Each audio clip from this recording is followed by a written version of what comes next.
For a complete validation of these propositions, which are based on secondary analysis of the distribution of non-responses and responses to questions asked by several opinion research institutes between 1960 and 1976, one would have to carry out a survey in which the subject and form of the questions were varied systematically. They might range, for example, from foreign policy questions, which are both foreign to concrete experience and seen as outside the scope of any conceivable political action, to the most everyday problems, calling for the ethical responses of ordinary existence, or to the problems most directly rooted in political or union experience, like everything concerned with wages, labor relations, or the unions, and from the most abstract formulations of political science to concrete questions which are sometimes the practical equivalent of these. In practice, the best that could be done to replicate this ideal questionnaire was to juxtapose questions borrowed from different organizations. However, the rate of don't knows varies from one institute to another. Other things being equal, SOFRS always seems to find fewer than IFOP, and, independently of the question, from one survey to another, i.e., according to the interviewer's instructions and their inclination to follow them. For a given subject, it also varies over time. 6. Furthermore, the absence of a reply is not always the product of a negative determination and, alongside the non-responses for lack of competence which are analyzed here, one also has to count the elective non-responses, a genuine abstention expressing the effect of a discordance with the legitimate reply, which is censored because it dare not be expressed in ethical or political conflict with no outcome but silence. In a particularly clear case of censorship, a considerable proportion of the farmers and small employers, 17.1% and 15.8%, as against 4.1% of the office workers and junior executives, 5.1% of the senior executives and professionals, 8% of the manual workers, refrain from answering a question on tax evasion, IFOP, February 1969. In a typical case of conflict accompanied by censorship, senior executives abstain relatively frequently, 22% like manual workers compared with 19% for clerical workers and junior executives, 27% for the employers and 41% for the farmers, from answering a question on the role of the unions, IFOP, April 1969, and the ambiguity of the peasants' relation to the workers and their organizations can surely be read in their high rate of abstention, which cannot be imputed solely to incompetence since, in the same survey, they reply more often, 72% compared to 59%, to a question on the student movements, which they know no better. A similar unease may express itself in the typical distribution of the members of a group into three fairly equal classes: those who escape by abstention, those who approve and those who disapprove. When asked by IFOP in 1968 about Czech-Soviet relations, do you think that the Moscow agreements signed on August 26 are satisfactory or unsatisfactory for the Czechs, 37% of the Communist Party, PCF, supporters did not answer, 19% said they were satisfactory and 44% said they were not. Those who would vote for the other left or right-wing parties answered more often. Only 18% of the PSU voters were Dantinos, 22% of the centrists, 26% of the socialists and radicals, 27% of the Gaullists, UDR, 32% of the Giscardians, RI, and they much more often said the agreements were unsatisfactory. 80% of the PSU voters, 73% of the centrists, 70% of the socialists and radicals, 69% of the Gaullists, 64% of the Giscardians. Similarly, asked whether they approved or disapproved of the introduction of sex education into the school curriculum, IFOP, 1966, 19% of the agricultural workers gave no answer, as against 11% of the employers, 9% of the manual workers, clerical workers, and junior executives and 7% of the senior executives and professionals, 33% of them disapproved and 48% approved, whereas 74% of the senior executives and professionals, 72% of the Manual workers, clerical workers, and junior executives, and 60% of the employers were favorable. It is nonetheless possible to get a fairly precise idea of the specific effect of the relationship between the respondent's competence and the subject and form of the question by examining how the gaps between the rates of non-response, e.g., for men and women, vary in a single survey, a SOFRA's survey of February 1971 on France, Algeria, and the Third World, that is, in a case where all other things may be considered equal, see Table 28.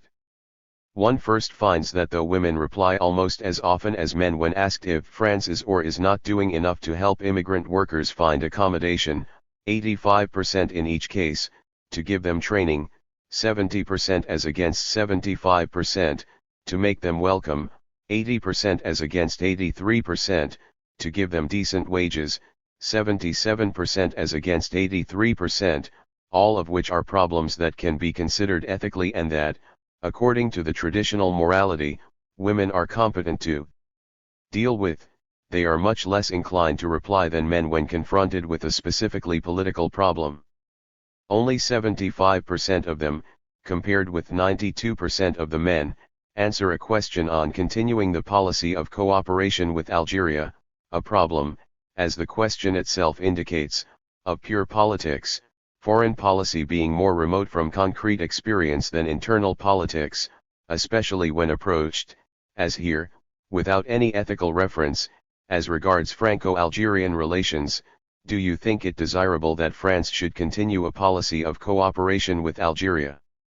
As soon as the abstract question of cooperation is put back into the realm of ethics, or even the charity which the traditional division of labor assigns to women, specialists of the heart and feelings, among the different groups of underdeveloped countries, in your view, should France take a particular interest in the poorest countries?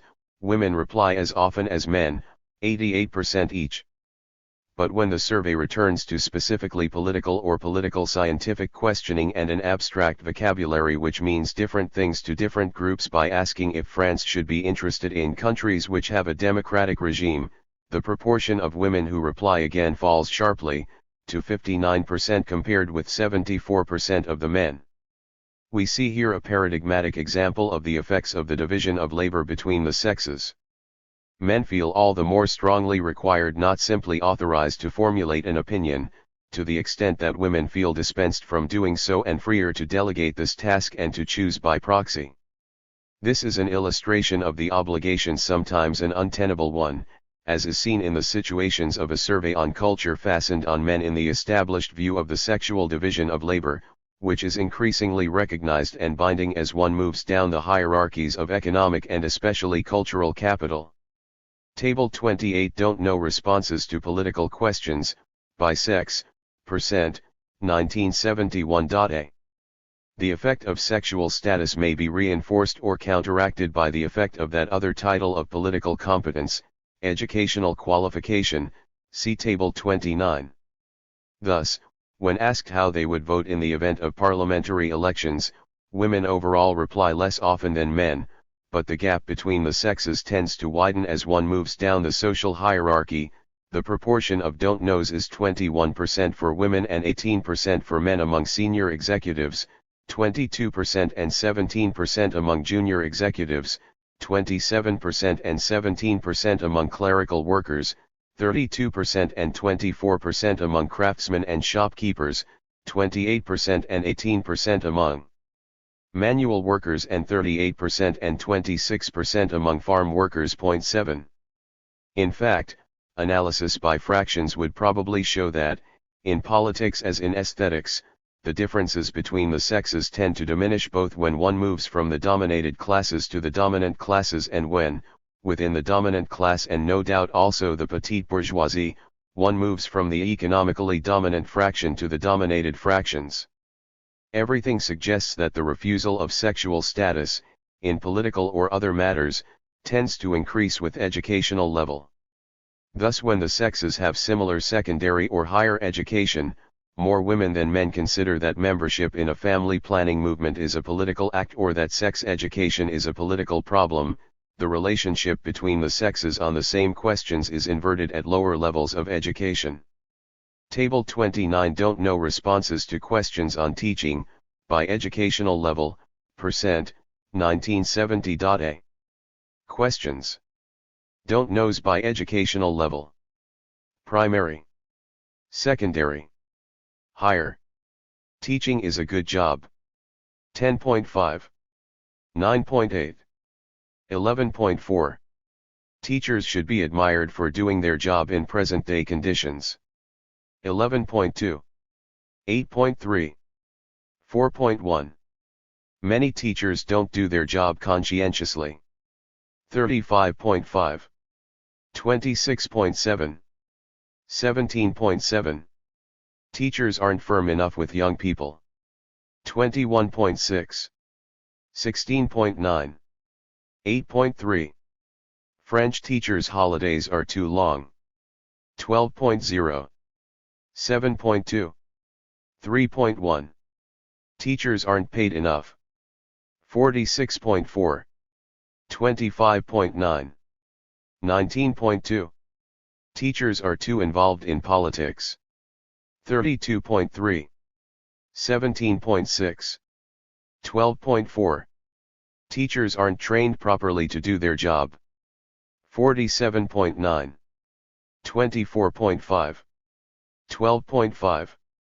Source, IFOP, March 1970. A. The rates of non-response are generally higher than in the realm of ordinary experience, to which the first question still belongs. This is understandable since the survey deals with the educational system, an institution which appears less controllable the less qualified one is.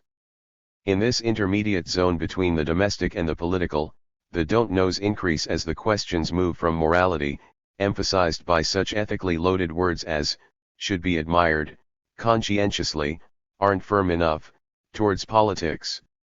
Comparison of the distributions for the last two questions, especially in view of the fact that the don't know rates for men and women are further apart for the penultimate question 18.5% as against 32% than for the last one 32.5% as against 42%, shows that the propensity to reply or to abstain social competence can be based on two principles, which may or may not combine their effects: the status assigned competence to judge the educational system conferred by qualification, and the status assigned competence to judge politics, which also depends on sex.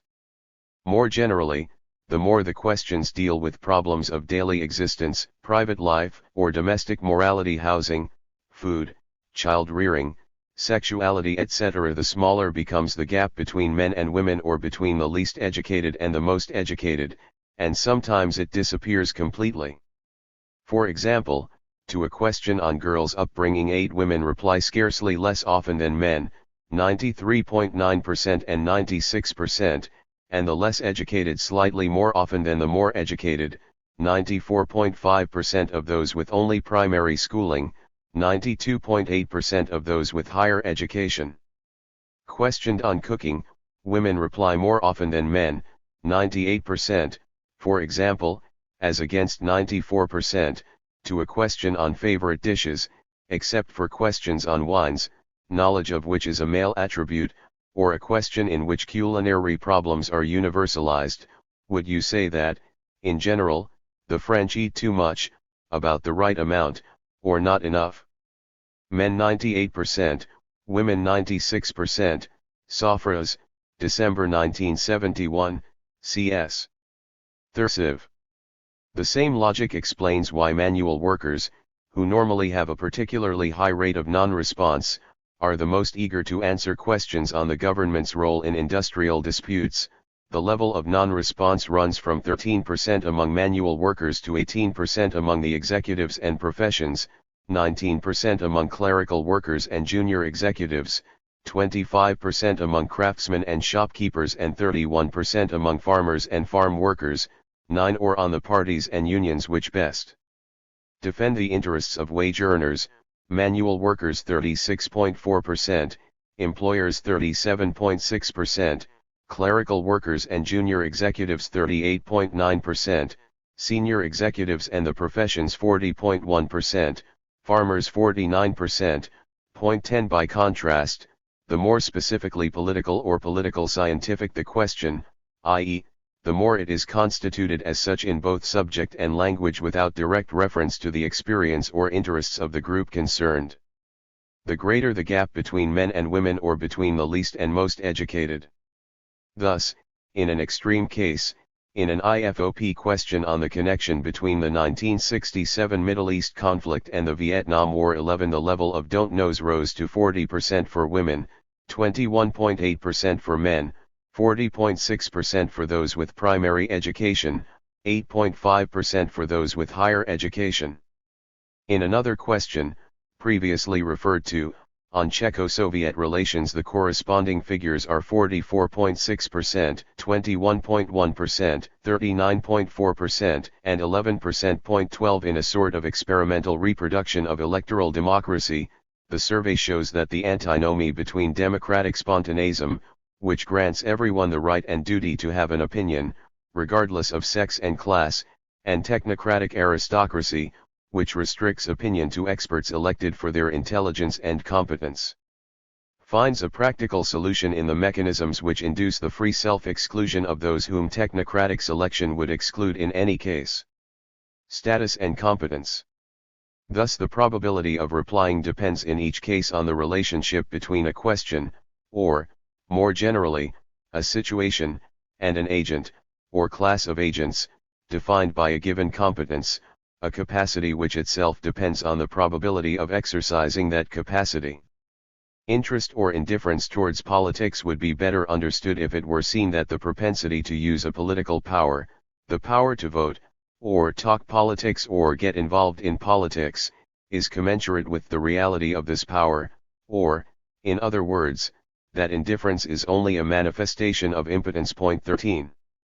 This hypothesis is the only one which explains the fact, commonly regarded as self-evident, that, like the propensity to reply, the declared interest in politics is greater among men than women and rises with educational level, position in the social hierarchy, age and size of town.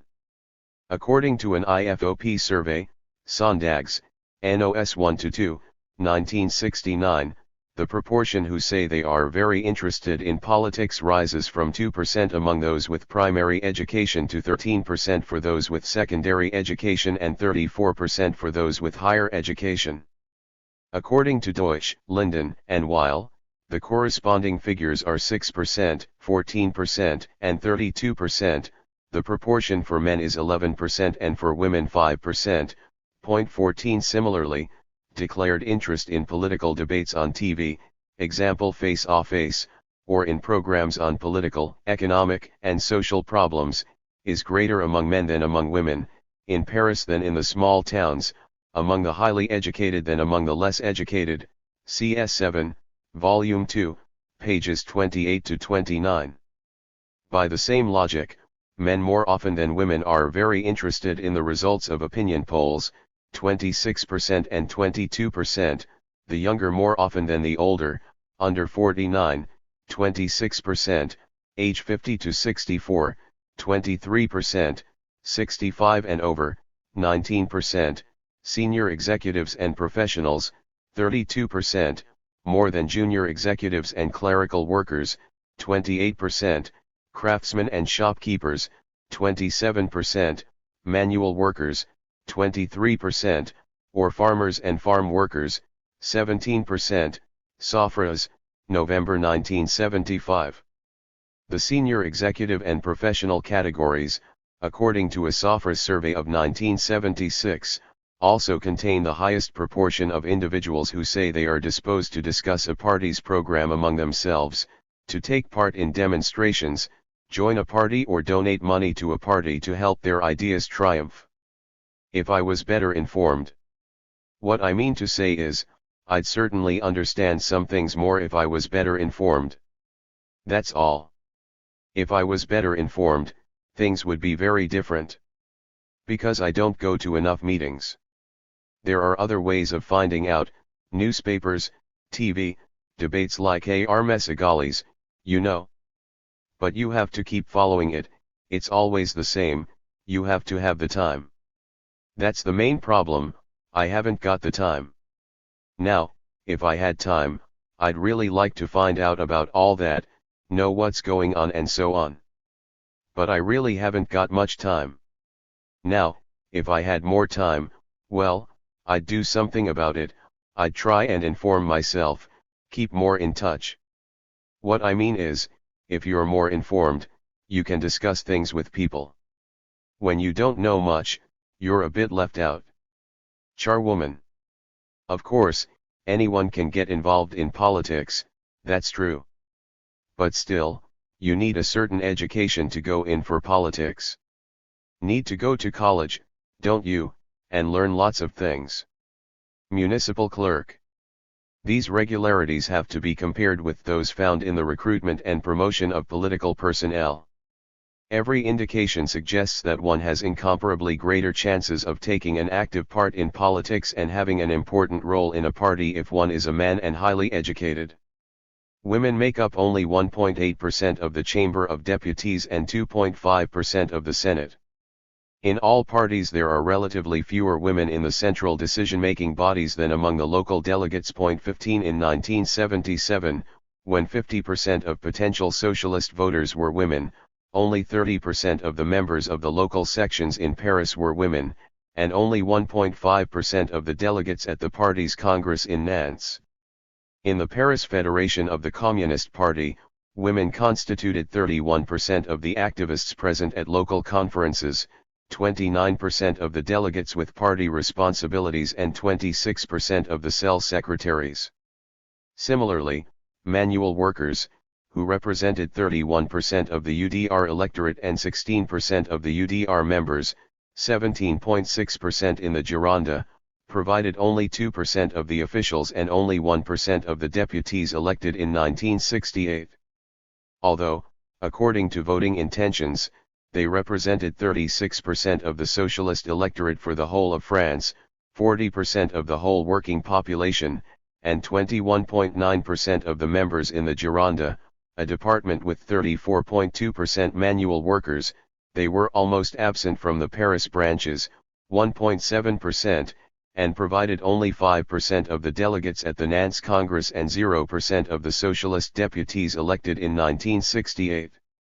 Manual workers were more represented in the membership of the Communist Party than in the working population, in the Gironde, 53.8% as against 34.2%, but slightly less represented among the office-holding delegates or cell secretaries, 17% in Paris, where they constituted 26% of the working population, or communist deputies, 37% of those elected in 1968, as against 40% in the nationwide working population.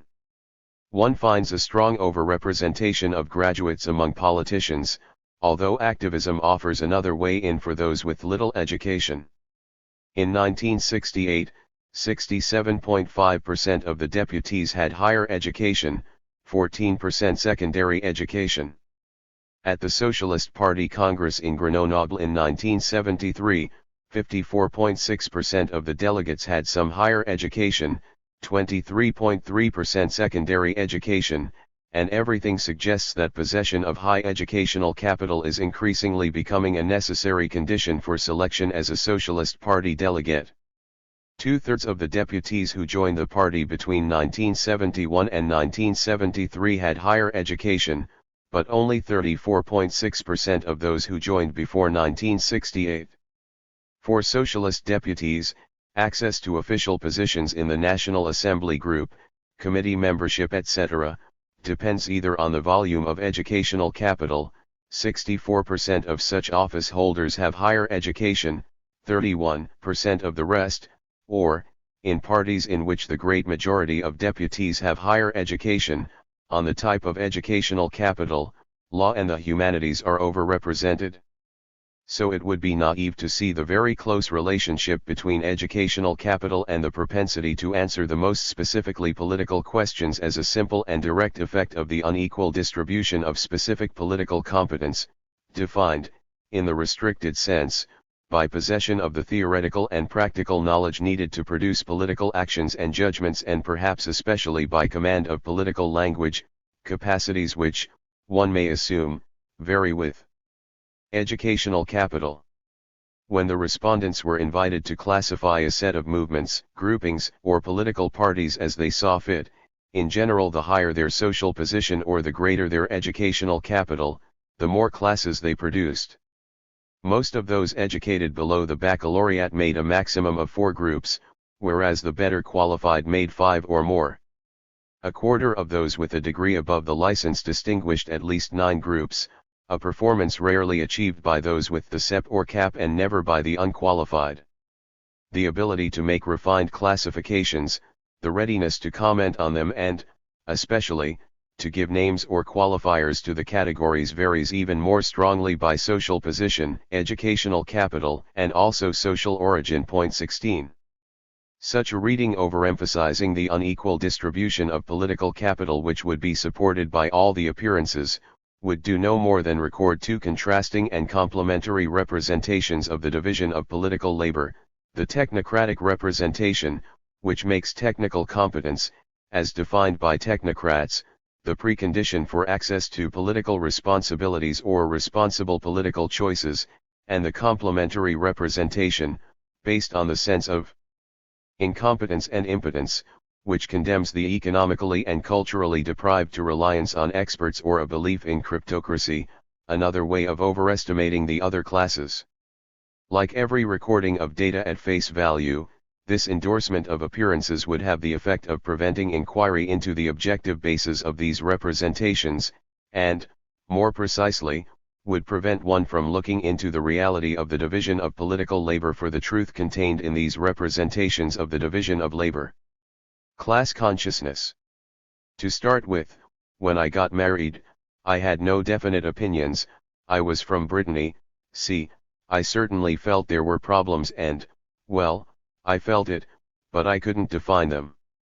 I married a communist, without realizing it.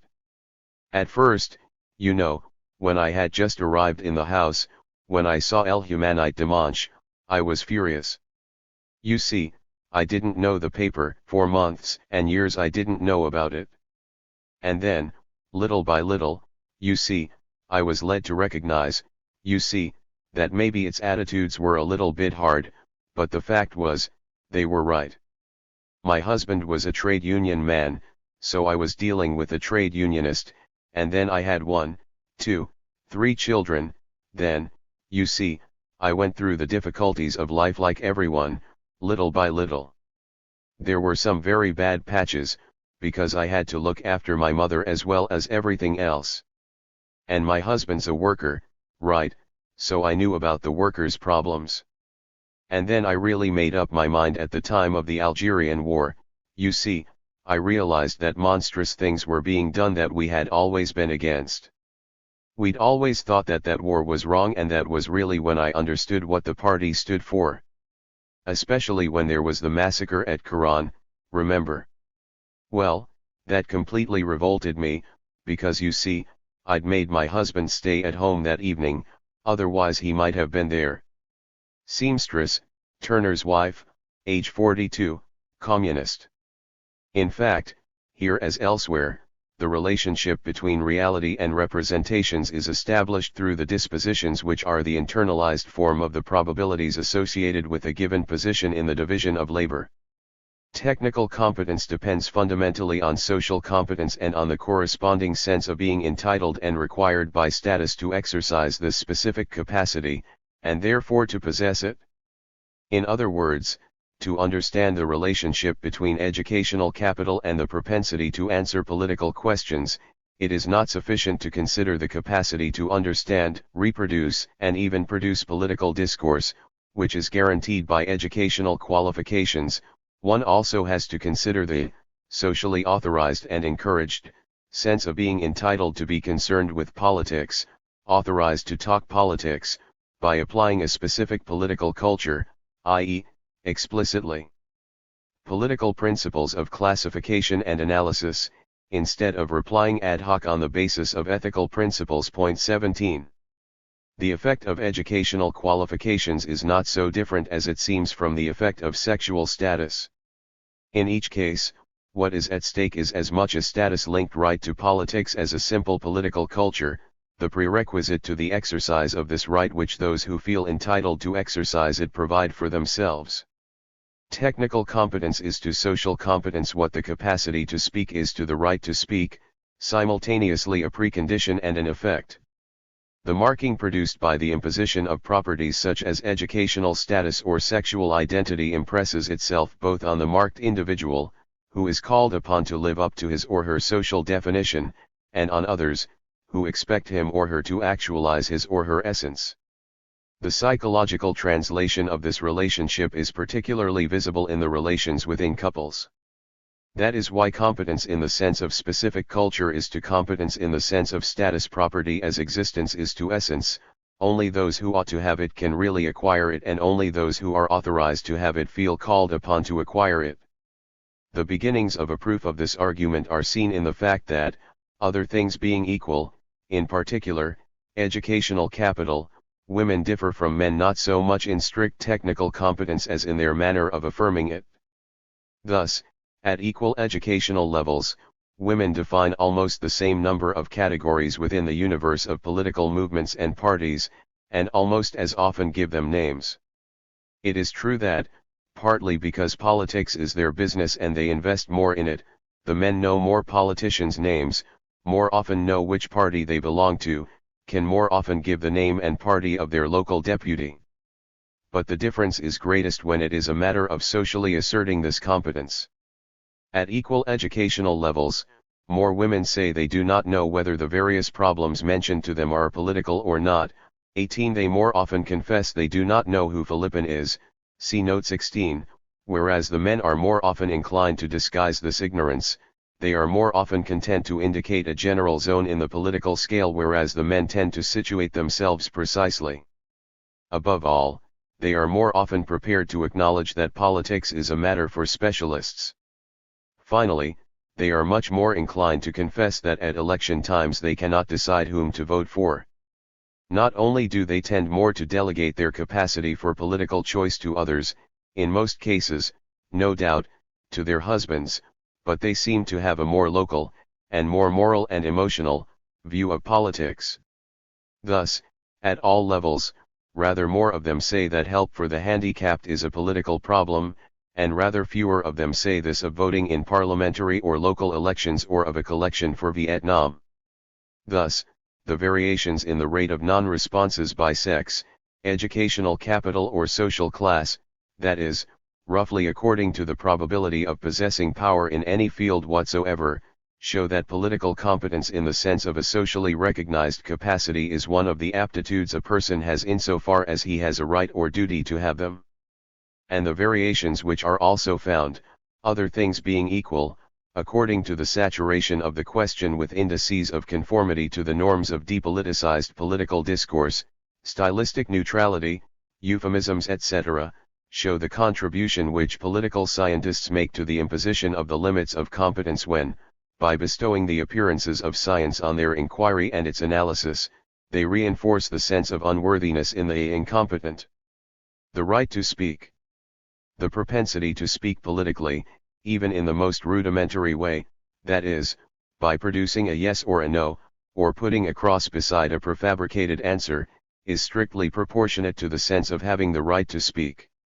Nothing shows this more clearly than the composition of the so-called spontaneous sample of people who responded to a national consultation on the educational system, organized, with the aid of the press, after the events of 1968.19. In so doing they asserted themselves as parties to the debate, entitled to express an authorized, authoritative opinion, to voice the performative utterance of a legitimate pressure group. 20 The opinion mobilized as if by a petition about education closely coincides with the population of users of higher education.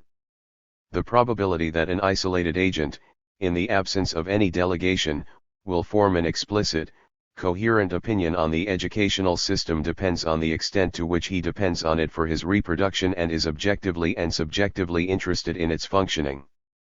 As if the propensity to influence the destiny of the institution rose with one's importance within it, the rate of response rises with the sense of legitimacy in speaking about it and with the immediacy of self-interest in its functioning. 21 Thus the probability of responding, which is much greater for men than for women, the latter tending to write in as parents rather than as authorized spokespersons of a group or the general interest, and for Parisians than for provincials, is, for a given social class, very close to its objective chances of getting its children into one of the grandes écoles, i.e., very close to nil for peasants and manual workers of the order of 0.09 and 0.05 in 10,000,000.7 per 10,000 for craftsmen and shopkeepers, 0.9 for clerical workers, 3 for junior executives, 19 for primary teachers, 5 for industrial and commercial employers, 11 for senior executives,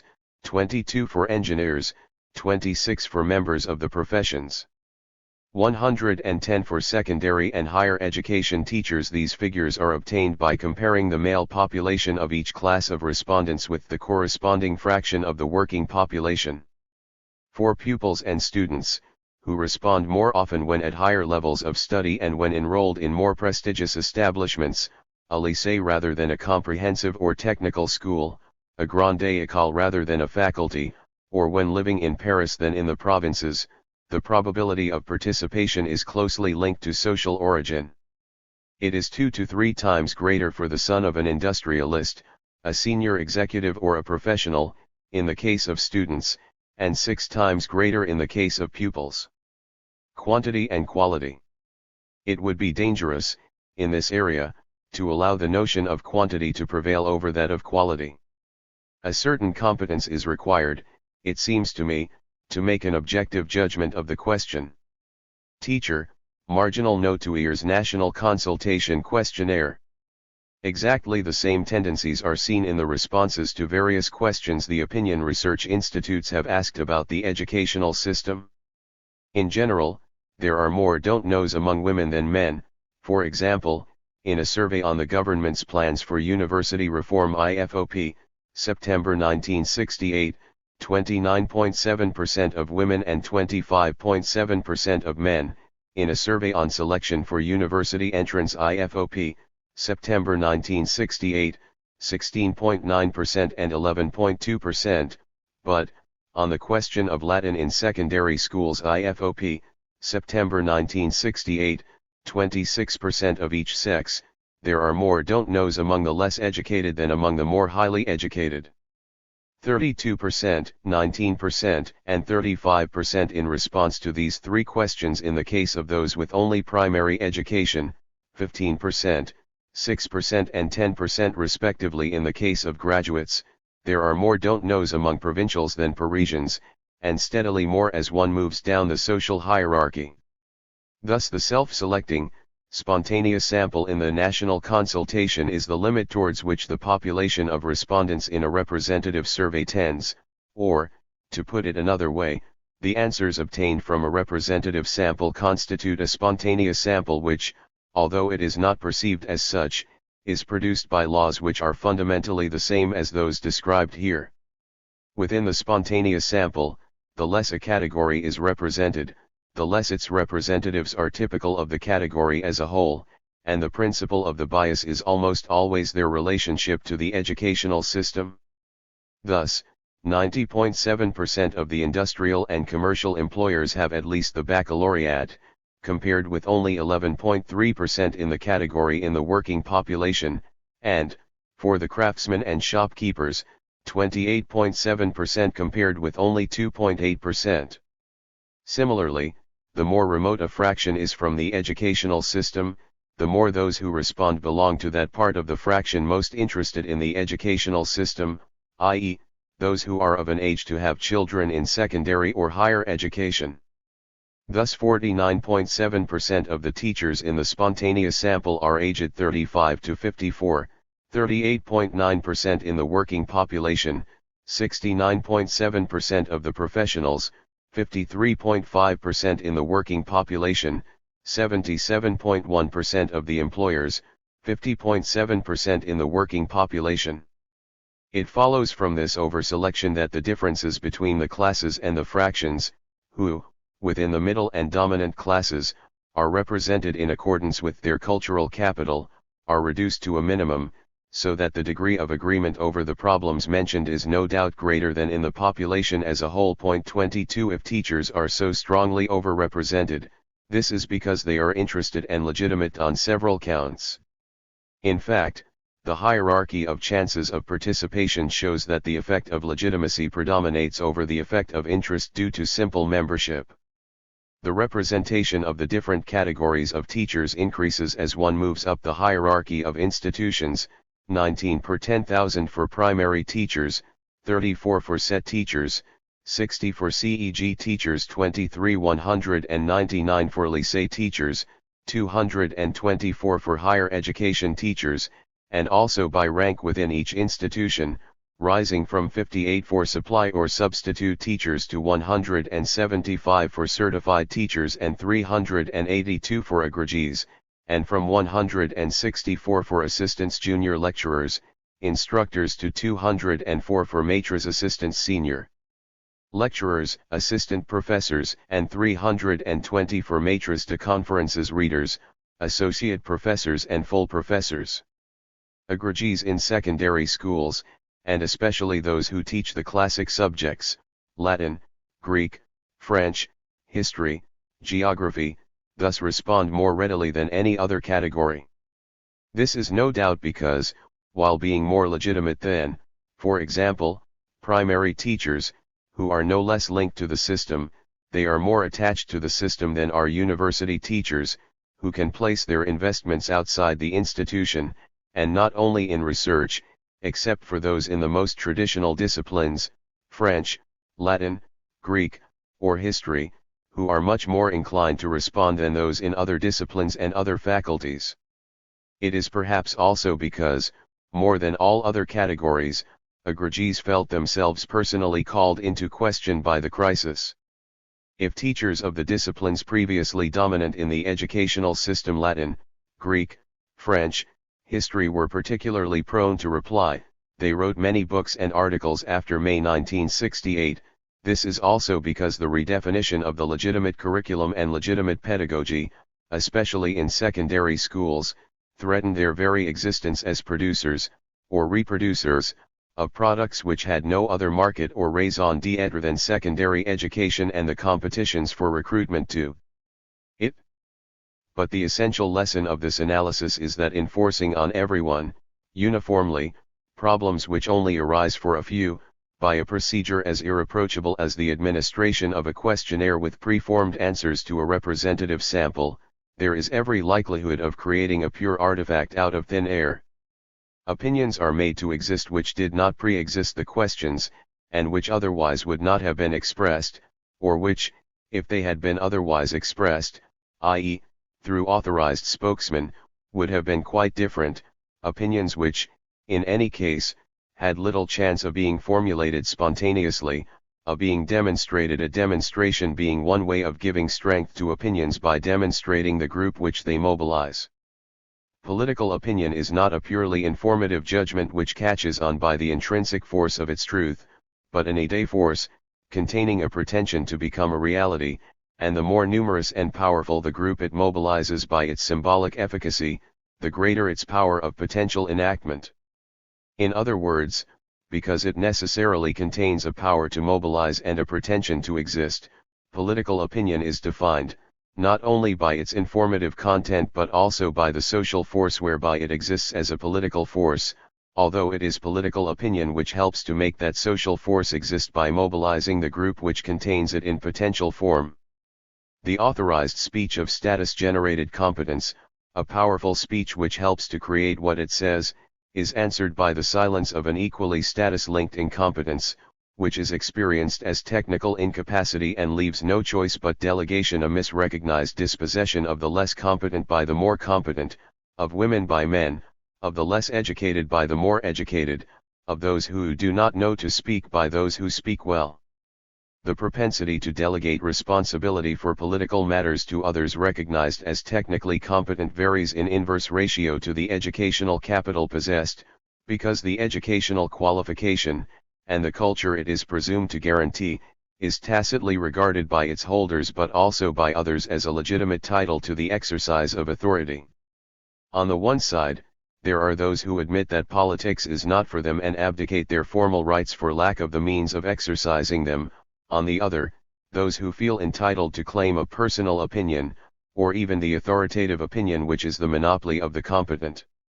These two opposed but complementary representations of the division of political labor reproduce the objective division of political powers between the classes and the sexes in dispositions, practices, and discourses, and so help to reproduce the division itself. Point 24. And so it is that, by one of the paradoxical reversals that are common in such matters, education, which the 19th century reformers expected above all to ensure the proper functioning of universal suffrage by producing citizens capable of voting, we must educate our masters, now tends to function as a principle of selection, the more effective for not being officially or even tacitly imposed, which supports and legitimates unequal participation in electoral democracy and, tendentially, the whole division of political labor.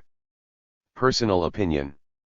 Nietzsche somewhere derides the academic cult of the personal turn of phrase, and it would be no small undertaking to describe the whole range of institutional mechanisms, especially the intellectual and educational ones, which help to encourage the cult and culture of the person, that set of personal properties, exclusive, unique and original, which includes personal ideas, personal style and, above all, personal opinion. It could be shown that the opposition between the rare, the distinguished, the chosen, the unique, the exclusive, the different, the irreplaceable, the original, and the common, the vulgar, the banal, the indifferent, the ordinary, the average, the usual, the trivial, with all the associated oppositions between the brilliant and the dull, the fine and the coarse, the refined and the crude, the high, or heightened, and the low is one of the fundamental oppositions, the other being organized around the opposition between ease and poverty, in the language of bourgeois ethics and aesthetics.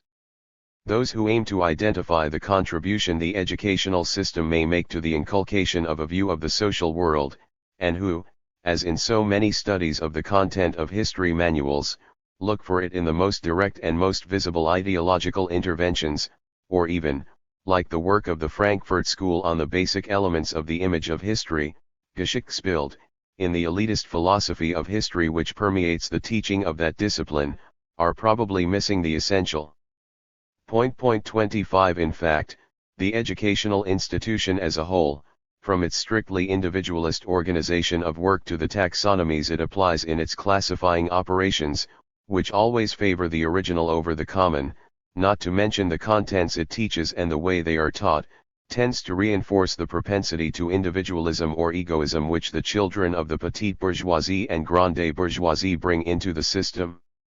Literature, in which, as Gide said in his journal, only the personal has any value, and the celebration which surrounds it in the literary field and in the educational system, are clearly central to this cult of the self, in which philosophy, often reduced to a lofty assertion of the thinker's distinction, also has a part to play.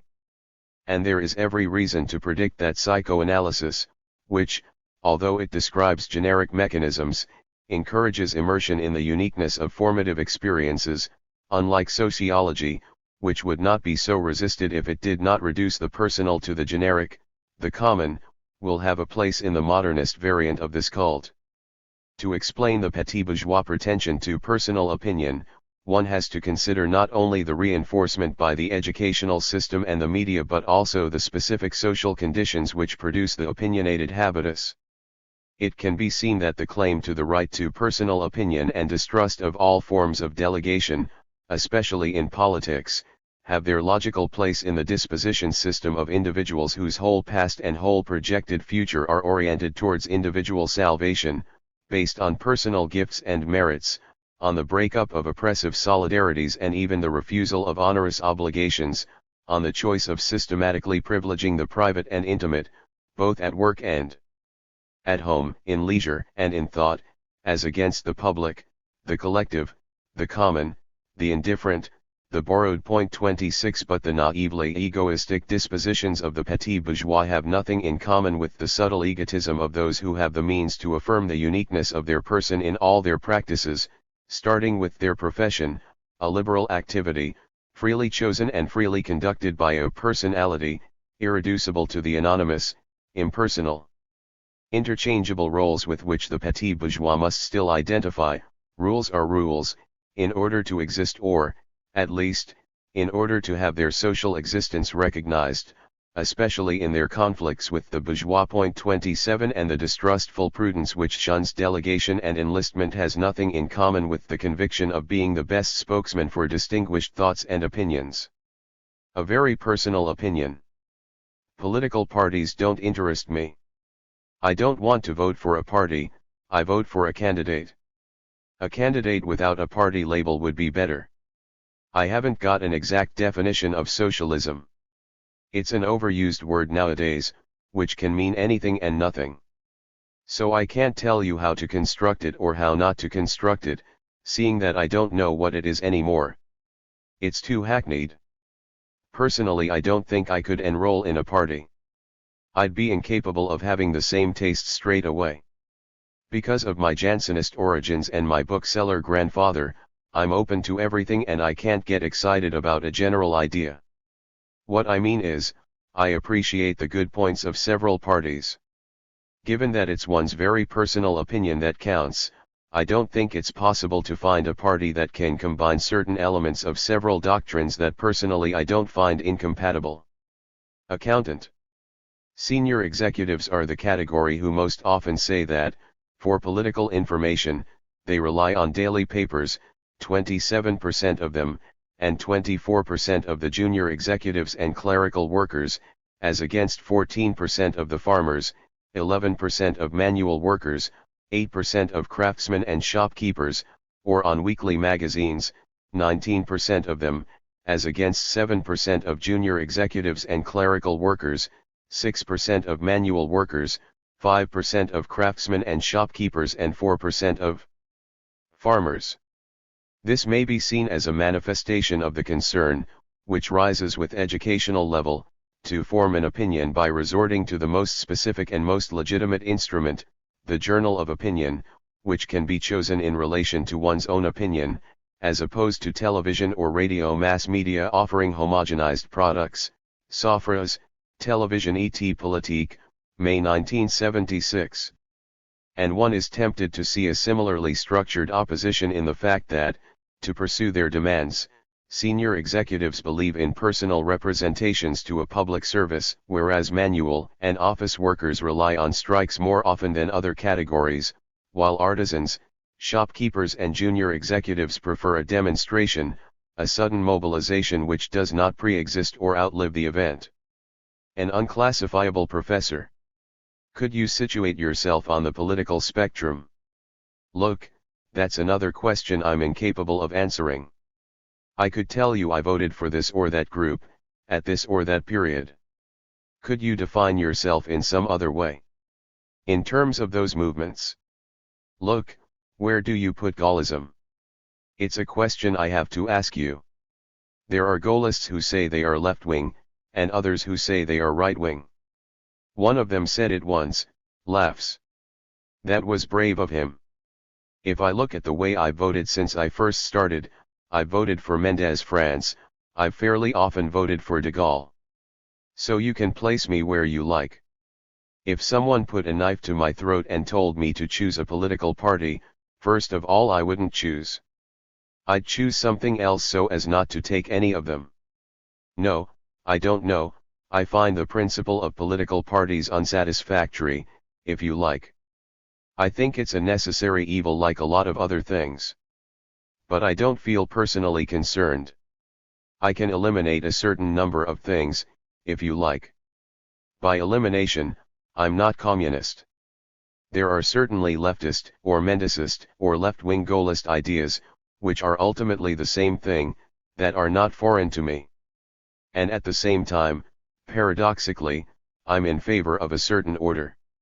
I consider that in disorder nothing can be done. In normal circumstances, of course. On the other hand, I'm not a man of the center.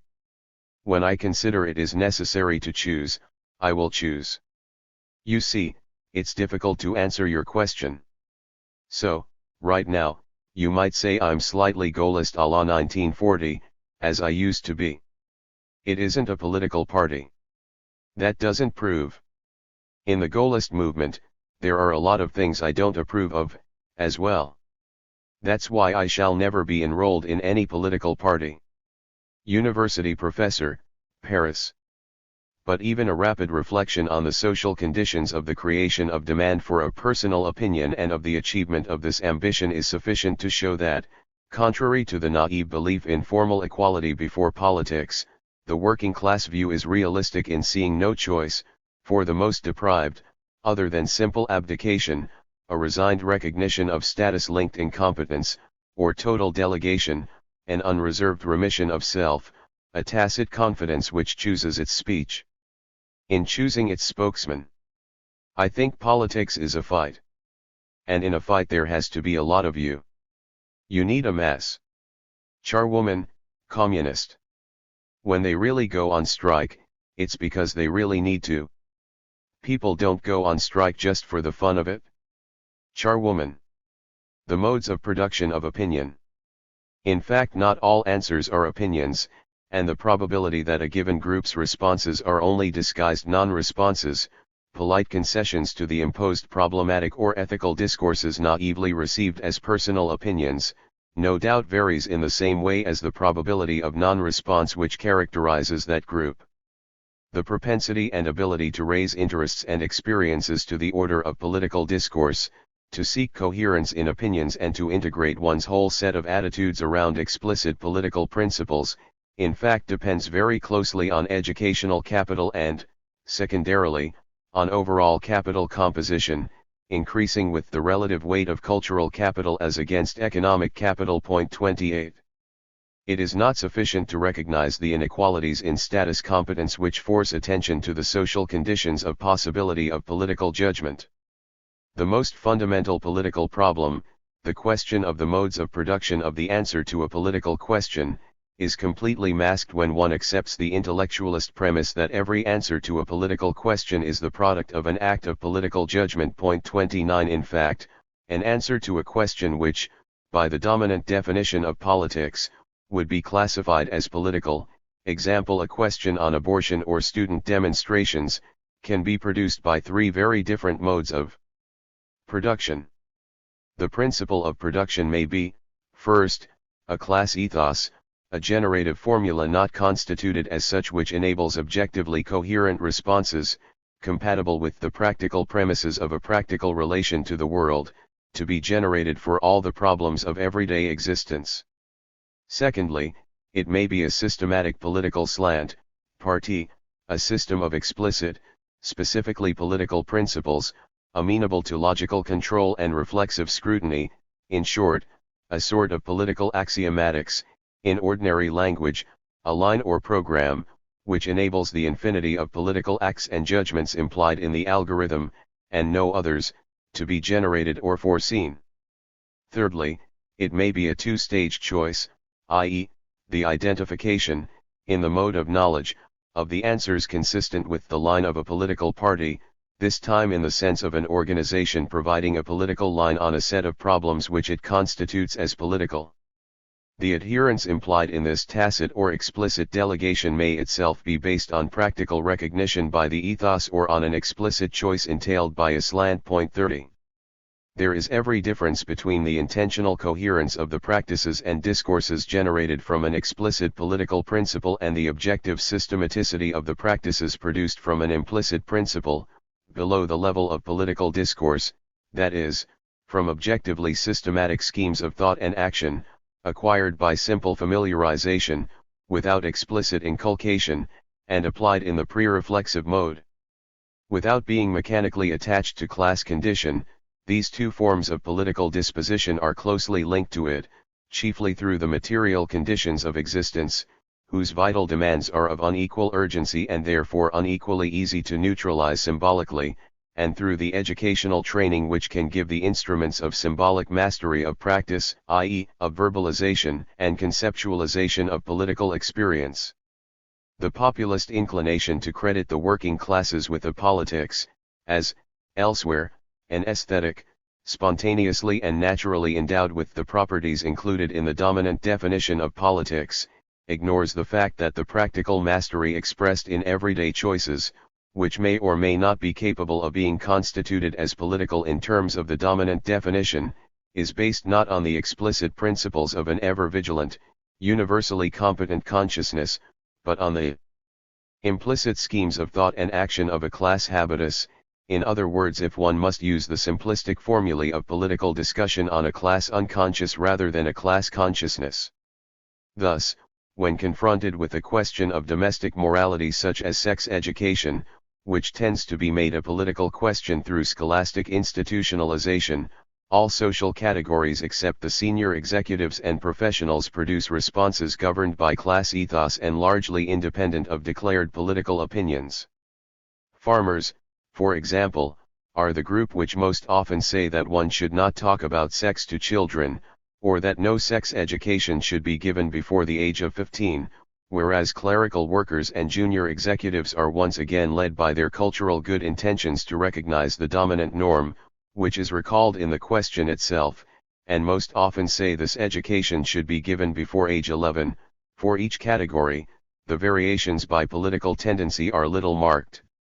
By contrast, everything suggests that the responses of the senior executives and professionals express a combination of a class ethos, which inclines them to a certain pedagogic laxity, with explicit political principles.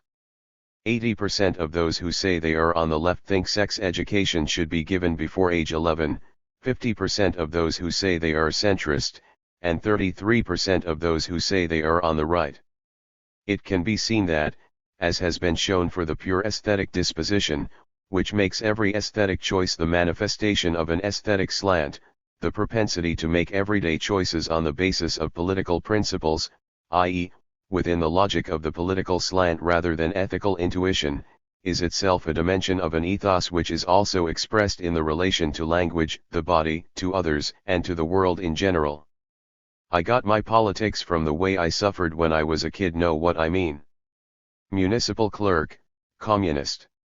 In fact, the second and third modes of opinion production differ from the first mode in that, in them, the explicitly political principles of the production of political judgment are made explicit and formulated as principles.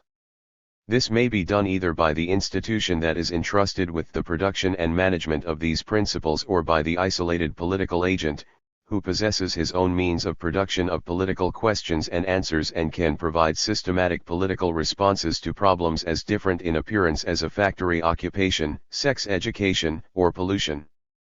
In either case, the relationship between social class and political opinion is no longer established directly, solely through the mediation of the class unconscious.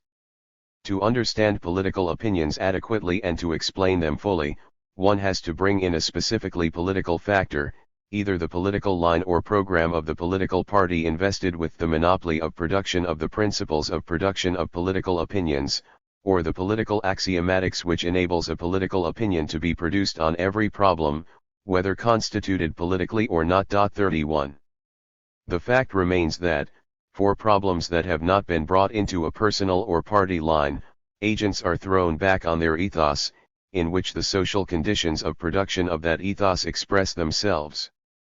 This is true not only of ordinary agents but also of professional producers, intellectuals, sociologists, journalists, or politicians. In the production of discourse, scientific or otherwise, on the social world, and in the definition of a line of political action on the world, it is class ethos that is called upon to make up for the lacunae in axiomatics or method, or for insufficient mastery of these means of thought and action.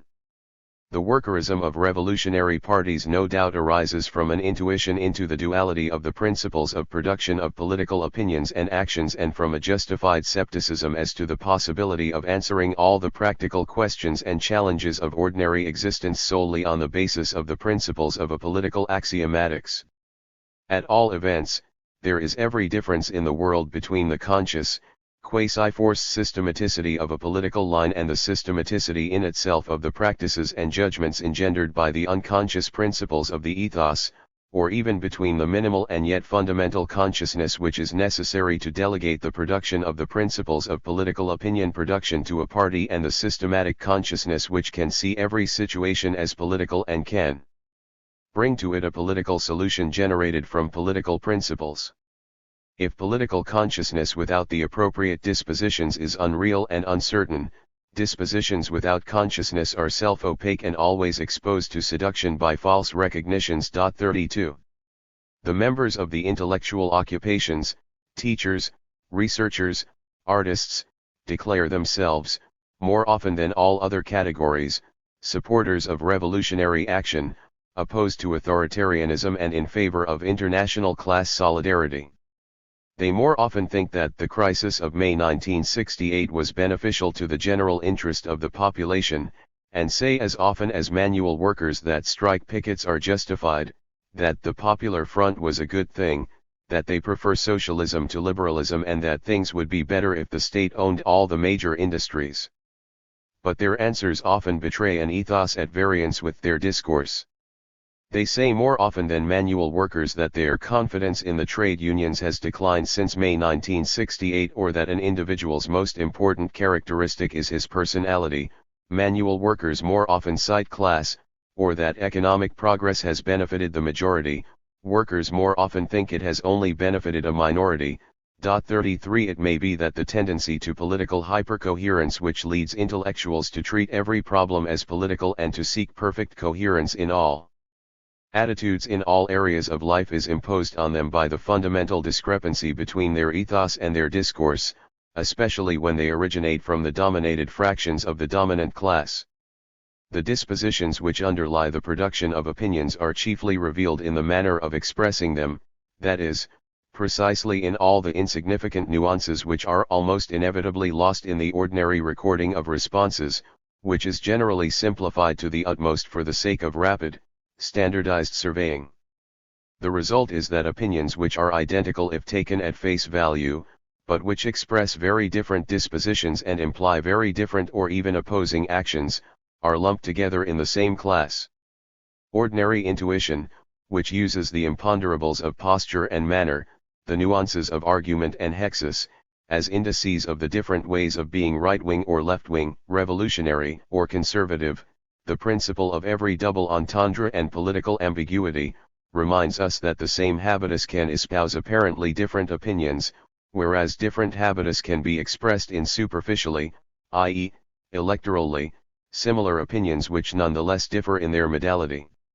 Thus, when Lipset concludes that, in a student population, there is no correlation between the parents' occupation and the children's political position, and attributes all the differences he finds to factors such as type of university and discipline, he not only forgets that differences in university position at a given moment are the scholastic retranslation of differences in social origin, even at the level of aspirations, since the choice of a discipline expresses the ambitions available to individuals of a given social origin with a given level of academic success.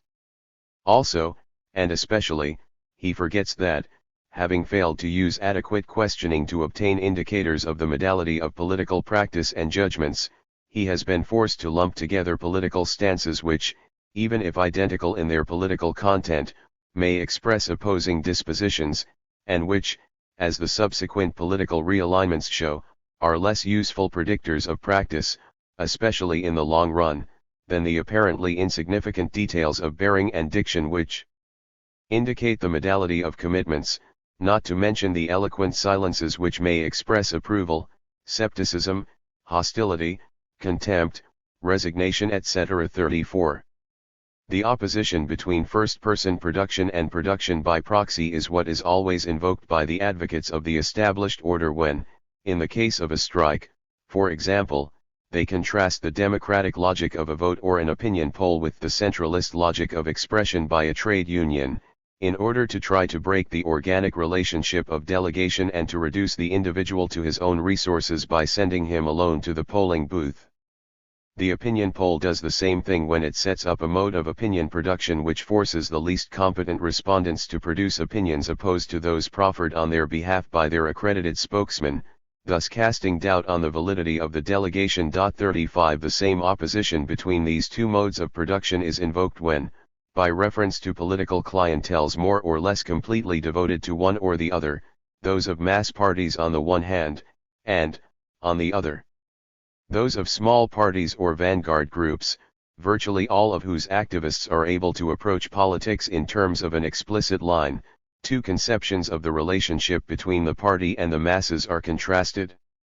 One of these demands a high degree of delegation to the central leadership, generally in the name of realism, the other calls for the self-management of political opinion, unconsciously universalizing the relation to politics characteristic of small owners of their own means of opinion production who have no reason to delegate to others the power to produce opinions for them. The usual image of the relationship between the party apparatuses and their clienteles in particular, the ideology of imperfect representation, to the effect that the political elite does not respond to the demands of its social base or creates the political demand which keeps it in power, ignores the quite different forms which this relationship may take, depending on the party and on the categories of clientele within a single party. These variations in the relationship between delegates and their mandators depend, inter alia, on the modes of recruitment, training, and promotion of party officers, with, on one side, for example, the Communist Party, which has in a sense to create its politicians from scratch, by a total training almost entirely provided by the Party 36, and, on the other, the conservative parties which can simply incorporate notables already furnished with a general training and occupying an established position elsewhere, on the social characteristics of the base, in particular, its level of general education and the modes of political thought it tends to apply, and on the modes of construction of political discourse, or, which amounts to the same thing, the modes of organization of the groups in which this discourse is constructed and circulates. 37. Morality and politics. I've always voted communist because I think it's the cleanest party. You've never seen communists involved in financial scandals or anything like that. There've been some who didn't want to go along with it after a few years and slid over to the other side a bit, and they left of their own accord or they were kicked out, but I reckon it's the cleanest party and the only one that defends the working class. Carpenter.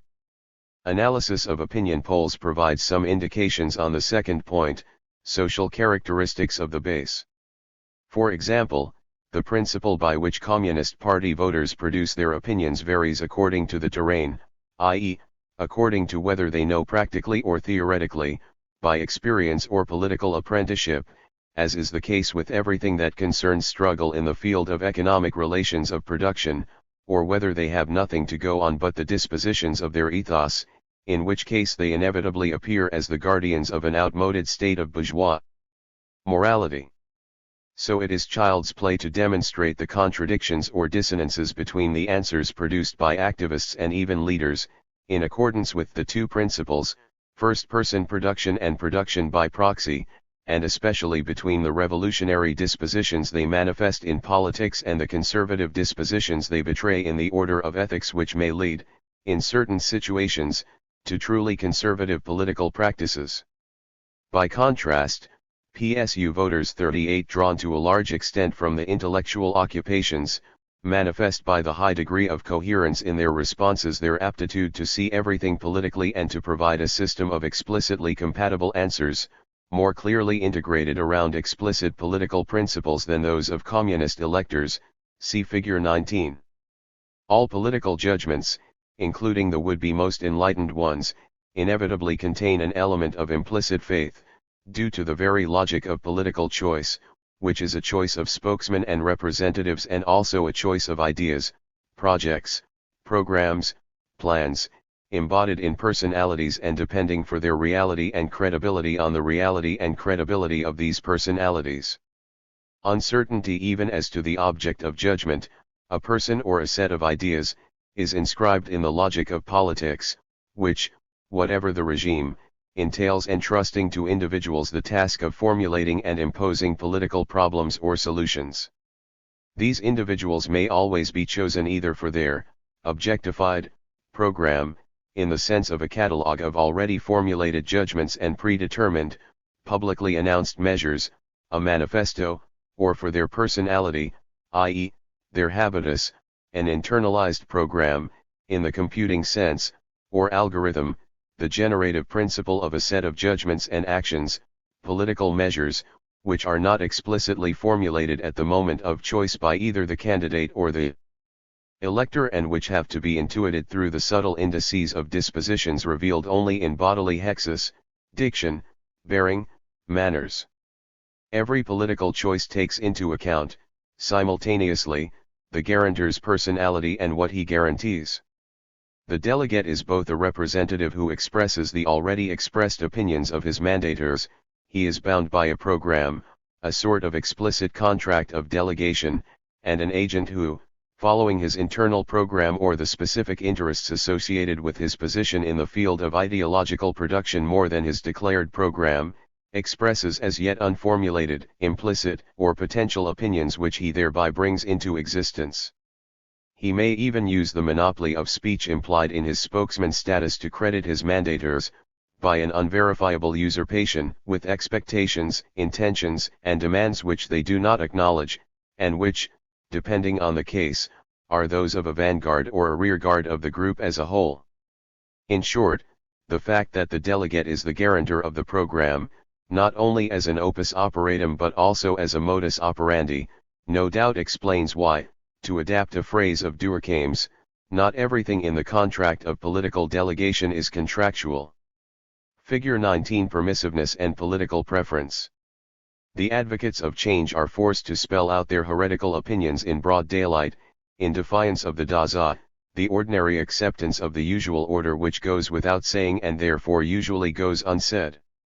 They are thus more acutely exposed to the contradiction between the program stated by the spokesman and the implicit program betrayed by his habitus, especially since, by virtue of the hidden conditions of access to political competence, in particular, education, the holders of the monopoly of the production or even the reproduction of the explicit program are the product of social conditions of production, perceptible in the visible signs of their habitus, which are likely to be different from those of their mandators. By contrast, those who have no other intention than to conserve the established order can spare themselves this effort of making their principles explicit and concentrate on presenting the guarantees of an internalized program of conservation, in the form of their own person, with its distinction, its elegance, its culture, and also its properties, titles of nobility, educational qualifications, etc. They have spontaneously the bodily hexis, diction, and pronunciation to suit their words. There is an immediate, perfect, natural harmony between the speech and the spokesman. Dispossession and misappropriation.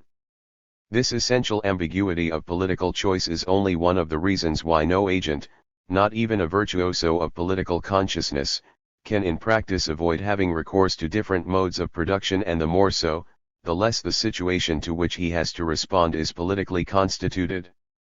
Other things being equal, the more clearly the problem posed is recognized as political, the more frequent is the use of the two specifically political modes of production, proxy and autonomous production. They are also more frequent, in respect of explicitly political problems, when political consciousness is higher. In other words, they depend on the set of factors, sex, education, social class, etc., which govern the propensity to answer the most specifically political questions, as opposed to the propensity to abstain. Our survey shows that the proportion who recognize all or virtually all the problems mentioned as political is very low among the educationally unqualified, grows steadily with level of education, and rises to 2/3 among those with the baccalaureate or a license. No doubt because it was a question of problems, the variations by education are greater here than for the aptitude to see various actions as political. As might be expected, the variations by educational capital are greater in relation to those problems which have appeared relatively recently in political debates, such as women's liberation, the protection of the environment or sex education, or those which are rarely posed outside the field of ideological production, such as the decline of Latin in secondary education. But there are also significant variations in the capacity to see political problems in unemployment, workers' participation, wage raises, or the price of meat. An eye for character. What do you consider in choosing a deputy? First of all, the party. Then, not his honesty, but the way he fights. Personally, I prefer a guy who's a bit rough, even if maybe the results are a bit less good than with someone gentler. I like a guy who doesn't mince his words. Like, right now, I'd rather have Jacques Duclos than Georges Marchais. Because I reckon that when Duclos has something to say, he trust. I have confidence in them, I've always had confidence, they've always done what they said, that's why I've always voted for them. Municipal clerk, communist. On the whole, I always do everything willingly, especially for the party. So there you are. I've always done what I'm told. There are some things I didn't like, and I've said, I don't like it. But in the end, on the whole, there's no problem, I always agree with what they do. Charwoman, communist. First and foremost, I follow the advice of my party. I take note and I end up voting according to their directives. Carpenter, communist. Doesn't beat about the bush. Nor does Marchais, but he's a bit less direct, tends to pussyfoot a bit. Manual worker, communist. The radicals are, well, they used to be, I don't know what they're like now, but Servan-Schreiber is trying to modernize them. Anyway, they always used to be a party of old fogies, with a lot of Freemasons I think, and not really any clear ideas.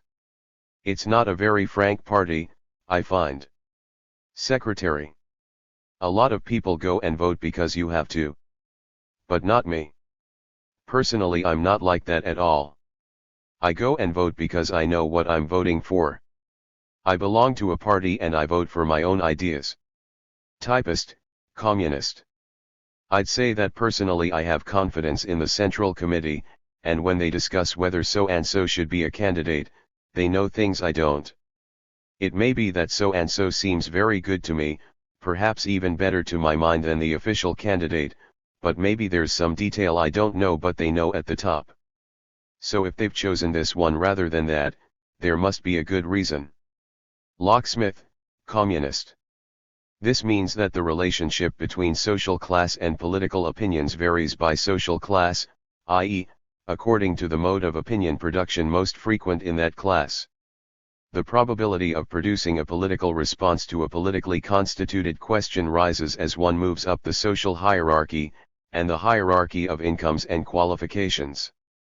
Thus, apropos of a typically political problem, such as foreign policy, on which there can only be political opinions, there is a very strong correlation with social class, and also, of course, with sex and education, in the capacity to have an opinion, indicated by the rates of non-response, namely, farmers 37.7%, manual workers 38.6%, small employers 30.9%, office workers and junior executives 25%, senior executives and professions 16.1%.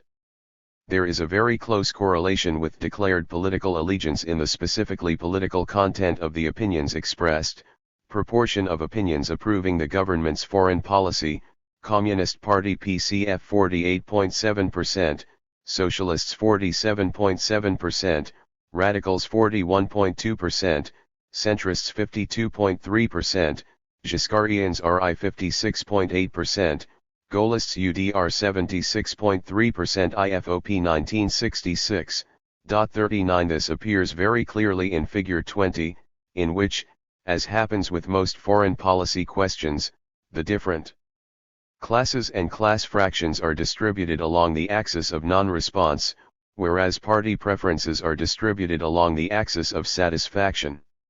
It can be seen that, in general, the fact of ignoring don't knows, as usually happens in the analysis of surveys or elections, and of calculating frequencies solely in relation to the population of respondents, in accordance with electoral logic, has the effect of cancelling out, or at least weakening, the relationship with social class.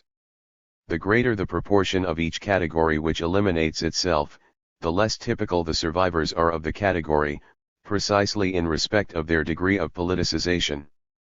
Furthermore, the gap between the capacity to produce a minimal response, a yes or no, and the capacity to produce the corresponding question or, at least, to grasp the specifically political significance the question has for those who produce it and ask it, i.e., in the field of production of specifically political problematics, leads to the imposition of a problematic, as a result of which the meaning of the answer given is misappropriated. The respondents are dispossessed of the meaning of their response whenever they choose one of the answers offered to a question which they do not have the means of asking, and so allow an opinion which is totally alien to them, even if it happens to express them, to be treated as their own opinion, or whenever they respond, not to the question asked, but to the one they themselves have had to produce to try to appropriate the initial question. This work of reappropriation, which is almost always manifested by a retranslation into another language, so that rationalization of budgetary options becomes not wasting money, for example, is almost invariably ignored by political scientists, either at the level of observation or at the time of coding. Figure 20 Opinions on Foreign Policy and Political Preference. One example, see Table 30, will suffice to show the imposition effect and the allodoxia which results.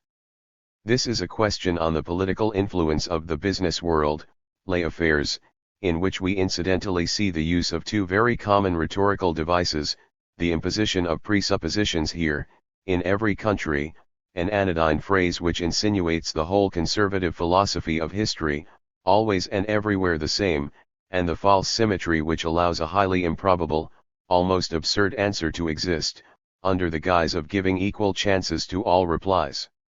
To this should no doubt be added the effect of neutralization and euphemization, tending to discourage any indecent expression of indignation or revolt.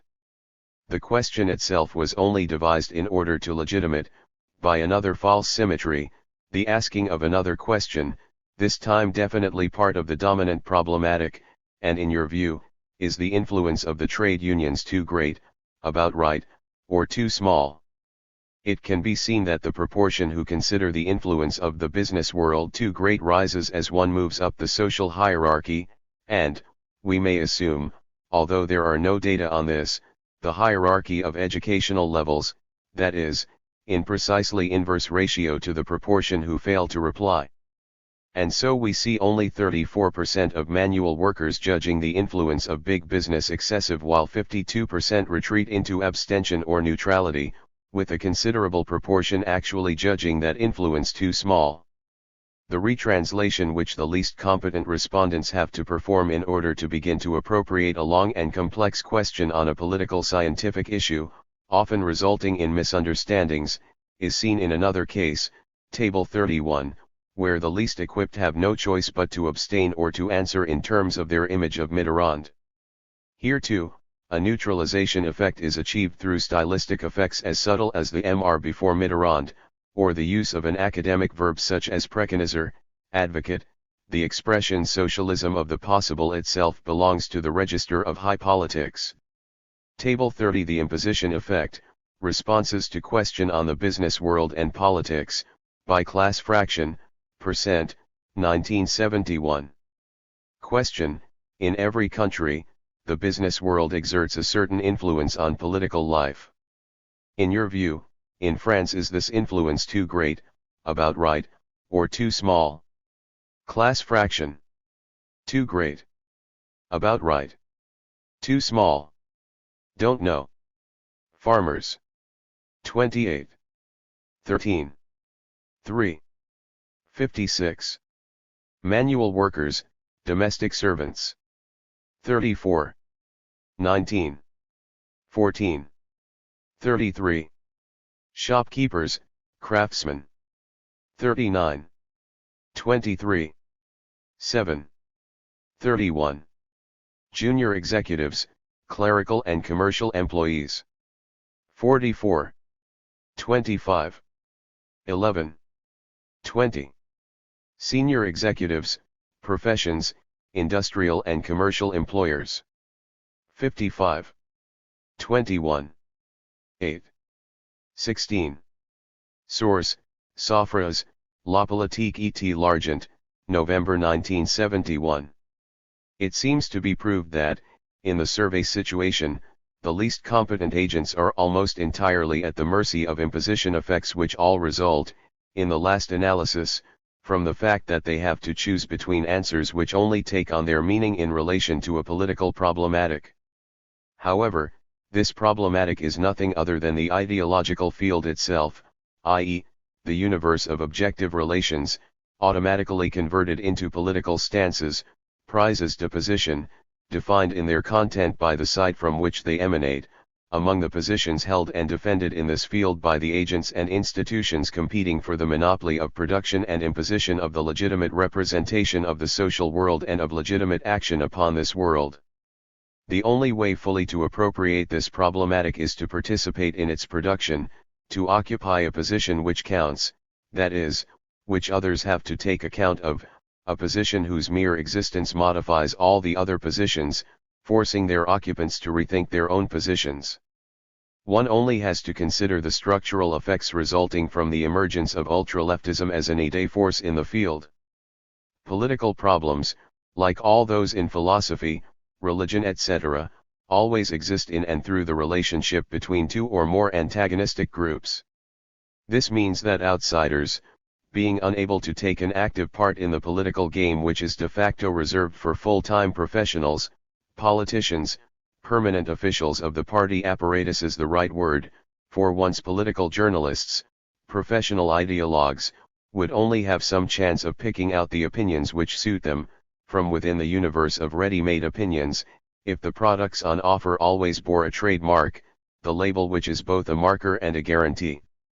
By clearly announcing the position in the field of ideological production which is in fact expressed in every authorized statement of position, the label which links an opinion to an authority, a papal encyclical, a central committee decision, a canonical author etc., enables the layman to get his bearings, to find the right stance to take, either on the basis of the delegation that he explicitly or tacitly grants to the occupants of a particular position in the field of ideological production, or through his practical grasp of the homologies between the political field, i.e., the field of class struggles, ordinary or extraordinary, subterranean or overt, individual or collective, spontaneous or organized, in which he can situate and orient himself practically, and the field of ideological production which reproduces the structure of the political field in accordance with its own logic. Point 40.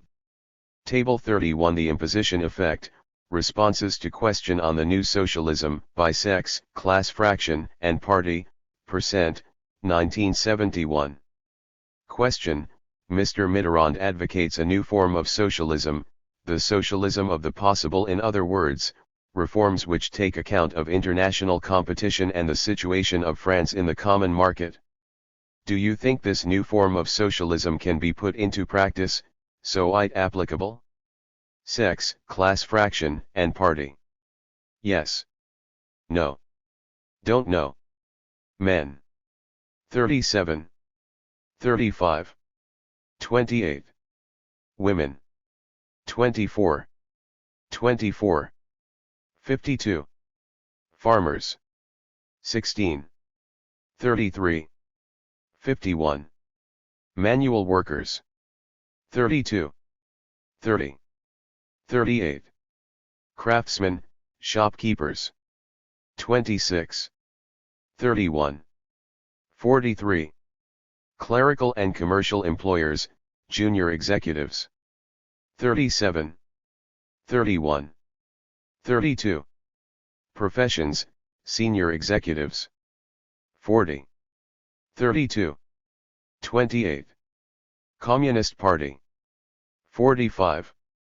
34. 21. Non-communist left. 48. 22. 30. Gaullists. 19. 37. 44.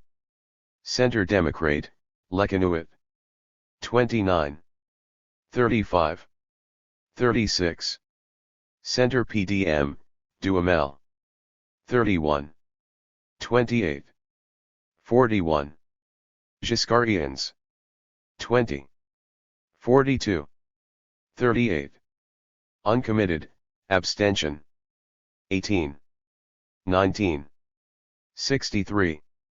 Source: Sophrase, Le Socialisme du Possible, June 1971. Reading the labels. When there's an election and they all appear on TV, then you can find out and really know the party and everything. But otherwise, between two, well, there are some of them speak really well and you can work it out. But still, when he starts with what party he is and all that, you pay more attention. Charwoman. Misappropriation almost inevitably occurs whenever the question invites two different readings, when the uninitiated cannot answer it without bringing it down from the specifically political plane, where it is situated by the professionals who produce it and who will analyze or comment on the results, to the plane of ordinary experience, to which the unconscious schemes of the ethos can be directly applied. Thus the politically incompetent have every likelihood of placing themselves in the camp of the champions of the moral order and the social order, and even of appearing more conservative in this area than the conscious defenders of the social order, whenever they are led to apply the categories of their class ethos to problems already constituted politically at the level of the field of ideological production. It is known that, so long as one remains in the order of domestic morality, the propensity to liberalism or tolerance tends to increase as one moves up the social hierarchy, which seems to justify the well-known theses about working-class authoritarianism, and it no doubt does so through the mediation of educational level. But this relationship tends to be inverted as soon as the social order, and not solely the moral order, is in question. So if you want to develop communism and achieve socialism, you've got to seize power. Right now, we're too democratic, giving way on too many things. There isn't the violence there was a few years ago. Violence, I don't mean smashing everything, but they're too soft when they go on strike, they don't take a decision. And I tell you, I think it's because the working class isn't miserable enough. Carpenter, age 67, communist. Lipset bases his optimistic account, Sociodicy, of American democracy on a similar observation. Liberal and leftist in economic matters, the working class are more authoritarian when liberalism is defined in non-economic terms, example over civil rights, and, incapable of rising to the disinterestedness which defines every genuine culture, in politics as in other matters, show no signs of the liberalism on which the determinately non-repressive new bourgeoisie centers its lifestyle. 41 Being authoritarian by nature, the working classes can consciously espouse authoritarian ideologies, because their intolerance inclines them to a simplistic, Manichaean view of politics. They expect an improvement in their conditions to come only through sudden, dramatic changes. The evolutionist millenarianism, which is the natural culmination of this political theology, makes the raising of living standards and the education of the working classes the motor of a universal movement towards American democracy, that is, the abolition of authoritarianism and of the classes which are its bearers. It should scarcely be necessary to point out that if the members of the dominant class are more innovating in domestic morality but more conservative in the area more widely regarded as political, i.e., in everything concerned with the economic and political order and with class relations, as shown by their answers on strikes, unions etc., this is because their propensity to adopt innovating or revolutionary positions varies in inverse ratio with the degree to which the changes in question affect the basis of their privilege. Thus, to take just one example, senior executives may appear more liberal in their view of immigrant workers than manual workers, who are more directly concerned by their competition. These executives much more often say that France is not doing enough to help foreign workers find accommodation, 67% compared with 48%, to give them training, 52% and 36%, or make them welcome, 45% and 33%. But their liberalism is less marked when measures which might have consequences for themselves are mentioned. 41% of the senior executives and professionals consider that France is not doing enough to give decent wages to immigrant workers, as against 43% of the manual workers and 51% of the office workers and junior executives. 48% consider that France should reduce or stop its aid to underdeveloped countries, as against 31% of manual workers and 35% of office workers and junior executives. Sofras, La France, l'Algérie et le Tiers-Monde, February 1971. Moral order and political order. The duality of the principles of discourse production is constantly revealed, in the very discourse of activists or the most politicized workers, through the changes of tone and style from one area to another, and even through the permanent tension, within the same discourse, between the two modes of expression. On one side, there are the ready-made formulae, indivisible units of prefabricated thought and speech, which give a discourse its color of conceptual universality but also its air of having been learned by heart, and the unreality so characteristic of dissertations. A railwayman talks about the underprivileged strata as a schoolboy might write an essay on contemporary youth, the most academic terms of political vocabulary, mandators, revaluation of wages, which serve to show, at the risk of malapropisms, se contraire à l'intérêt de la masse salariale, 42 that the speaker is able to stand up to a quasi-scholastic test and defend both the status attribute of a man and the honor of a class, in short, that he is not to be soft-soaped, that he has got what it takes to deal with those smart-talking politicians. On the other side, separated by abrupt breaks in tone, are the most concrete references to immediate experience, unique and specific, which give a discourse its reality, its plenitude, its authenticity, while at the same time tending to prevent universalization, the precondition of mobilization. 43. These effects, evident in spoken language, are even more marked in written language. Thus, among the manual workers who responded to the Ears questionnaire and who are strongly over-selected, they differ from their class in a whole series of ways. They are better educated, their children are more often in lycees, church schools, or higher education, they more often live in Paris or read Paris newspapers. One finds a mechanic who expatiates in the first person plural on the mission of France in the world, a miner who exclaims, "Poor France." No one gives a damn for her, a typesetter who expounds his vision of an educational system capable of enhancing the general well-being in a style which is a model of the effort to reproduce the grandiloquence of political discourse. But apart from those attempts at generalization which indicate a certain familiarity with trade union and political discussion of the educational system, most often reduced to keywords or slogans, pseudo-reform, fraud, reabsorption of unemployment metal worker, integrating the dynamic elements of the nation, underprivileged strata railwaymen, the responses are extremely particularized. It is as if the respondents seized this opportunity to formulate a personal grievance not immediately relevant to the questions asked. Often, too, the submission is a way of letting people at the top know what is going on, particularly about the teacher's lack of conscientiousness. A farmer writes exactly the same sentence in reply to each question: the teachers don't do their job properly, all they think about is their holidays. Another respondent returns, in each of his comments, to the waste of working time, and another, a shorthand typist married to a coach builder, leaves half the questions unanswered and replies to each of the others, they've got no sense of professional duty, all they talk about is leisure. An assumed style. Gentlemen, the present form of contact is an innovation which is advantageous for all. Every effort should be made to develop the latter, and team spirit should be vigorously pursued. It is time for theory to give way to technology, audiovisual methods should be optimized, industrial experience is desirable, and also politicization so long as it is geared to a sufficiently broad overview for stability to be decisively prioritized. Adult education and updating are now crucially indispensable. Basic training is no longer adequate at this point in time. Continuous assessment and know-how should maximize social advancement. Setting aside all sectarian interests, the goal is progress. A major retooling of vocational guidance is called for. Education is not synonymous with intelligence. A worthy captain of industry may be found very young. Leadership potential is easily spotted.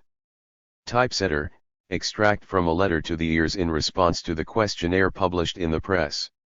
No doubt partly because it is constantly confronted with these interference effects and with the tendency to self-exclusion which flows from dispossession and the sense of impotence, The educational effort of the political or trade union organizations to inculcate the will to have an opinion and to provide the means of producing it must itself constantly oscillate between the formalism of general principles on the economic and social world and direct reference to immediate experience.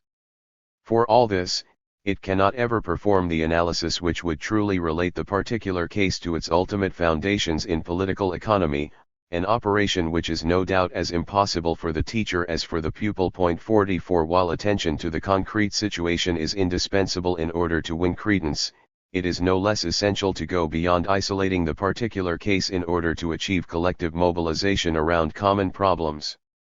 This dialectic of the general and the particular is at the heart of all politics, but especially of the process of politicization, with the need, for some, whose interests are bound up with the established order, to universalize their particular interests, and, for others, to grasp the universality of their particular conditions.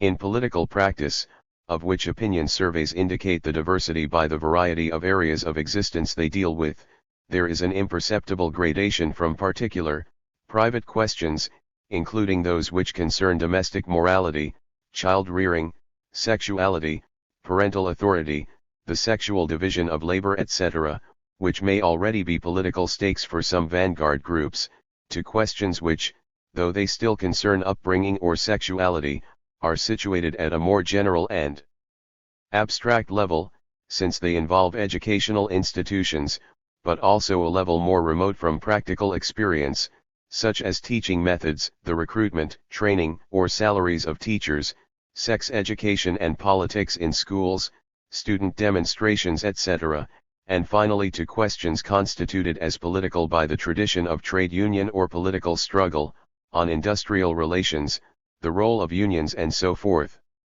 The misappropriation of opinion is greatest when, in ambiguous political situations such as all crisis situations, which challenge established guidelines and schemes of thought, in the case in point, just after May 1968, the politically most deprived who are also, to a large extent, the economically and culturally most deprived apprehend political problems which for them are still ill-defined, those, for example, posed by student demonstrations, through their everyday schemes of perception and appreciation, in this case, their ethical aversion to long-haired students and the spoilt children of the idle rich. They thus seem to prove their authoritarianism and reinforce the natural defenders of the established order. Questions on school disorders and student demonstrations or on politics in education are predisposed to function as traps, because they only take on their full meaning in their real context, the dominant problematic, i.e., the set of questions generated from the fundamental question of the maintenance of the established order. As is shown by the inventory of the questions posed by opinion research institutes, see Table 32, this problematic marshals the questions which present themselves to those, exclusively, who have to take account of the distribution of opinions about their policy in determining their policy. It only recognizes the questions which the dominant class ask themselves about the groups which are problems for them, and ignores the questions these groups ask, and the problems they have. The most deprived do not, strictly speaking, know what question they are answering, and do not possess the interests and dispositions that would enable them to reactivate the question by seeing it as a particular form of the question of the conservation or subversion of the established order. They therefore respond not to the question that is actually asked, but to a question they produce from their own resources, i.e., from the practical principles of their class ethos. When the questions posed are in the intermediate area between morality and politics, the contamination of politics by morality and the slippage from moral indignation to political reaction is most clearly seen, especially in those whose position in social space predisposes them to a moral perception of the social world, such as the petite bourgeoisie and especially its declining fractions or individuals.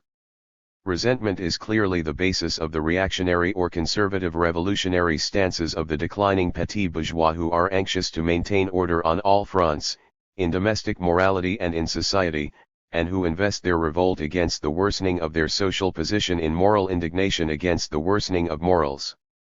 But it often also pervades the Jacobin rigor and meritocratic revolt of the ascendant petit bourgeois, who are convinced of their right to settle scores with a society which has not sufficiently rewarded their merits.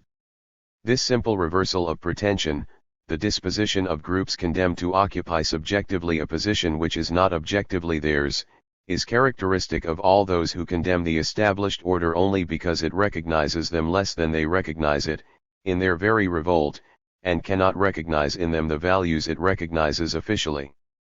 This is why enlightened conservatism, which is always ready to accept or even initiate changes in every area which does touch the foundations of the social order 45, finds, on both right and left, the foils it needs in order to present itself as a vanguard.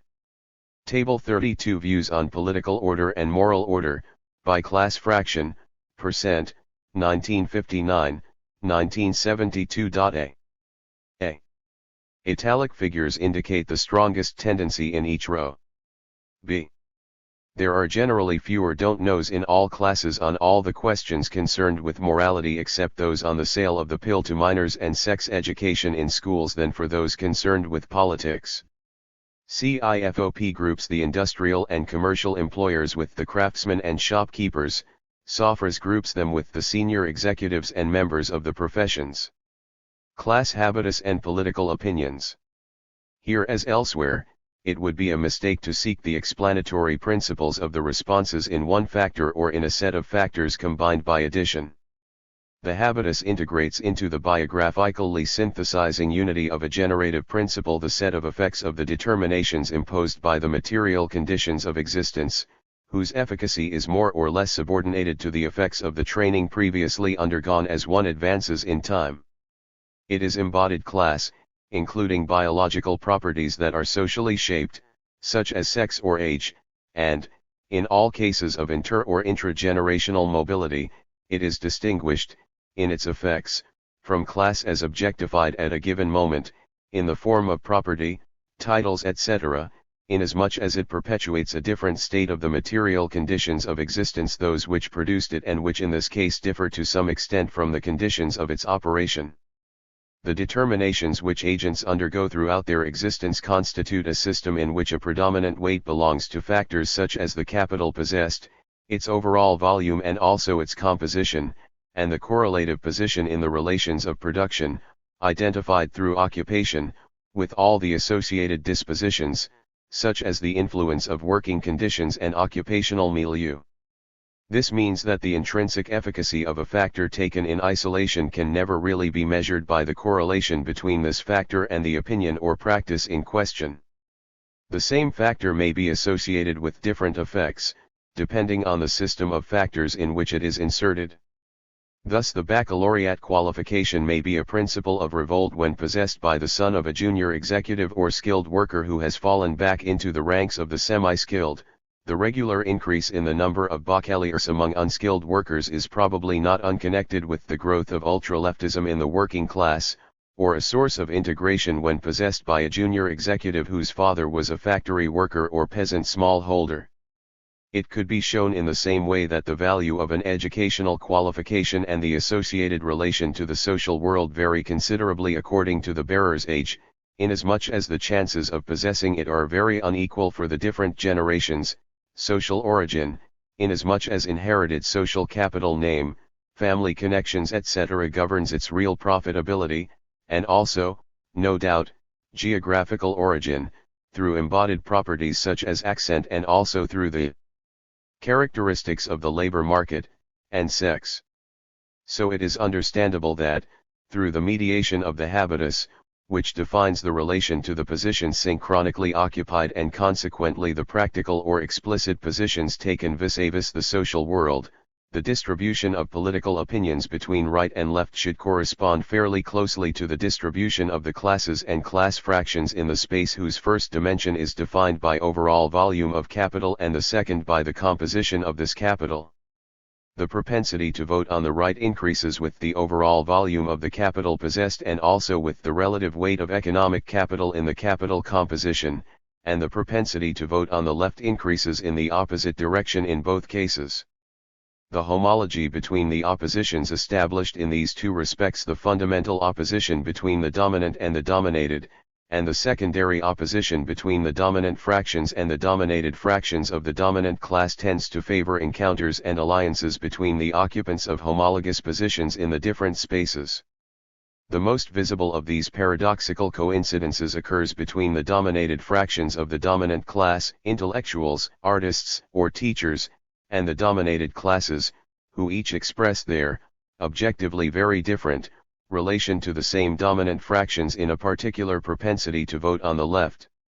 If, on the basis of the distributions of voting intentions by socio-occupational category established by G. Michelet and M. Simon 46, each class fraction is characterized by the algebraic deviation between the percentages of left-wing votes and the percentages of right-wing votes, leaving aside the don't knows, which vary relatively little, it can be seen that everything takes place as if the effects of volume and the effects of composition compounded each other. The political space thus appears as a systematic skewing of the social space, with primary teachers, 43, found next to the minors, 44, the secondary and tertiary teachers, 21, next to the skilled workers, 19, the artists, 15, close to the unskilled workers, 15, and the clerical workers, 9, alongside the semi-skilled workers, 10. The other extremity of the political space is occupied by the industrial employers, plus 61, followed by the professions, plus 47, the senior administrative executives, plus 34, and, very close to them, the commercial employers, plus 32, the technicians, plus 2, and the foremen, plus 1, are situated on the frontier between right and left. Everything suggests that a secondary opposition is established between fractions of which a large proportion of the members move towards the most classifying choices of their respective regions of the political space, the industrialists and professionals, on one side, who give a high proportion of votes to the liberal right, and the unskilled, semi-skilled, and skilled workers, on the other side, who give a high proportion of votes to the Communist Party, thus seem to be opposed to the fractions which combine a high proportion of abstentions and relatively less classifying choices, non-communist left or goalist, i.e., the artists, teachers, and foremen, who perhaps express in this way the contradictions and ambiguities of their social positions. The classifications used by Michelet and Simon both for the socio-occupational categories and for political opinions, reduced to very broad categories, with no indication of modality, do not make it possible to establish a clear opposition between the established petite bourgeoisie, more attached to the traditional political organizations, although here too, effects of downward mobility have induced new forms of demands and struggle, and the new petite bourgeoisie, which recognizes its image. In all the new political forms from ultra-leftism, through the PSU and the new tendencies in the Socialist Party, to ecology, and in all the participationist and self-management catchwords likely to satisfy the aspirations to autonomy and personal sovereignty of petits bourgeois with intellectual pretensions.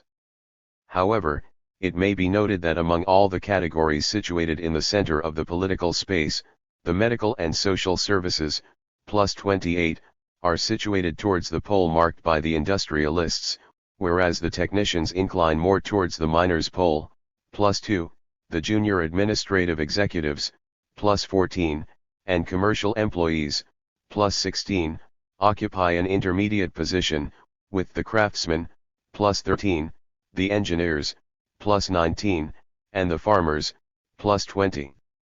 Political practices or opinions, like other practices, cannot, of course, be fully accounted for if one leaves out everything that is apprehended through the ordinary indicators of social origin.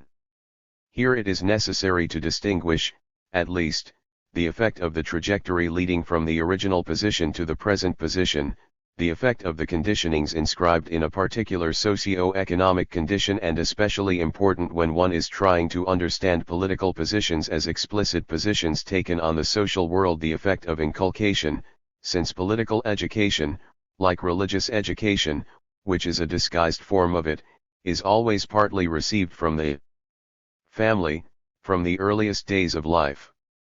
Before expressing surprise at the intensity of the correlation between religious practice and political opinion, one has to consider whether this is not largely due to the fact that these are simply two different manifestations of the same disposition.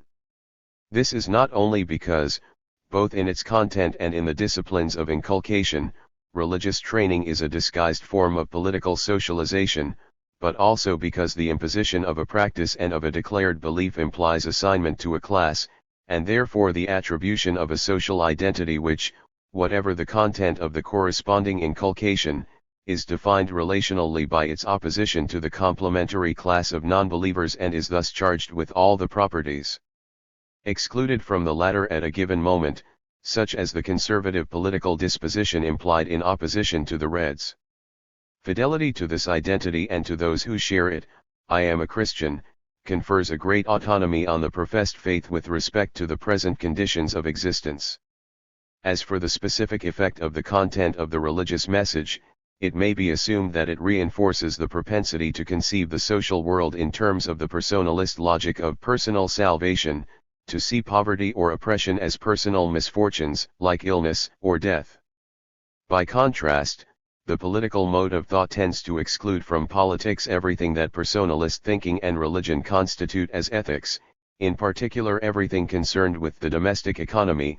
It is therefore ill-prepared to politicize domestic matters, such as consumption or the condition of women. The difficulty is aggravated by the fact that the vanguard in politicizing the domestic is often made up of individuals or movements of Christian origin, and it is not easy to determine whether they are politicizing the domestic or domesticating and depoliticizing the political. Supply and demand. To endeavor to specify the relationship between the social classes and the political opinions socially constituted at a given moment, one may be tempted to examine, on the basis of the statistics available, how the different classes and class fractions distribute their choices among the different politically marked newspapers and magazines.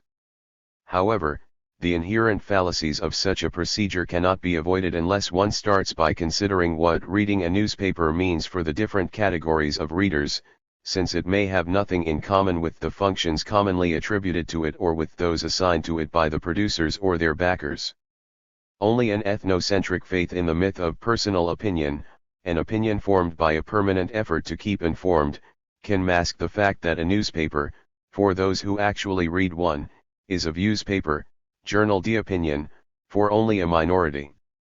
Thus, the readers of national newspapers such as François and Le Parisien Libéré, circulations 510,000 and 360,000 respectively in 1977, are distributed fairly equally between right and left, 41% to 36% for the former, 33% to 33% for the latter, and, even more surprisingly, given its more distinctly right-wing content, 27% of the readers of L'Aurore declare themselves to be left-wing voters, 60% and 64% of the respective readerships of the first two papers say they would not stop reading them if the papers took political positions contrary to their own, and a high proportion decline to pronounce on their objectivity or their stances in the election campaign. But above all, only a small proportion of their readers, 24% for Le Parisien Libéré and 29% for François as against 37% for Le Figaro and 42% for L'Aurore, say they are in complete agreement with the opinions expressed by these papers, whereas a large proportion, 40% and 50% respectively, consider them more right-wing than themselves. It can be seen that the specifically political effect of a newspaper is not measured by the political orientation of its specifically political discourse as evaluated in the field of ideological production, still less by the number of column inches directly devoted to politics, but by the relationship the readers have to the paper, whose political message they may ignore and whose most important political action may be to give no importance to politics. It would seem that the lower the readers are situated in the social hierarchy, the more independent their political opinion is of the opinion explicitly professed by their newspaper.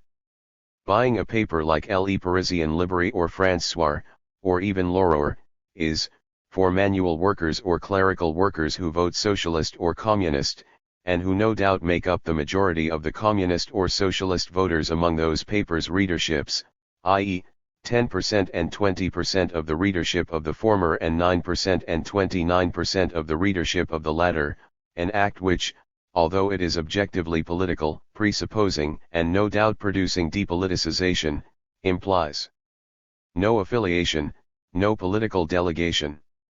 Le Parisien Libre, which devotes 16.3% of its space to sport, as against 2.6% in Le Monde, and to the most popular sports, is regarded by many of its readers as a sports paper which, unlike L'Équipe, provides general and anecdotal news as well for the same price. The relative independence of the readers' political opinions from their newspaper's political tendency thus stems from the fact that, unlike a political party, a newspaper offers information that is not exclusively political, in the narrow sense normally given to this word.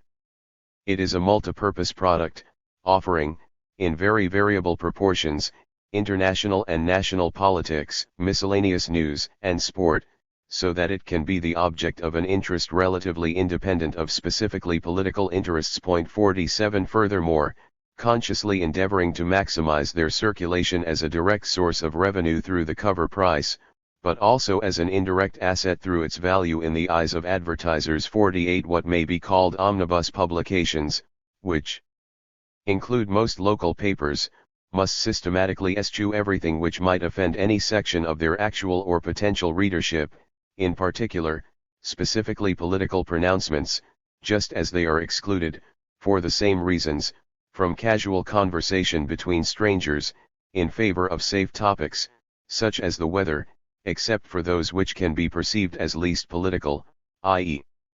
official declarations. This is what gives omnibus newspapers their air of being semi-official or governmental organs. 49 This imperative, which becomes stronger as the clientele expands, necessarily bringing in consumers with increasingly different tastes and opinions, is sufficient to explain the invariant features of all omnibus cultural goods. Family audience feature films, bestsellers, the carefully depoliticized political messages of catch-all political parties, the homogenized attractions of Hollywood stars or the professionals of bureaucratic charm, the perfectly polite and polished profile of the model managers who, in the cause of upward mobility, have smoothed away all their social rough edges. The ideal wide audience product is thus perfectly non-classifying, insipid, but, by virtue of this, acceptable to all tastes. This law also applies to material products. One only has to think of the new mild cheeses, such as Bonbon, or baby foods. There is thus every difference between the major omnibus daily and weekly papers, which maximize their clientele by neutralizing their products, and the vanguard grouplets or avant-garde reviews, which testify to their fidelity to their initial program either by rapid disappearance or by living a precarious existence, dependent on subscriptions, extraordinary efforts by their officials, the devotion of their activists and so on. Their alternative course is to overcome or manage the conflicts arising both in the production unit and in their audience from the pursuit of a wider clientele, the precondition for access to power, by making concessions, compromises or attenuations which contradict the initial program and weaken their links with the oldest and most significant fraction of their audience. Thus, for some major parties, such as the present-day Socialist Party, and some major publications, a rational management of competition within the production unit, which then functions as a field, can be the means of supplying the different fractions of readers or electors. For example, in the case of Le Monde, the different fractions of the dominant class, with diversified products adjusted to their different or even opposing expectations, without any conscious intention of doing so. But in addition, manual and clerical workers, except the most politicized of them, who read El Humanite or another far-left paper, practically never regard the daily newspaper either as that sort of political guide or moral and cultural mentor which it perhaps really is only for a section of the readers of Le Figaro, or as the instrument of information, documentation, and analysis which it no doubt is only for the pupils of Sciences Po or ENA, for senior civil servants and some teachers, in other words, the target audience of Le Monde. As well as the weekend sports results and commentaries, the newspaper is expected to provide news, i.e., information on the whole range of events with which one feels concerned because they concern acquaintances, the deaths, marriages, accidents, or scholastic successes reported in local papers, or people like oneself, whose misfortunes are experienced vicariously, example the catastrophe in a popular campsite in Spain in 1978. The interest in such news, which the so-called serious papers disdainfully relegate to the back page, is perhaps no different in nature from the interest which those members of the dominant class closest to the centers of political decision-making have in so-called general news, the appointment of civil servants to ministerial cabinets or of technocrats to think tanks, elections to the Académie Française or receptions at the Élysée Palace, the power struggles within the political parties or the wars of succession within a major newspaper or firm, not to mention the diary of social events or the list of admissions to the grandes écoles.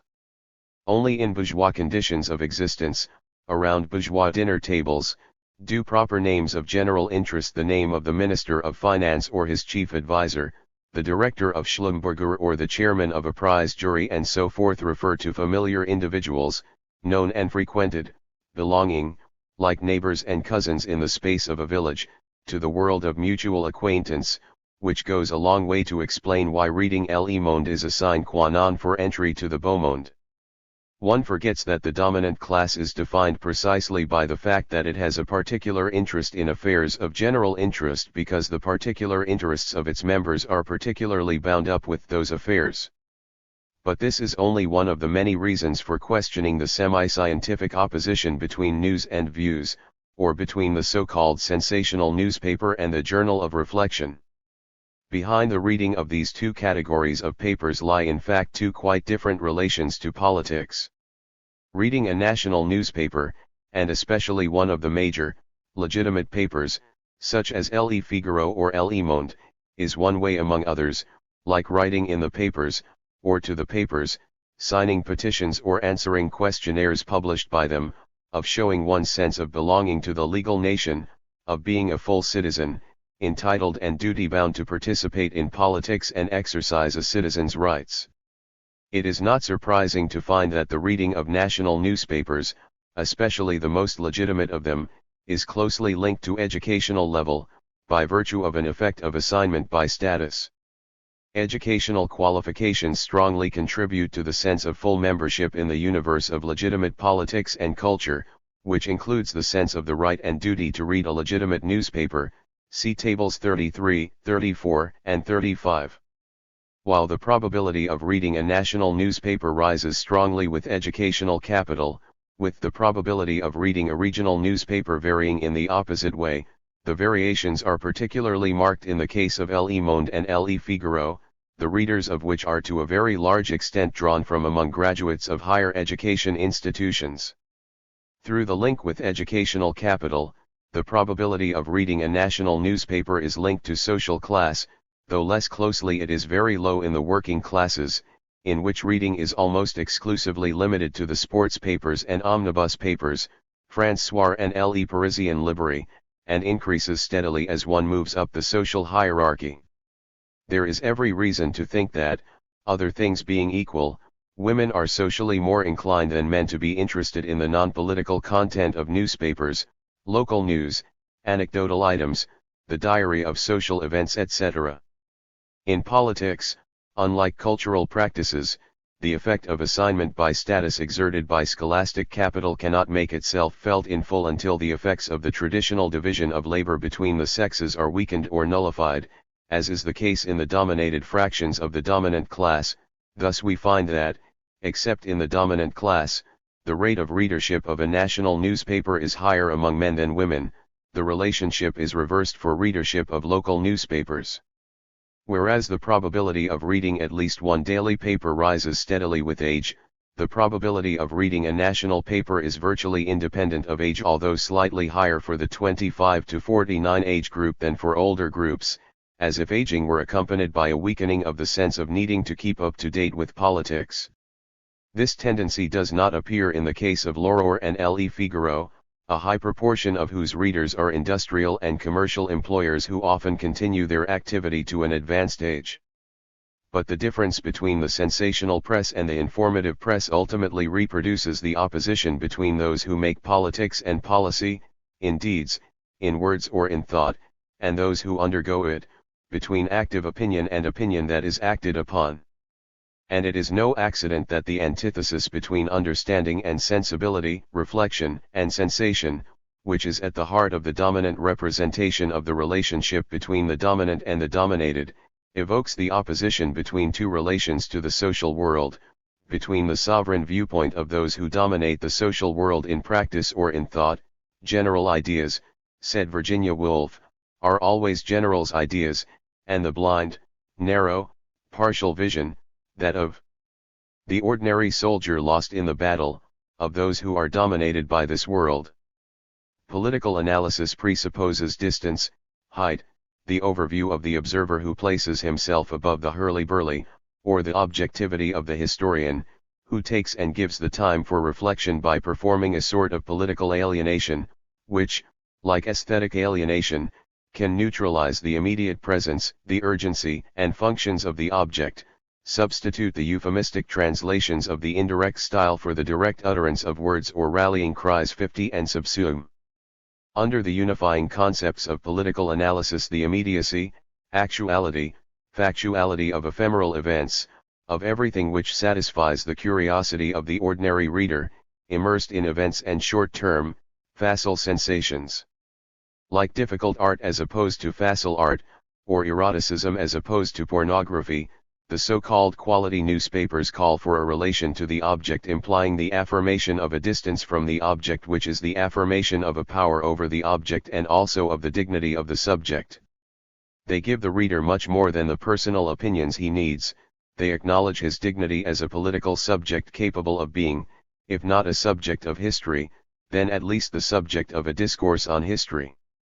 Table 33. Newspaper reading by men, by educational level, 1975. Source, C.S.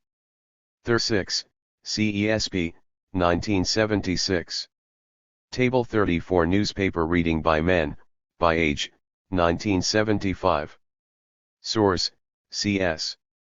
THIRD-6, CESP, 1976. Table 35. Newspaper reading by men and women, by class fraction, 1975. If respondent does read daily paper, probability, percent, of reading. Class fraction of respondent by sex. Probability, percent, of reading daily paper. National daily. Regional daily. Men. Farmers, farm workers. 60.2. 3.8. 98.9. Semi-skilled, domestic. 59.3. 17.2. 92.2. Skilled, foreman. 63.2. 18.2. 89.2. Small employers. 70.2. 20.2. 90.2. Clerical. 66.2. 33.2. 80.2. Junior executives. 63.2. 40.2. 73.2. Business, senior execs. 74.2. 49.2. 67.2. Women. Farmers, farm workers. 53.2. 0. 100. Semi-skilled, domestic. 46.2. 12.2. 92.2. Skilled, foreman. 40.2. 14.2. 91.2. Small employers. 72.2. 13.2. 93.2. Clerical. 50.2. 21.2. 83.2. Junior executives. 50.2. 35.2. 70.2.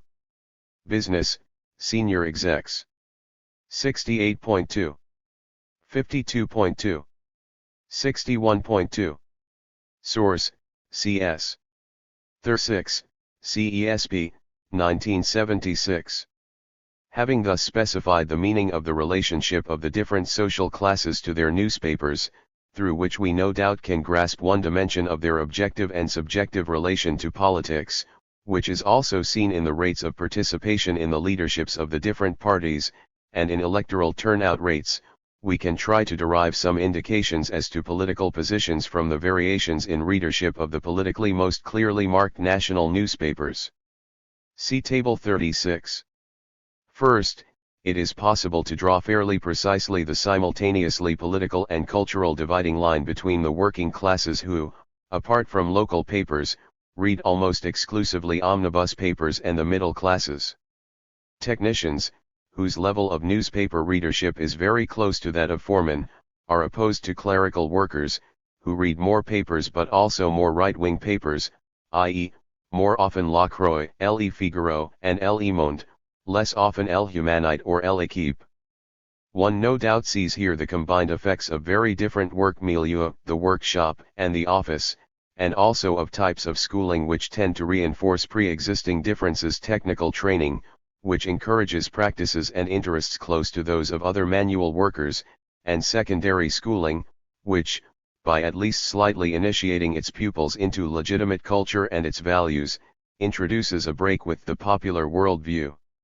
To verify this, one only has to observe that foremen, although they have distinctly higher incomes and a geographical distribution very similar to that of the clerical workers, who are only a little more concentrated in Paris, have much lower readership rates for the national dailies and the weeklies, 18.5% and 28.4% respectively, as against the clerical workers' 41.4% and 43.2%. Foremen more often read the omnibus papers and, among the weeklies, El Humanite Dimanche, whereas the clerical workers slightly more often read Le Figaro, Le Monde, and La Croix, and, among the weeklies, La Vie, and especially Le Nouvel Observateur. There is every reason to think that those whom this dividing line separates are opposed in other respects, particularly as regards their attitudes to religion, the trade unions and the political parties, with, on the clerical workers' side, a higher proportion of practicing Catholics, force ouvrière unionists and socialists, or PSU, or extreme left, voters, but also Gaullists, and on the manual workers' side, a higher proportion of agnostics or non-practicing Catholics, CGT unionists and communist voters. 51 These oppositions are themselves an integral part of lifestyles linked to different social trajectories and different working conditions, for example, differences according to how long the lineage has been urbanized and proletarianized, according to the size of the firm, etc. The boundary between the industrial working class and the peasantry is also marked by the probability much higher among industrial workers of reading a national newspaper, especially El Humanite, and by the fact that agricultural workers almost always read only Catholic weeklies, Le Pèlerin, La Vie, whereas industrial workers read a greater variety of papers. As one moves up the occupational hierarchy, which is to some extent linked with seniority in the working class, the Catholic press is increasingly supplanted by the communist press, which is not surprising when one knows that the tendency to vote on the left varies in the same way. Except for El Humanite, the newspapers and weekly magazines only really fulfill their role as political markers starting at the level of the middle classes. The space mapped out by the quantity and quality of reading reproduces fairly exactly the ordinary oppositions by volume and composition of capital, both at the level of the middle classes and at the level of the dominant class. On one side, we find the economically, relatively, rich fractions, craftsmen and small shopkeepers, or industrial and commercial employers, who read little, and mainly omnibus papers. On the other, the culturally, relatively, rich fractions, clerical workers, junior executives, and primary teachers at the first level and, at the second level, professionals, engineers, senior executives, secondary and higher education teachers, who read a lot of national dailies, especially the most legitimate ones, and weekly magazines. In the middle classes as in the dominant class, the proportion of readers of national papers and left-wing papers declines, and the proportion of readers of regional papers and right-wing papers increases, as one moves from the primary or secondary teachers to the small or big commercial employers. Table 36% of each class fraction reading each daily and weekly paper. A. Source, CS. THIRD-6, Secondary Analysis. A.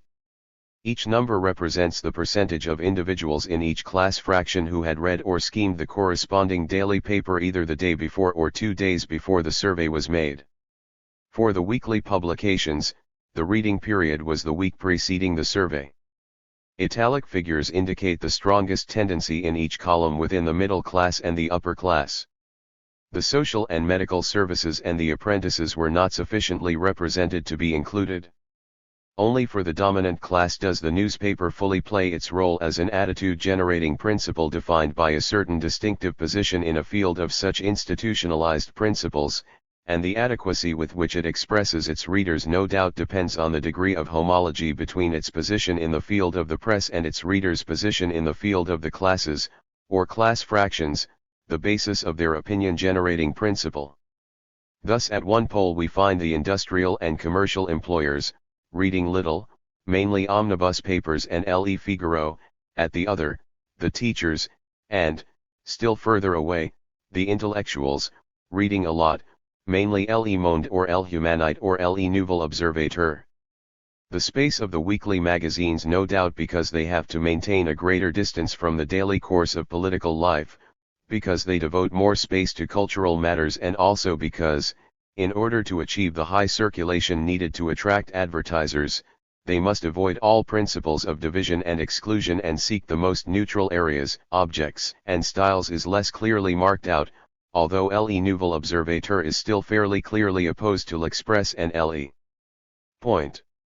We should perhaps not read too much into the differences between the fractions defining intermediate positions, especially the most heterogeneous of them, such as the executives or engineers, since surveys in successive years produce divergences attributable to the smallness of the corresponding populations in the representative sample. However, we know from the survey on press readership in the dominant class alone, CSV, which separates them out, that private sector executives much more often read L'Aurore and Le Figaro, and the economic and financial press, Les Echos, Entreprise, much less often Le Monde and Le Nouvel Observateur, than public sector executives, and also that the members of the literary and scientific occupations read Le Nouvel Observateur more often and Le Figaro less often than the teachers.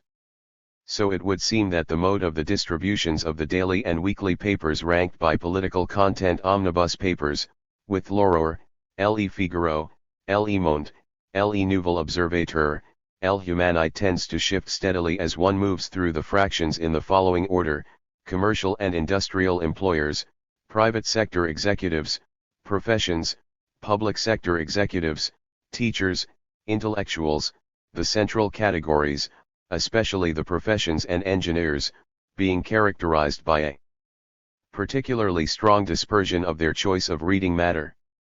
The opposition between the fractions in terms of the composition of their capital is blurred by the effects of the opposition, within each fraction, between old and young or, more precisely, predecessors and successors, the old gang and the new wave.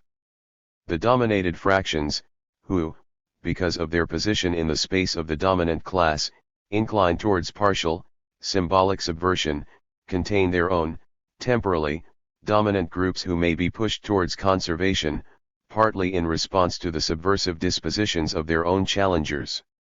Similarly, within the dominant fractions, who have an interest in all forms of conservation, the successors, and, to a lesser extent, women, who are temporarily kept away from power, may, up to a point and for a certain time, share the worldview put forward by the dominated fractions. Thus the opposition between Le Figaro or L'Express and Le Nouvel Observateur expresses not only the opposition between the dominant and the dominated fractions, between the private and the public, and, more precisely, between, on the one hand, the employers closest to the private pole of the economic field, least rich in educational capital and no doubt most threatened with decline, the oldest private sector executives, those most linked to the employers, and, on the other hand, the public sector executives and the teachers, but also the opposition between the predecessors and the successors, the old and the young. 52. Playing unwittingly on the confusion between class struggles and class fraction struggles, or, more simply, between right and right bank or left and left bank, and also on the classificatory and conceptual fuzziness resulting from the partial overlaps between the different internal divisions of the dominant class, the Nouvel Observateur enables all dominant class members who are dominated in one or another of the possible respects intellectuals, the young, women to experience the sum of their necessarily partial challenges as the most radical assault on the established order. Consigning the class struggle to history, it offers its readers as a bonus the means and the gratifications of a simultaneously ethical, aesthetic, and political snobbery which can combine, in a sort of anti-bourgeois pessimism, the appearances of intellectual vanguardism, which leads to elitism, and political vanguardism, which leads to populism. If it appears that most of the judgments it delivers on the social world have no other basis than the quarrel between the old gang and the new wave, and if its contestation of the established order boils down to a contesting of forms, those of established etiquette, politics, or art, this is because the strategies of symbolic subversion which offer themselves in the competitive struggles for succession reach their limits in recognition of the game and of the stakes which they presuppose and produce. More precisely, it is because the internal order of the dominant class depends very directly on everything which regulates the structure of social time, i.e., the order of successions, whether it be the representations which assign to each age its passions and powers, its liberties and duties, or the respect for forms and forms of respect which, better than any rules, guarantee social distances by maintaining temporal distances, the gaps, pauses, delays and expectations which propriety imposes on the impatience of the inheritors. The political space. At this point, it is possible to represent and systematize the set of relations established, in a provisional diagram of the political space, see Figure 21. This seeks to show how the different class fractions are distributed in relation to one another, relative positions clearly being easier to verify than distances, and also in relation to the set of political products or marques which function as landmarks or insignia. This space can immediately be seen to be a systematic distortion of the space of the classes and class fractions distributed by the volume and composition of their capital. The set of fractions situated on the left in the political space, and in the figure, are pulled downwards and those on the right are pulled upwards, which is understandable since the effects of the opposition by overall capital volume and the opposition by capital composition, and the associated trajectories, are combined. The positions given to the class fractions or marques only indicate, of course, the central point around which the group or readership in question is more or less widely distributed. The social surface corresponding to each of these points in fact varies considerably with the volume of the population, which is generally linked to its social scatter, although the increased volume of a readership may result as much from more intense penetration in a restricted space as from extension of the space covered. The specific effect of trajectory. Political choices are much less independent of social class than is generally supposed, even when the latter is synchronically defined by possession of a capital of a given volume and composition. To demonstrate this, one only has to construct the categories adequately, and one could go much further in the direction opened up by Michelet and Simon by taking account of the diachronic properties of each social position and, perhaps above all, by securing the means of describing and understanding what the different political trademarks and the corresponding products mean for each class or class fraction. It is regrettable that the surveys available, in France, do not make it possible to identify and isolate the effects of trajectory and inculcation, through the parents' occupation and political opinions, even more so, perhaps, that they are equipped with no means of grasping directly in the way in which they are uttered or justified the differences which make nominally identical opinions really incommensurable. The fact that electoral logic ignores the differences between the communist vote of an artist or a university teacher and that of a primary teacher, or a fortiori clerk, a factory worker or a miner is not an excuse for sociology to do the same thing. If it is to have any chance of producing a scientific explanation, it must uncover the really different ways of being or declaring oneself communist and the different meanings of a vote for the Communist Party that are hidden under the nominal identity of votes, while at the same time allowing for the politically important fact that electoral logic treats opinions which differ in both their intentions and their reasons as identical. Figure 21. The political space. This diagram is a theoretical schema constructed on the basis of a close reading of the available statistics, and various analyses of correspondences. The only newspaper or magazine titles indicated are those which function as political marcus or markers. The fact remains that one cannot truly understand the sometimes immense differences between categories which are nonetheless close in social space, such as craftsmen and small farmers, or foremen and technicians, unless one takes into account not only capital volume and composition but also the historical evolution of these properties, i.e., the trajectory of the group as a whole and of the individual in question and his lineage, which is the basis of the subjective image of the position. Objectively occupied. One of the most determining characteristics of political choices lies in the fact that, more than all other choices, much more than the obscure, deep-rooted choices of the habitus 53, they involve the more or less explicit and systematic representation an agent has of the social world, of his position within it and of the position he ought to occupy. Political discourse, when it exists as such, is often no more than the more or less euphemized and universalized expression, never perceived as such by those who utter it, of that representation. In other words, between the position really occupied and the political positions adopted, there intervenes a representation of the position which, although determined by the position, so long as the position is defined completely, that is, also diachronically, may be at odds with the political positions the position seems to entail for an external observer. This is what is sometimes called false consciousness. The slope of the individual and, above all, the collective trajectory governs, through temporal dispositions, the perception of the position occupied in the social world and the enchanted or disenchanted relation to that position, which is one of the principal mediations through which the relationship between social position and political position is established.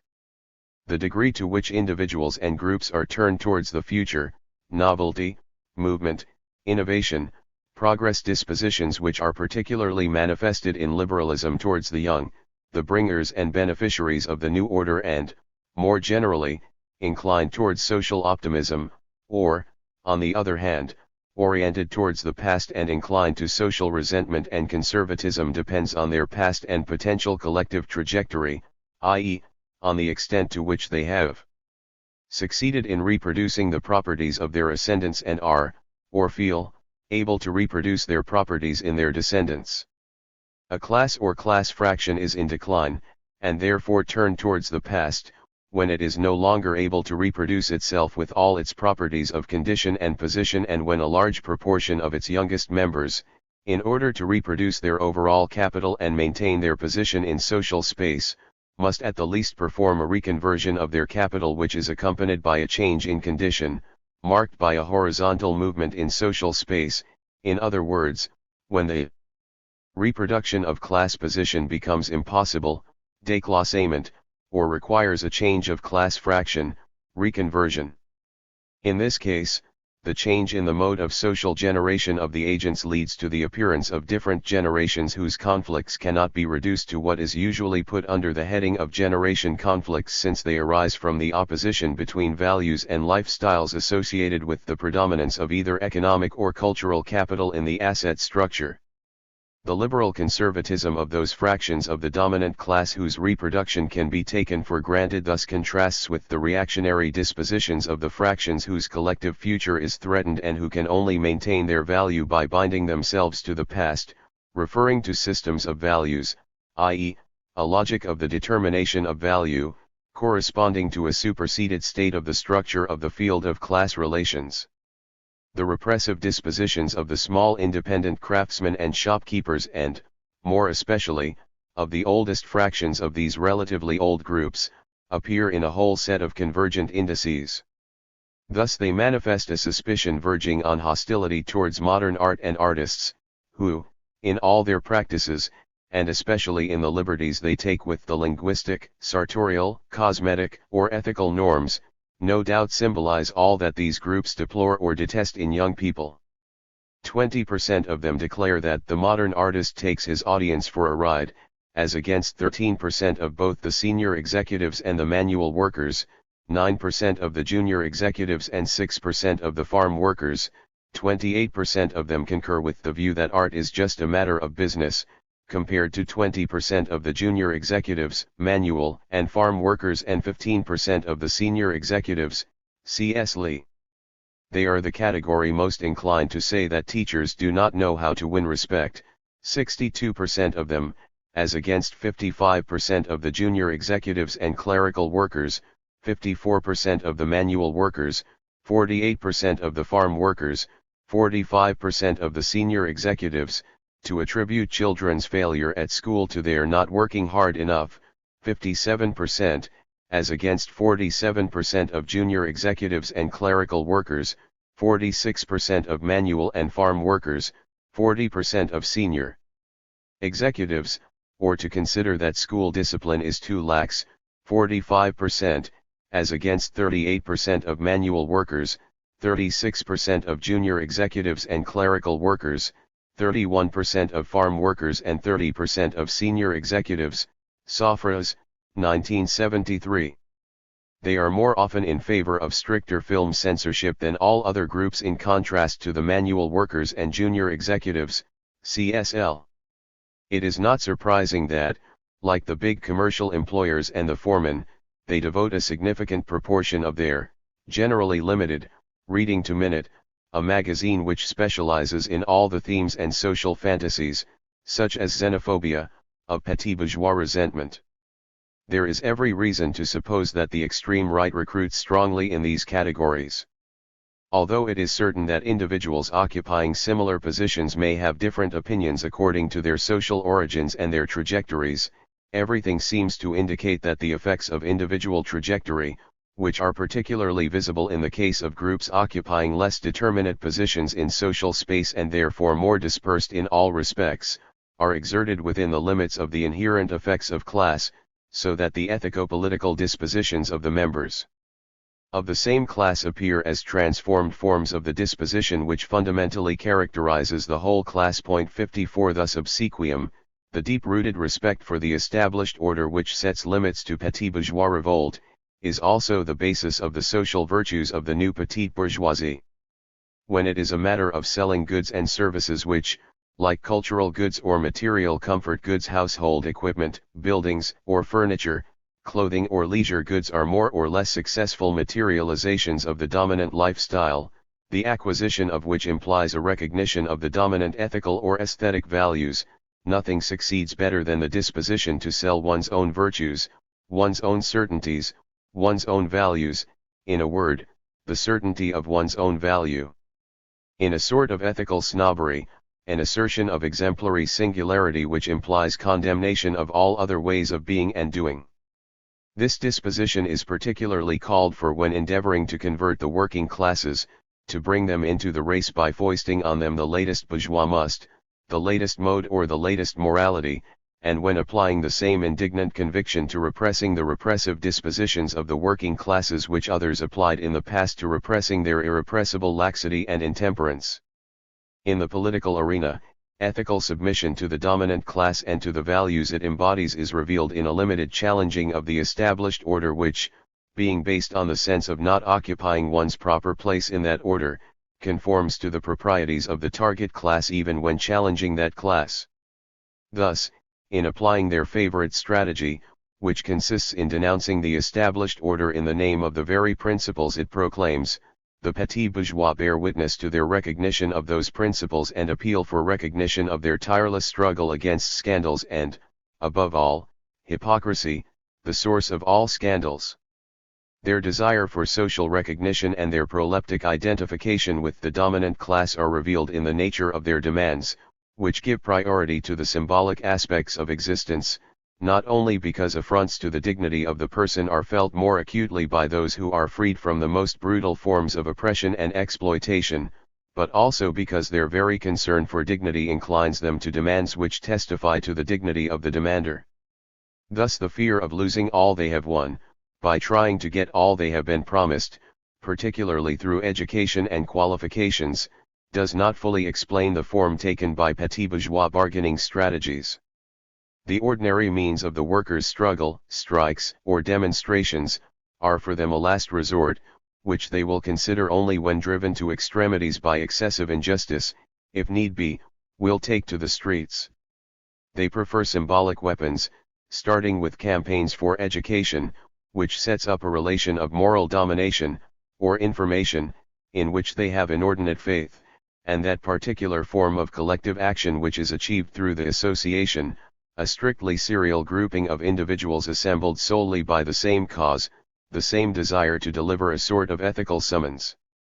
Voluntary action, the conspicuous expenditure of goodwill, a pure, disinterested ethical intervention which recognizes no end outside itself, confers, among other privileges, that of righteous indignation, in the name of the impeccability of those who have done their bit, done their whole duty and, above all, created a fait accompli which calls for recognition. 55 Strictly disinterested, clean activity, free of all compromises with politics, is in fact the precondition for the success of the institutionalization, the most perfect form of social recognition, that is more or less secretly pursued by all associations, petit bourgeois movements par excellence, which, unlike parties, secure the profits of dignity and respectability for undertakings of general interest while promising to satisfy particular interests.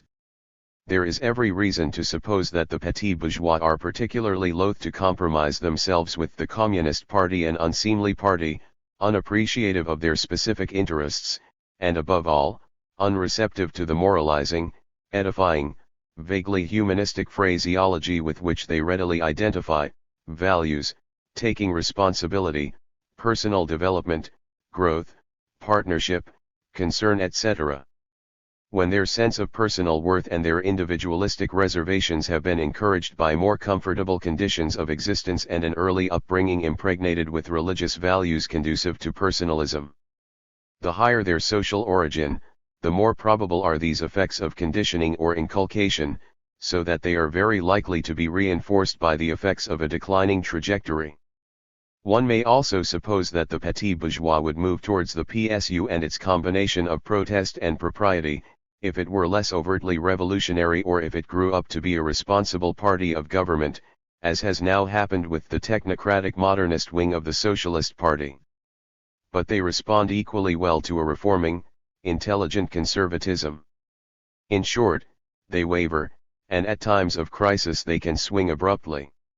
However, if the position occupied in social space at a given moment is not linked to political positions by such simple and direct relations as those observed in other areas, this is not only because individual and collective trajectory orients the perception of the social world, above all of its future, through the experiences linked to social ascent or decline. 56 It is also, and especially, because the chances that political choice will be no more than a politically blind response of class ethos increase as one moves towards the highest age groups, towards the smaller towns and villages, or down the hierarchy of levels of education or of social positions, and are distinctly greater among women than men. The contamination of politics by ethos, although it is less marked among manual workers, who are more politicized, than among small farmers and small employers, does not spare the members of the working classes. For those of them who, because of their sex, women, their age, the old, their place of residence, country dwellers, and, associated with this, their occupational milieu, workers in small firms, are more exposed to the threat of social decline, of falling or relapsing into the subproletariat, and at the same time are politically the least educated and organized, and therefore less inclined and equipped to grasp problems and situations through political categories of perception and appreciation, there is nothing to counterbalance the tendency to pessimism and even resentment which inclines them to a generalized rejection of politics and politicians of every sort, and so to abstention or conservatism.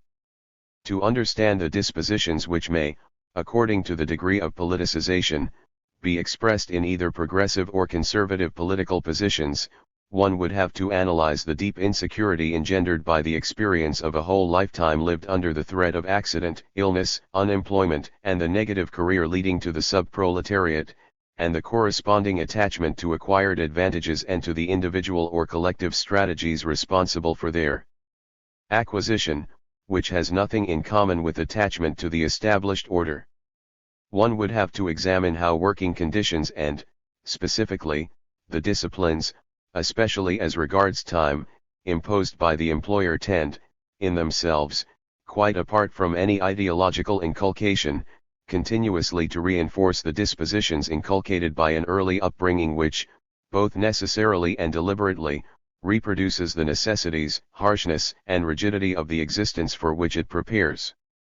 It goes without saying that political education cannot be reduced, as those who interest themselves in the subject almost always suppose, to the conscious transmission of the representations most directly linked to the sphere of the political in the ordinary sense of the word. It would be at least as absurd to reduce the conditions of production of the dispositions which are the basis of political judgments and practices to specifically political socialization, or, worse, to its institutionalized aspect, civic instruction in schools, as it would be to reduce the social conditions of the production of taste, which is also a political disposition, to specifically artistic training. One would have to analyze more precisely the universe of practical mediations through which the attachment to an ordered world, starting with an ordered domestic world, i.e., one subordinated to the order imposed by the universe of labor, impresses itself on industrial workers, how the order of the factory temporal, moral, and social extends even into the sphere of so-called private life, into the schemes of thought and expression which enable it to be thought and expressed, and which are often applied outside that sphere.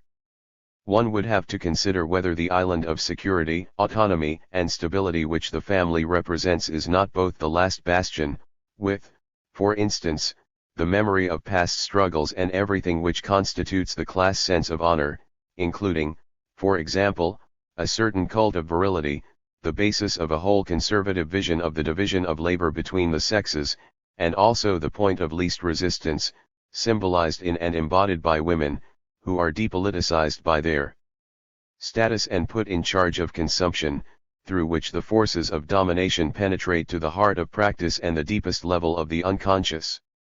One may assume that individuals are more susceptible to the screening or false context effects of locally based groups, and also fields, that is, more likely to understand their position in social space in terms of a geographically based subspace, village, neighborhood, etc., the more they lack the properties which determine the chances of access to opinion or to the means of expressing it, such as reading a national newspaper.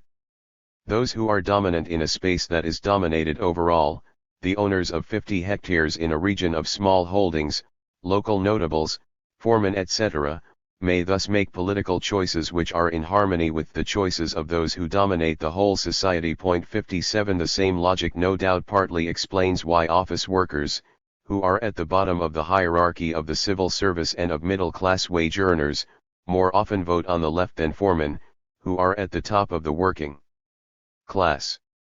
More generally, one may assume that, other things being equal, and whatever the position of these fields in the social space, those dominant in a relatively autonomous field are more inclined to vote on the right than those dominated in the corresponding fields, and that the dominated of all fields are more inclined to vote on the left than the corresponding dominant agents. Political language.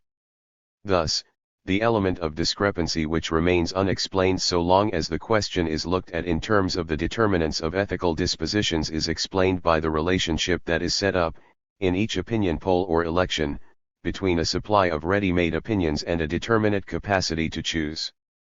The consumers of opinions may make mistakes over the object, allodoxia, and, indeed, the more they rely on the politically uncertain, or even indeterminate, schemes of their class ethos, for lack of specifically political principles of perception and appreciation, the more likely they are to endorse opinions that are not their own. But they may also choose one constituted opinion when, whether they know it or not, they would choose another, more or less different one if it were constituted as such and, above all, if, being professed by a determinate group of professionals, it had some claim to respectability. The political field puts forward a universe of political possibles which, as such, thus exerts a twofold effect. First, it favors the effect of spurious identification resulting from the fact that the same implicit sense may recognize its political expression in different forms of the already made explicit. Secondly, it tends to produce an effect of closure by tacitly presenting the universe of realized possibles as the universe of possible possibles, thus delimiting the universe of the politically thinkable. These two effects are exerted here with particular force because demand hardly ever, at least in the dominated classes, pre-exists a supply of political discourse, unformulated or partially formulated. It only knows what it means when it sees what it recognizes, rightly or wrongly, in an offered opinion. That is why it is necessary to return to the analysis of the logocentrism of the politico-scientific survey which, in its methodological innocence, performs a sort of in vitro replication of the most fundamental effect of the division of political labor. By offering a choice among several utterances and asking for a position to be taken on the already uttered, the survey, like political consultations, proceeds as if it had already resolved the essential problem of politics, namely, the question of the transmutation of experience into discourse, of the unformulated ethos into a constituting logos, of a class sense, which may imply a form of adaptation and resignation to the self-evidences of the social order, into a conscious, i.e., explicitly formulated, apprehension of that order. Eliminating the labor of formulation, the survey tacitly presupposes that the person questioned would have been capable of producing or even reproducing the proposition which constitutes the statement of the question, or even of spontaneously adopting the relation to language and to politics which underlies the production of such an inquiry, although the yes or no it can always produce cannot be regarded as an index of that aptitude. At the same time, by unconsciously begging the question, it denies itself the possibility of gathering the information which governs the meaning that can be given to all the information directly gathered. Recognizing only the electoral imperative of formal equality before the questionnaire, which combines with the technical imperative of standardized information gathering, the precondition for the formal comparability of the data and the material and mental automation of the analysis, the survey attributes the operation of constitution to the respondent, even when it is in fact a product of the questioning.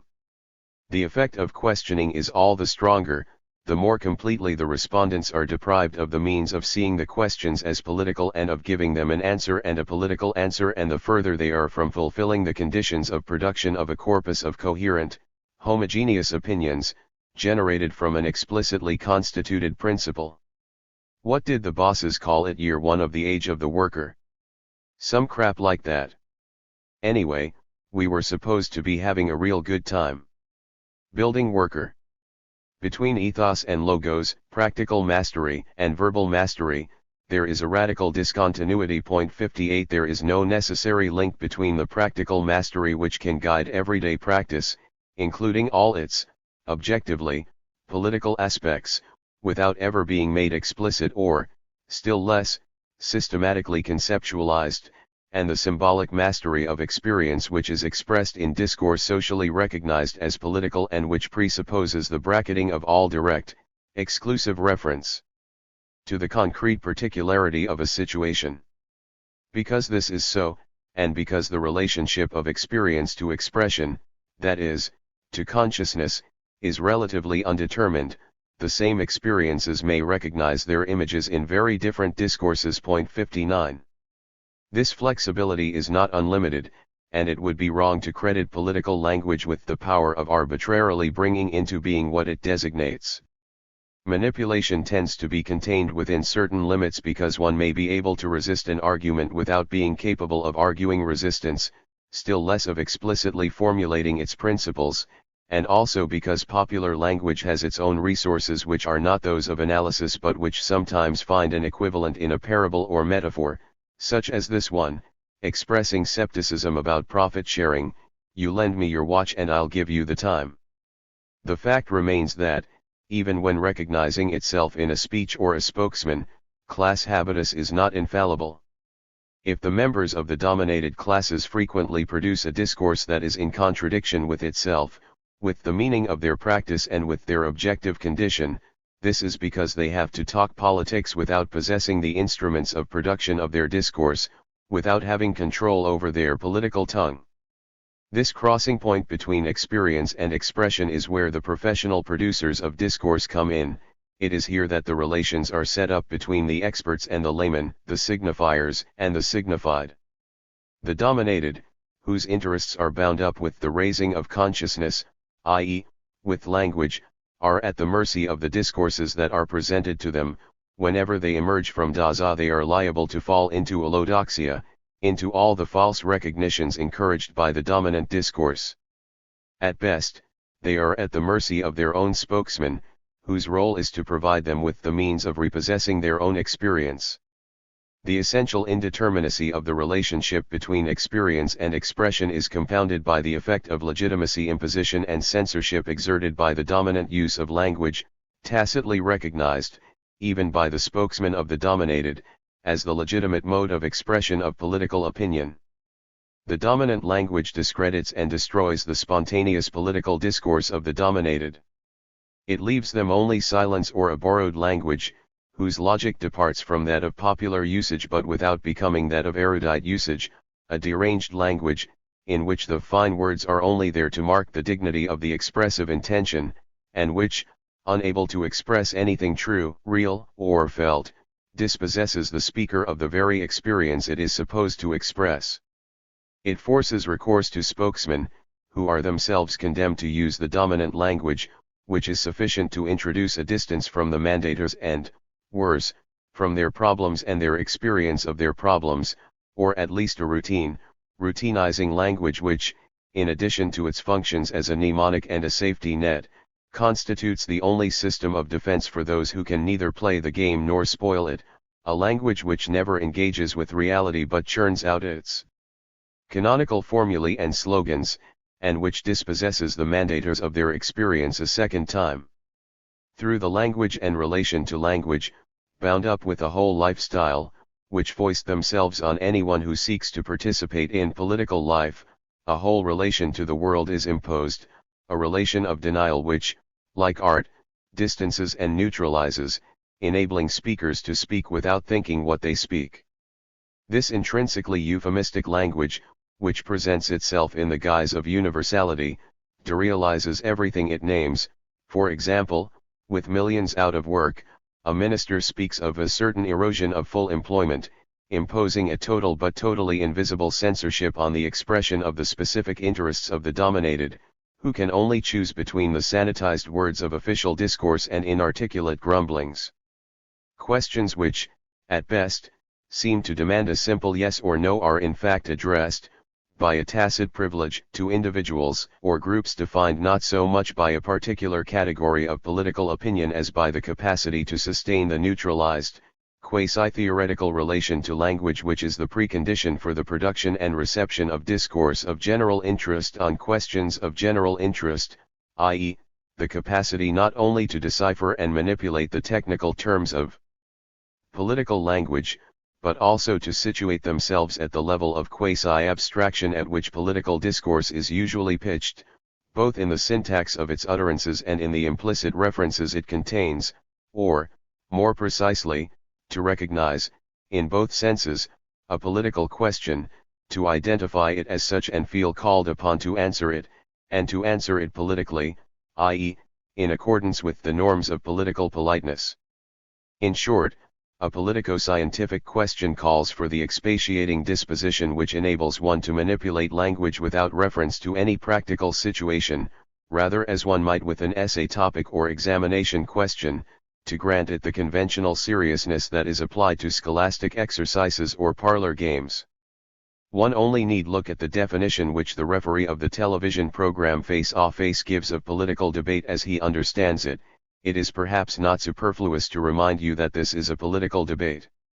I think that, if you will agree, I will start by asking each of you, starting with Mr. Habib Delankal, since we have agreed that he is to speak first, to define your general position, your overall interpretation of the problem, and to give examples from two areas, first education, in the broad sense, and then information, again in the broad sense, and then, of course, you may sum up. Like the televised debate, the survey is very close to the scholastic situation in the questions it asks, which are often, to within a word or two, those which furnish ENA dissertation topics, political science lecture themes or the titles of articles in Le Monde. Above all, it is very close to the classroom by virtue of the form of the social relation in which the questioning takes place. Only scholastic neutralization and distancing can enable one to respond adequately to a situation in which a perfect stranger comes up and asks political questions, normally excluded from such encounters, without even thinking of invoking the authority of a third party. It has been established empirically that political discussions most often occur between people of identical opinions. If this is so, it is because a whole spontaneous semiology is implemented so as to avoid burning issues, the foremost of which are political issues, and to establish the provisional consensus which, in the accidental encounters of everyday life, can only be created by recourse to commonplaces and by constant vigilance. One is reminded of a remark by Pierre Greco, who pointed out that the question, "Are your friends your friends?" invites answers which, even if identical, may differ radically as regards their principle, being produced either by a simple logical calculation based on a syntactic rewriting of the utterance itself, or by mental reference to the real world of friends. Like all the discourse of the doxosopher, who never teaches anything other than the difficulty of taking sides, the questioning he proposes produces distance. It distances the receiver by reminding him of the complexity and depth of the questions through the very complexity of the formulation. It distances reality by imposing the empty intentionality demanded by the obligatory subjects of scholastic discourse. The unreality of the most specifically political questions also, and especially, arises from the fact that they only take on their full meaning in relation to the semantic field, which is none other than the field of different political positions corresponding to different positions in the field of ideological production.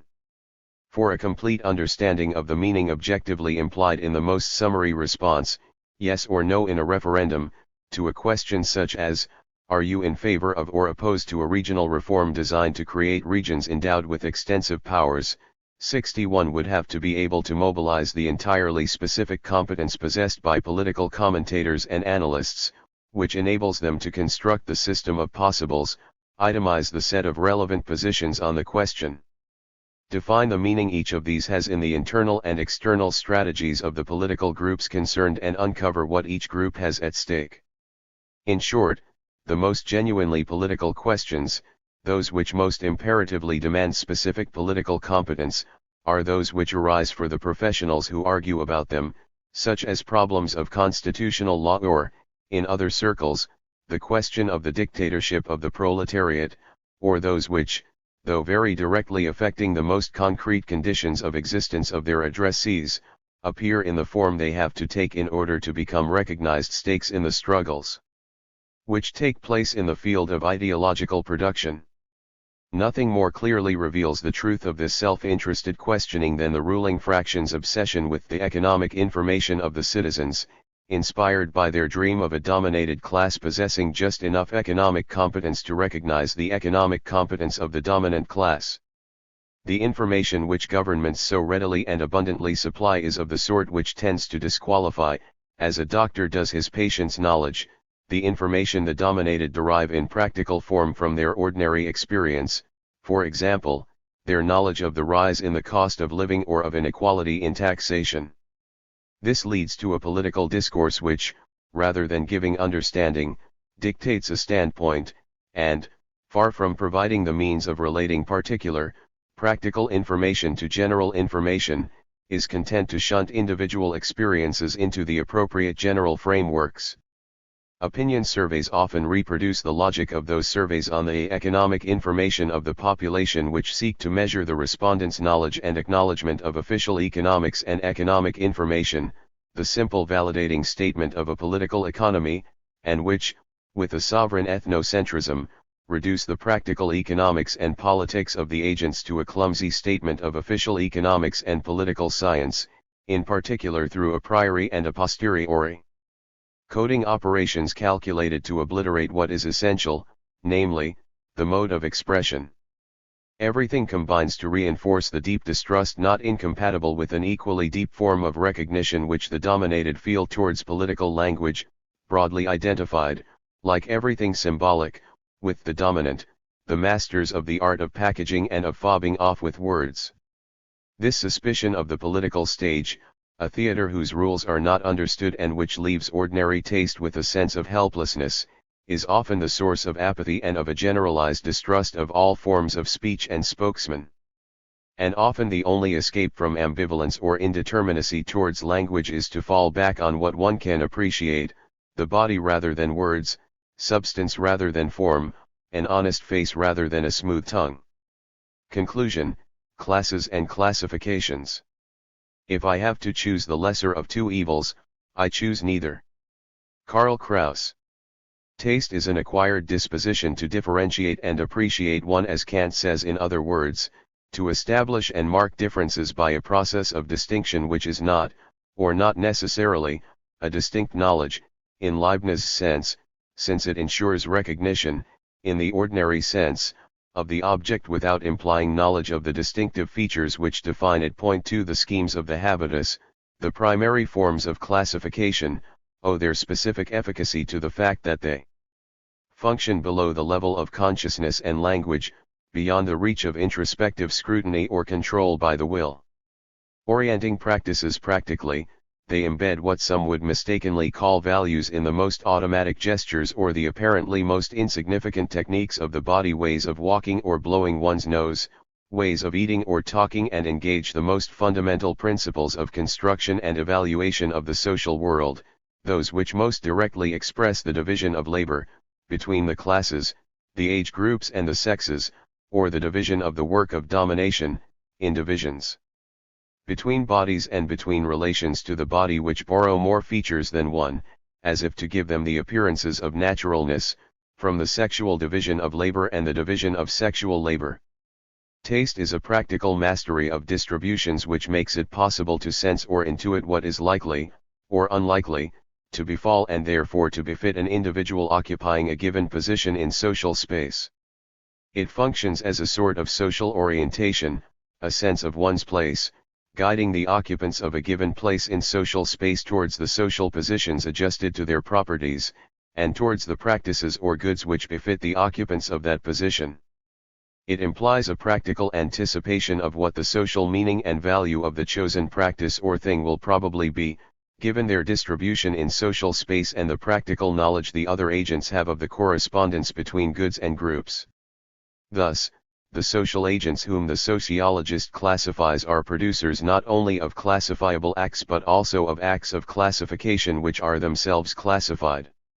Knowledge of the social world has to take into account a practical knowledge of this world which pre-exists it and which it must not fail to include in its object, although, as a first stage, this knowledge has to be constituted against the partial and interested representations provided by practical knowledge. To speak of habitus is to include in the object the knowledge which the agents, who are part of the object, have of the object, and the contribution this knowledge makes to the reality of the object.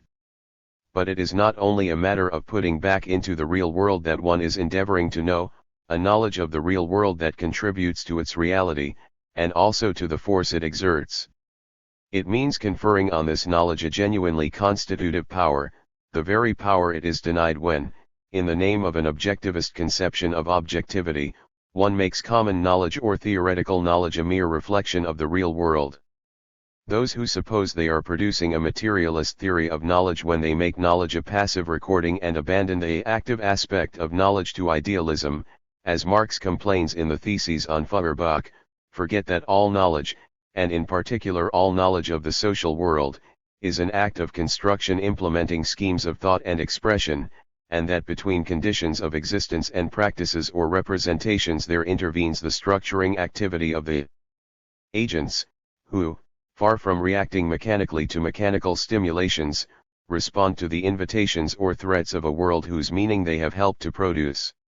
However, the principle of this structuring activity is not, as an intellectualist and anti-genetic idealism would have it, a system of universal forms and categories but a system of internalized, embodied schemes which, having been constituted in the course of collective history, are acquired in the course of individual history and function in their practical state, for practice and not for the sake of pure knowledge. Embodied social structures. This means, in the first place, that social science, in constructing the social world, takes note of the fact that agents are, in their ordinary practice, the subjects of acts of construction of the social world, but also that it aims, among other things, to describe the social genesis of the principles of construction and seeks the basis of these principles in the social world. Point 3. Breaking with the anti-genetic prejudice which often accompanies recognition of the active aspect of knowledge, it seeks in the objective distributions of properties, especially material ones, brought to light by censuses and surveys which all presuppose selection and classification, the basis of the systems of classification which agents apply to every sort of thing, not least to the distributions themselves. In contrast to what is sometimes called the cognitive approach, which, both in its ethnological form, structural anthropology, ethnoscience, ethnosemantics, ethnobotany etc., and in its sociological form, interactionism, ethnomethodology etc., ignores the question of the genesis of mental structures and classifications, social science inquires into the relationship between the principles of division and the social divisions, between the generations, the sexes etc., on which they are based, and into the variations of the use made of these principles according to the position occupied in the distributions, questions which all require the use of statistics. The cognitive structures which social agents implement in their practical knowledge of the social world are internalized, embodied social structures. The practical knowledge of the social world that is presupposed by reasonable behavior within it implements classificatory schemes, or forms of classification, mental structures or symbolic forms apart from their connotations. These expressions are virtually interchangeable, historical schemes of perception and appreciation which are the product of the objective division into classes, age groups, genders, social classes, and which function below the level of consciousness and discourse. Being the product of the incorporation of the fundamental structures of a society, these principles of division are common to all the agents of the society and make possible the production of a common, meaningful world, a common sense world. All the agents in a given social formation share a set of basic perceptual schemes, which receive the beginnings of objectification in the pairs of antagonistic adjectives commonly used to classify and qualify persons or objects in the most varied areas of practice. The network of oppositions between high, sublime, elevated, pure, and low, vulgar, low, modest, spiritual, and material, fine, refined, elegant, and coarse, heavy, fat, crude, brutal, light, subtle, lively, sharp, adroit, and heavy, slow, thick, blunt, laborious, clumsy, free, and forced, broad and narrow, or, in another dimension, between unique, rare, different, distinguished, exclusive, exceptional, singular, novel, and common, ordinary, banal, commonplace, trivial, routine, brilliant, intelligent, and dull, obscure, gray, mediocre, is the matrix of all the commonplaces which finds such ready acceptance because behind them lies the whole social order. The network has its ultimate source in the opposition between the elite of the dominant and the mass of the dominated, a contingent, disorganized multiplicity, interchangeable and innumerable, existing only statistically. These mythic roots only have to be allowed to take their course in order to generate, at will, one or another of the tirelessly repeated themes of the eternal sociodicy, such as apocalyptic denunciations of all forms of leveling, trivialization or massification, which identify the decline of societies with the decadence of bourgeois houses, i.e., a fall into the homogeneous, the undifferentiated, and betray an obsessive fear of number, of undifferentiated hordes indifferent to difference, and constantly threatening to submerge the private spaces of bourgeois exclusiveness. Point 4. The seemingly most formal oppositions within this social mythology always derive their ideological strength from the fact that they refer back, more or less discreetly, to the most fundamental oppositions within the social order, the opposition between the dominant and the dominated, which is inscribed in the division of labor, and the opposition, rooted in the division of the labor of domination, between two principles of domination, two powers, dominant and dominated, temporal and spiritual, material and intellectual, etc.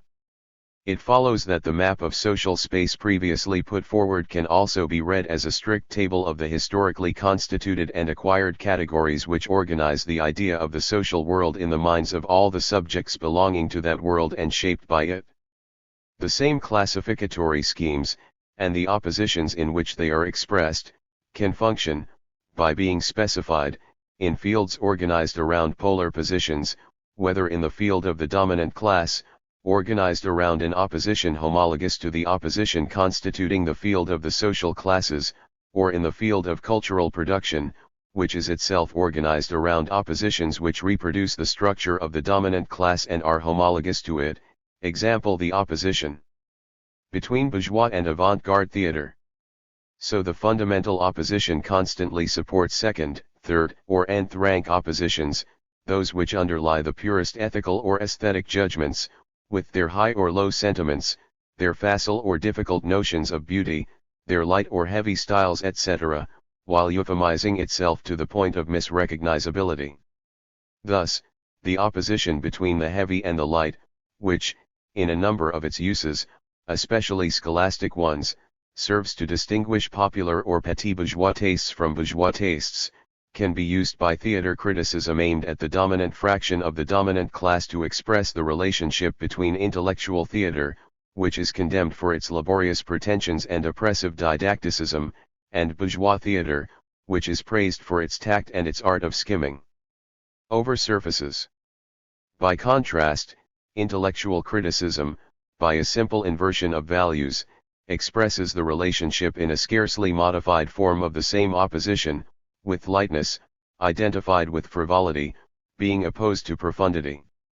Similarly, it can be shown that the opposition between right and left, which, in its basic form, concerns the relationship between the dominant and the dominated, can also, by means of a first transformation, designate the relations between dominated fractions and dominant fractions within the dominant class. The words right and left then take on a meaning close to the meaning they have in expressions like right bank theater or left bank theater. With a further degree of derivation, it can even serve to distinguish two rival tendencies within an avant-garde artistic or literary group, and so on. It follows that, when considered in each of their uses, the pairs of qualifiers, the system of which constitutes the conceptual equipment of the judgment of taste, are extremely poor, almost indefinite, but, precisely for this reason, capable of eliciting or expressing the sense of the indefinable. Each particular use of one of these pairs only takes on its full meaning in relation to a universe of discourse that is different each time and usually implicit, since it is a question of the system of self-evidences and presuppositions that are taken for granted in the field in relation to which the speaker's strategies are defined. But each of the couples specified by usage has for undertones all the other uses it might have because of the homologies between the fields which allow transfers from one field to another, and also all the other couples which are interchangeable with it, within a nuance or two, example fine/crude for light/heavy, that is, in slightly different contexts. The fact that the semi-codified oppositions contained in ordinary language reappear, with very similar values, as the basis of the dominant vision of the social world, in all class-divided social formations, consider the tendency to see the people as the site of totally uncontrolled appetites and sexuality, can be understood once one knows that, reduced to their formal structure, the same fundamental relationships, precisely those which express the major relations of order, high/low, strong/weak, etc., reappear in all class-divided societies. And the recurrence of the triadic structure studied by Georges Dumézil, which Georges Duby shows in the case of feudal society to be rooted in the social structures it legitimates, may well be, like the invariant oppositions in which the relationship of domination is expressed, simply a necessary outcome of the intersection of the two principles of division which are at work in all class-divided societies: the division between the dominant and the dominated, and the division between the different fractions competing for dominance in the name of different principles, bellators, warriors, and orators, scholars, in feudal society, businessmen and intellectuals. Now, point 5. Knowledge without concepts. Thus, through the differentiated and differentiating conditionings associated with the different conditions of existence, through the exclusions and inclusions, unions, marriages, affairs, alliances, etc., and divisions, incompatibilities, separations, struggles, etc., which govern the social structure and the structuring force it exerts, through all the hierarchies and classifications inscribed in objects, especially cultural products, in institutions, for example, the educational system, or simply in language, and through all the judgments, verdicts, gradings and warnings imposed by the institutions specially designed for this purpose, such as the family or the educational system, or constantly arising from the meetings and interactions of everyday life, the social order is progressively inscribed in people's minds. Social divisions become principles of division, organizing the image of the social world. Objective limits become a sense of limits, a practical anticipation of objective limits acquired by experience of objective limits, a sense of one's place which leads one to exclude oneself from the goods, persons, places, and so forth from which one is excluded. The sense of limits implies forgetting the limits. One of the most important effects of the correspondence between real divisions and practical principles of division, between social structures and mental structures, is undoubtedly the fact that primary experience of the social world is that of Dasein, an adherence to relations of order which, because they structure inseparably both the real world and the thought world, are accepted as self-evident. Primary perception of the social world, far from being a simple mechanical reflection, is always an act of cognition involving principles of construction that are external to the constructed object grasped in its immediacy, but at the same time it is an act of miscognition, implying the most absolute form of recognition of the social order. Dominated agents, who assess the value of their position and their characteristics by applying a system of schemes of perception and appreciation which is the embodiment of the objective laws whereby their value is objectively constituted, tend to attribute to themselves what the distribution attributes to them, refusing what they are refused. That's not for the likes of us, adjusting their expectations to their chances, defining themselves as the established order defines them, reproducing in their verdict on themselves the verdict the economy pronounces on them, in a word, condemning themselves to what is in any case their lot, ta heoutou, as Plato put it, consenting to be what they have to be, modest, humble and obscure. Thus the conservation of the social order is decisively reinforced by what Durkheim called logical conformity 6, i.e., the orchestration of categories of perception of the social world, which, being adjusted to the divisions of the established order, and thereby to the interests of those who dominate it, and common to all minds structured in accordance with those structures, present every appearance of objective necessity. Point 7. The system of classificatory schemes is opposed to a taxonomy based on explicit and explicitly concerted principles in the same way that the dispositions constituting taste or ethos, which are dimensions of it, are opposed to aesthetics or ethics. The sense of social realities that is acquired in the confrontation with a particular form of social necessity is what makes it possible to act as if one knew the structure of the social world, one's place within it and the distances that need to be kept. The ideology of the utopian thinker, rootless and unattached, free-floating, without interests or profits, together with the correlative refusal of that supreme form of materialistic vulgarity, the reduction of the unique to the class, the explanation of the higher by the lower, The application to the would-be unclassifiable of explanatory models fit only for the bourgeois, the petit bourgeois, the limited, and common, scarcely inclines intellectuals to conceptualize the sense of social position, still less their own position and the perverse relation to the social world it forces on them. The perfect example is Sartre, whose whole work and whole existence revolve around this affirmation of the intellectual subversive point of honor.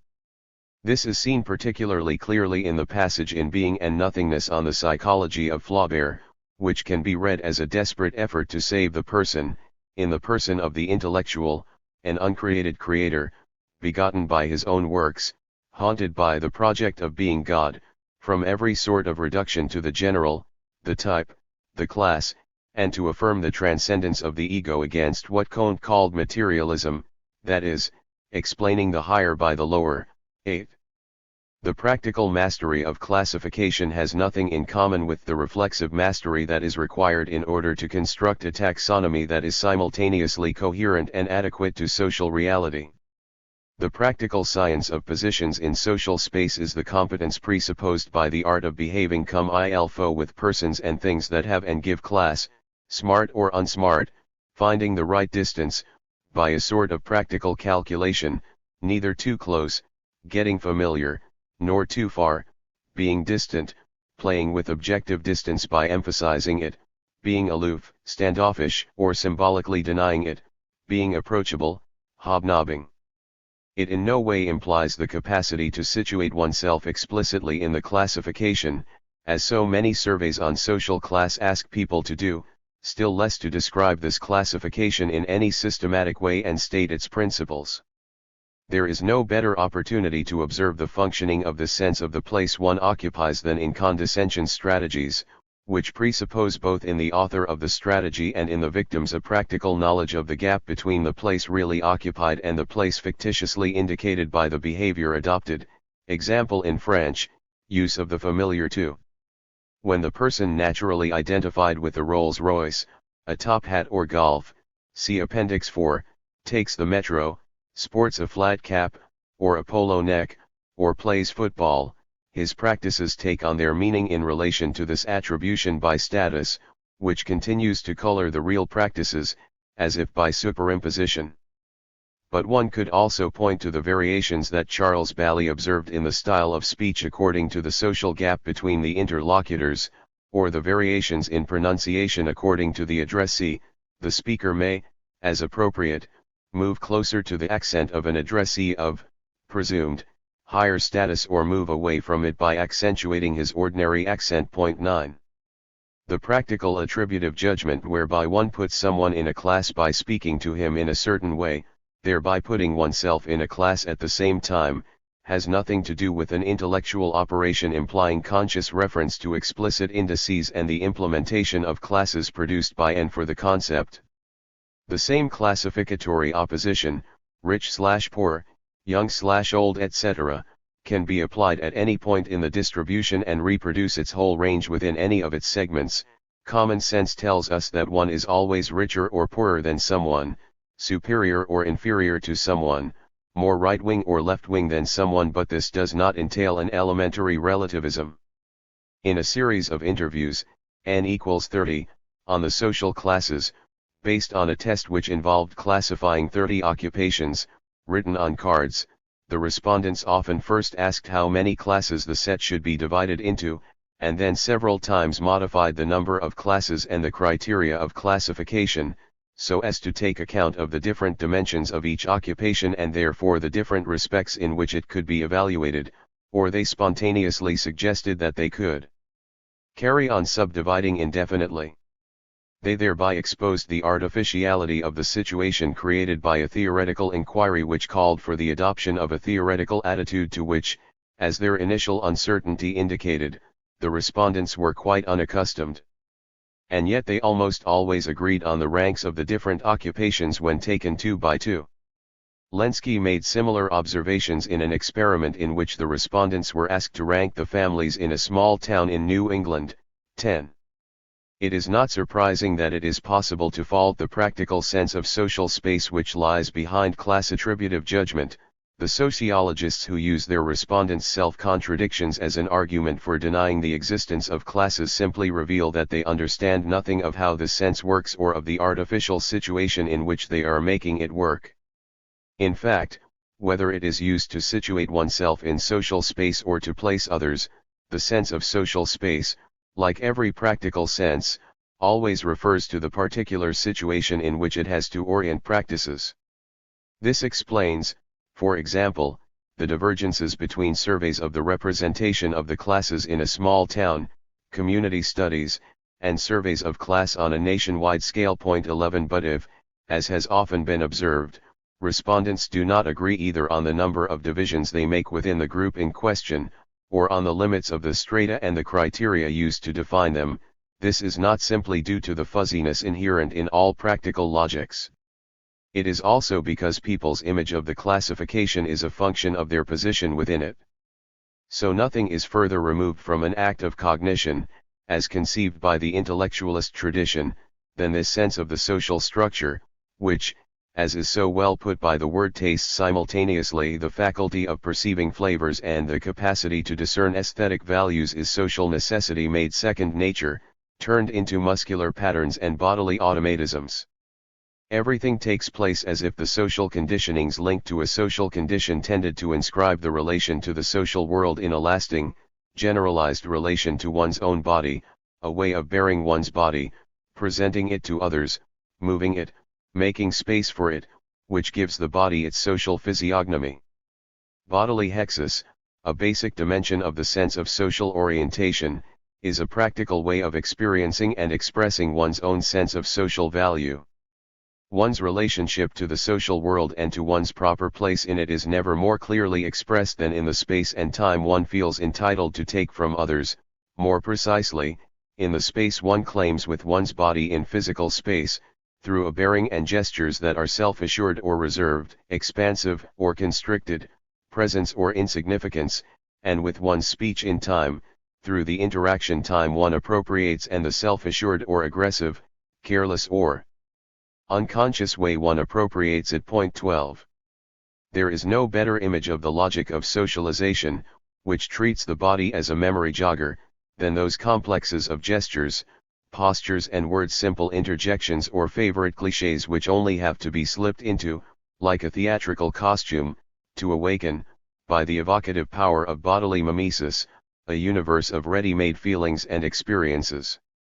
The elementary actions of bodily gymnastics, especially the specifically sexual, biologically preconstructed aspect of it, charged with social meanings and values, function as the most basic of metaphors, capable of evoking a whole relationship to the world, lofty or submissive, expansive or narrow, and through it a whole world. The practical choices of the sense of social orientation no more presuppose a representation of the range of possibilities than does the choice of phonemes. These enacted choices imply no acts of choosing.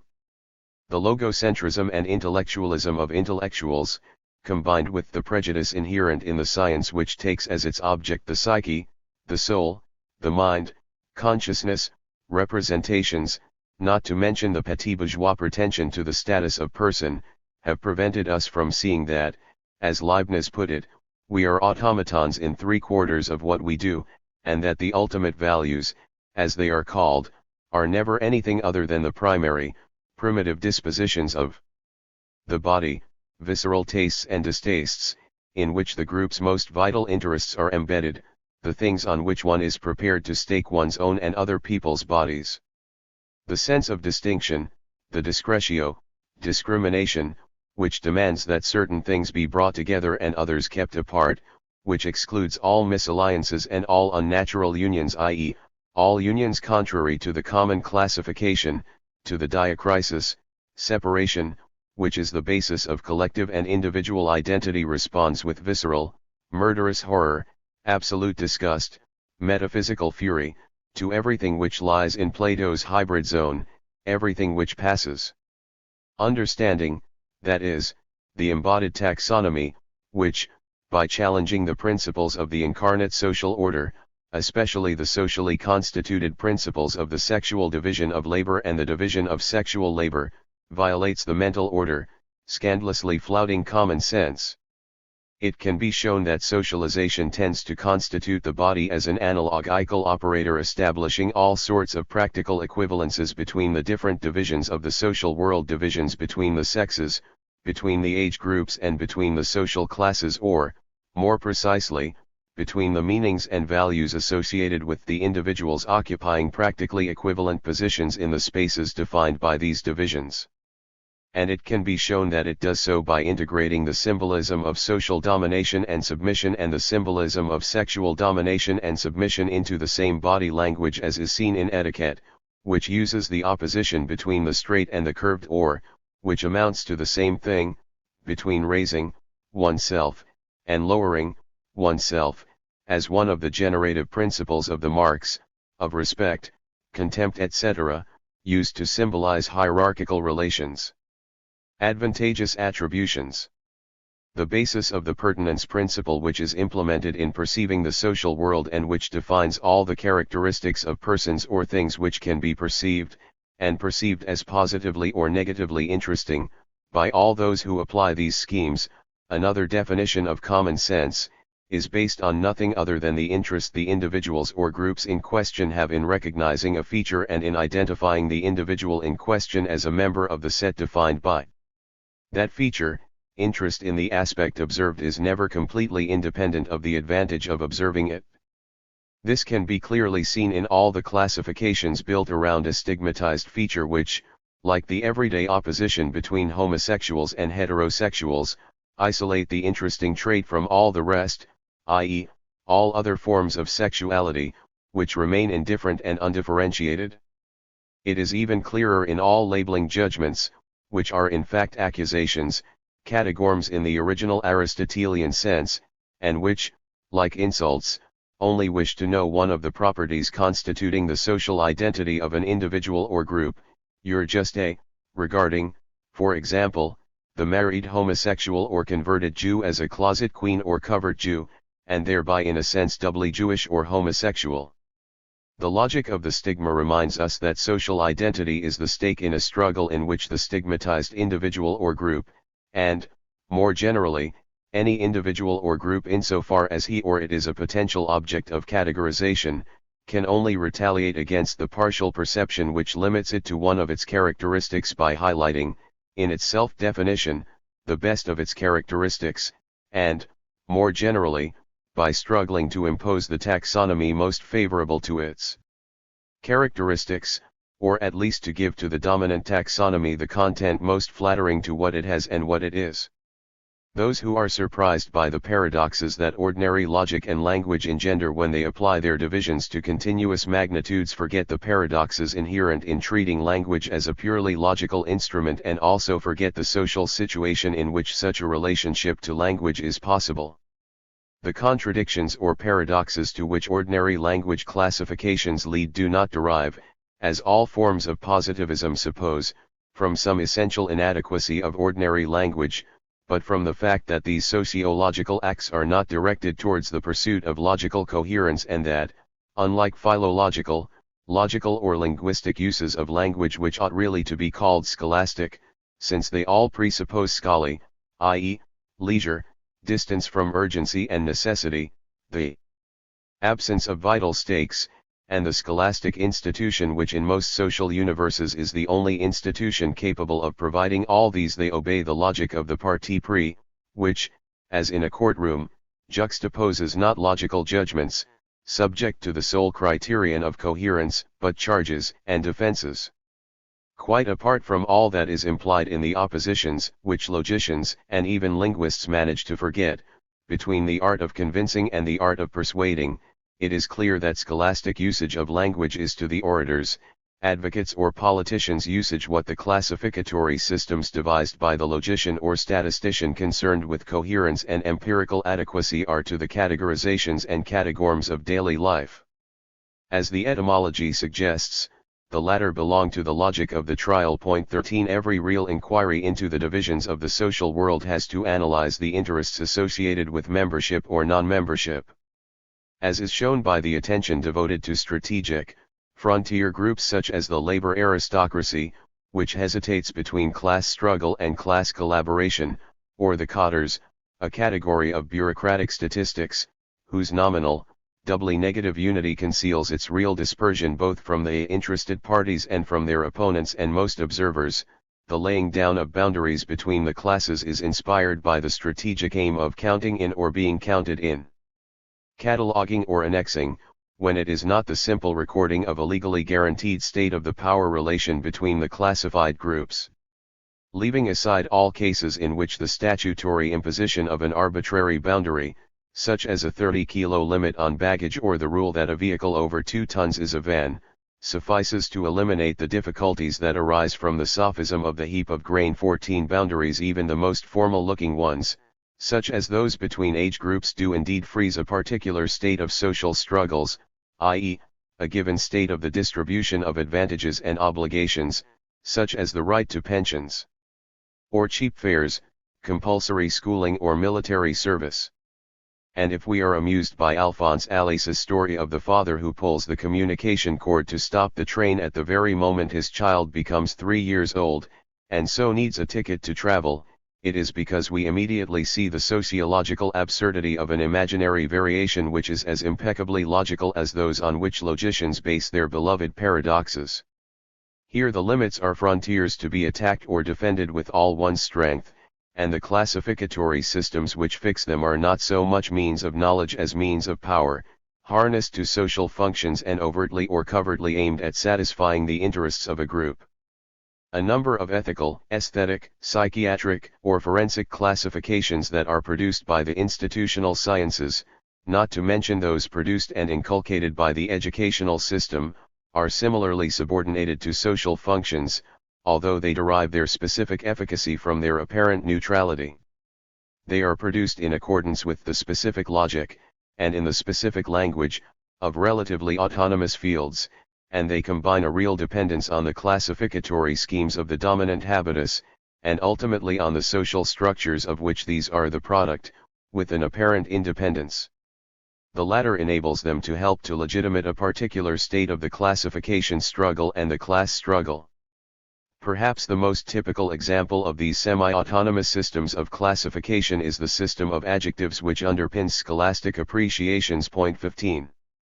Commonplaces and classificatory systems are thus the stake of struggles between the groups they characterize and counterpose, who fight over them while striving to turn them to their own advantage.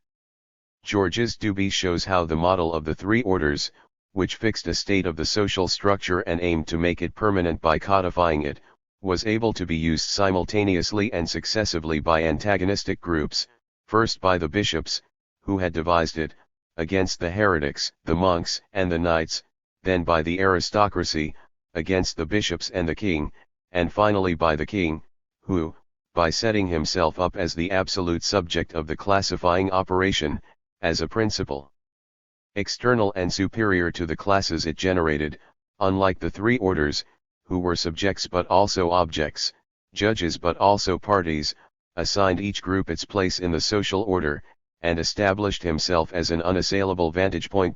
16 In the same way it can be shown that the schemes and commonplaces which provide images of the different forms of domination, the opposition between the sexes and age groups as well as the opposition between the generations, are similarly manipulated. The young can accept the definition that their elders offer them, take advantage of the temporary license they are allowed in many societies, youth must have its fling, do what is assigned to them, revel in the specific virtues of youth, virtue, virility, enthusiasm, and get on with their own business. Knight-errantry for the scions of the medieval aristocracy. 17 Love and violence for the youth of Renaissance Florence, and every form of regulated, ludic wildness, sport, rock etc. 4.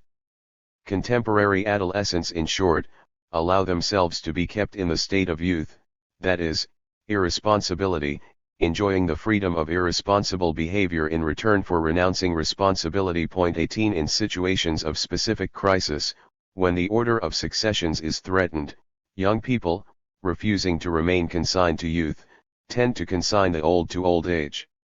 Wanting to take the responsibilities which define adults, in the sense of socially complete persons, they must push the holders of responsibilities into that form of irresponsibility which defines old age, or rather retirement. The wisdom and prudence claimed by the elders then collapse into conservatism, archaism or, quite simply, senile irresponsibility.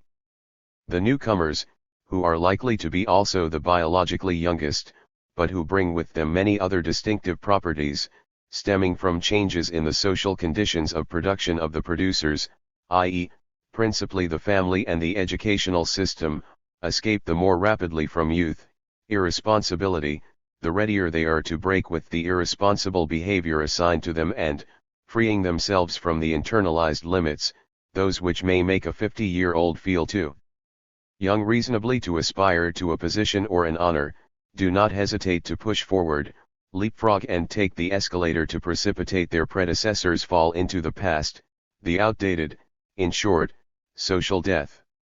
But they have no chance of winning the struggles over the limits which break out between the age groups when the sense of the limits is lost, unless they manage to impose a new definition of the socially complete person, including in it characteristics normally, i.e., in terms of the prevailing classificatory principle, associated with youth, enthusiasm, energy, and so on, or characteristics that can supplant the virtues normally associated with adulthood.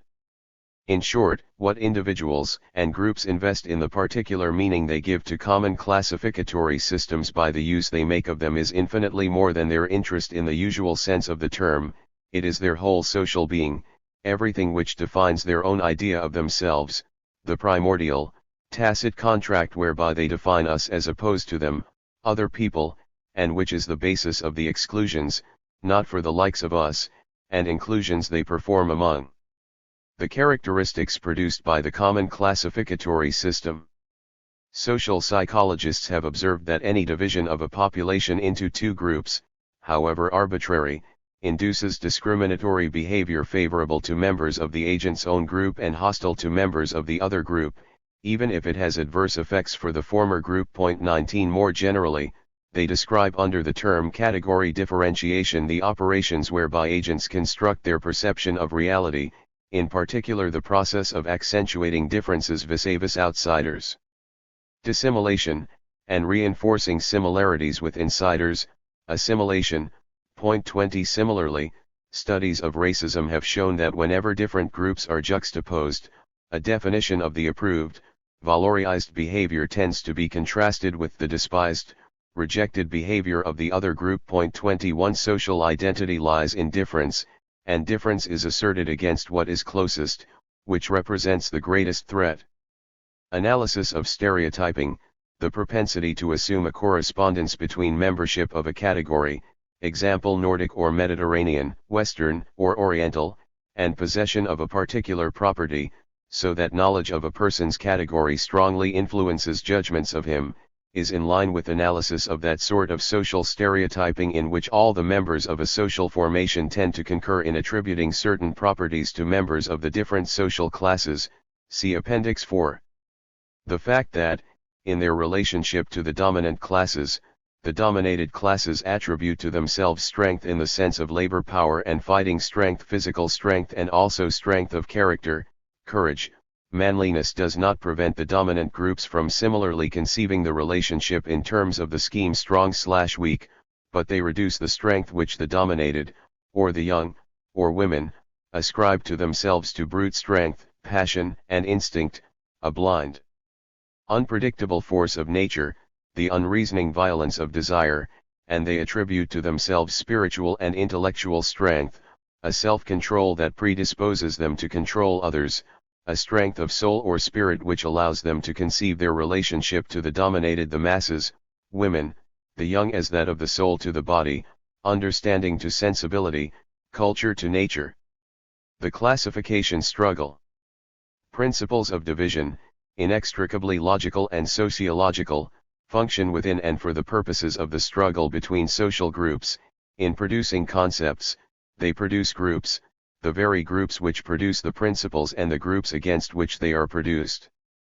What is at stake in the struggles about the meaning of the social world is power over the classificatory schemes and systems which are the basis of the representations of the groups and therefore of their mobilization and demobilization, the evocative power of an utterance which puts things in a different light, as happens, for example, when a single word, such as paternalism, changes the whole experience of a social relationship, or which modifies the schemes of perception, shows something else.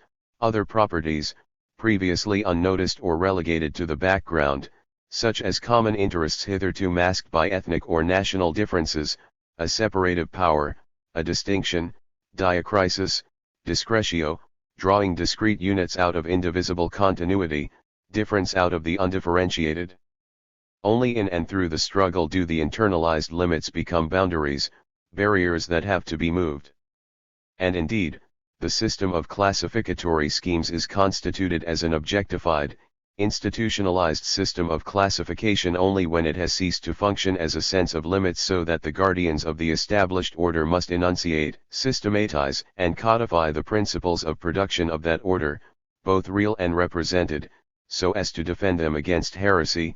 In short, they must constitute the Dasein as orthodoxy. Official systems of classification, such as the theory of the three orders, do explicitly and systematically what the classificatory schemes did tacitly and practically. Attributes, in the sense of predicates, thereby become attributions, powers, capacities, privileges, prerogatives, attributed to the holder of a post, so that war is no longer what the warrior does, but the officium, the specific function, the raison d'être, of the bellator. Classificatory discretio, like law, freezes a certain state of the power relations which it aims to fix forever by enunciating and codifying it. The classificatory system as a principle of logical and political division only exists and functions because it reproduces, in a transfigured form, in the symbolic logic of differential gaps, i.e., of discontinuity, the generally gradual and continuous differences which structure the established order, but it makes its own, that is, specifically symbolic, contribution to the maintenance of that order only because it has the specifically symbolic power to make people see and believe, which is given by the imposition of mental structures. Systems of classification would not be such a decisive object of struggle if they did not contribute to the existence of classes by enhancing the efficacy of the objective mechanisms with the reinforcement supplied by representations structured in accordance with the classification. The imposition of a recognized name is an act of recognition of full social existence which transmutes the thing named.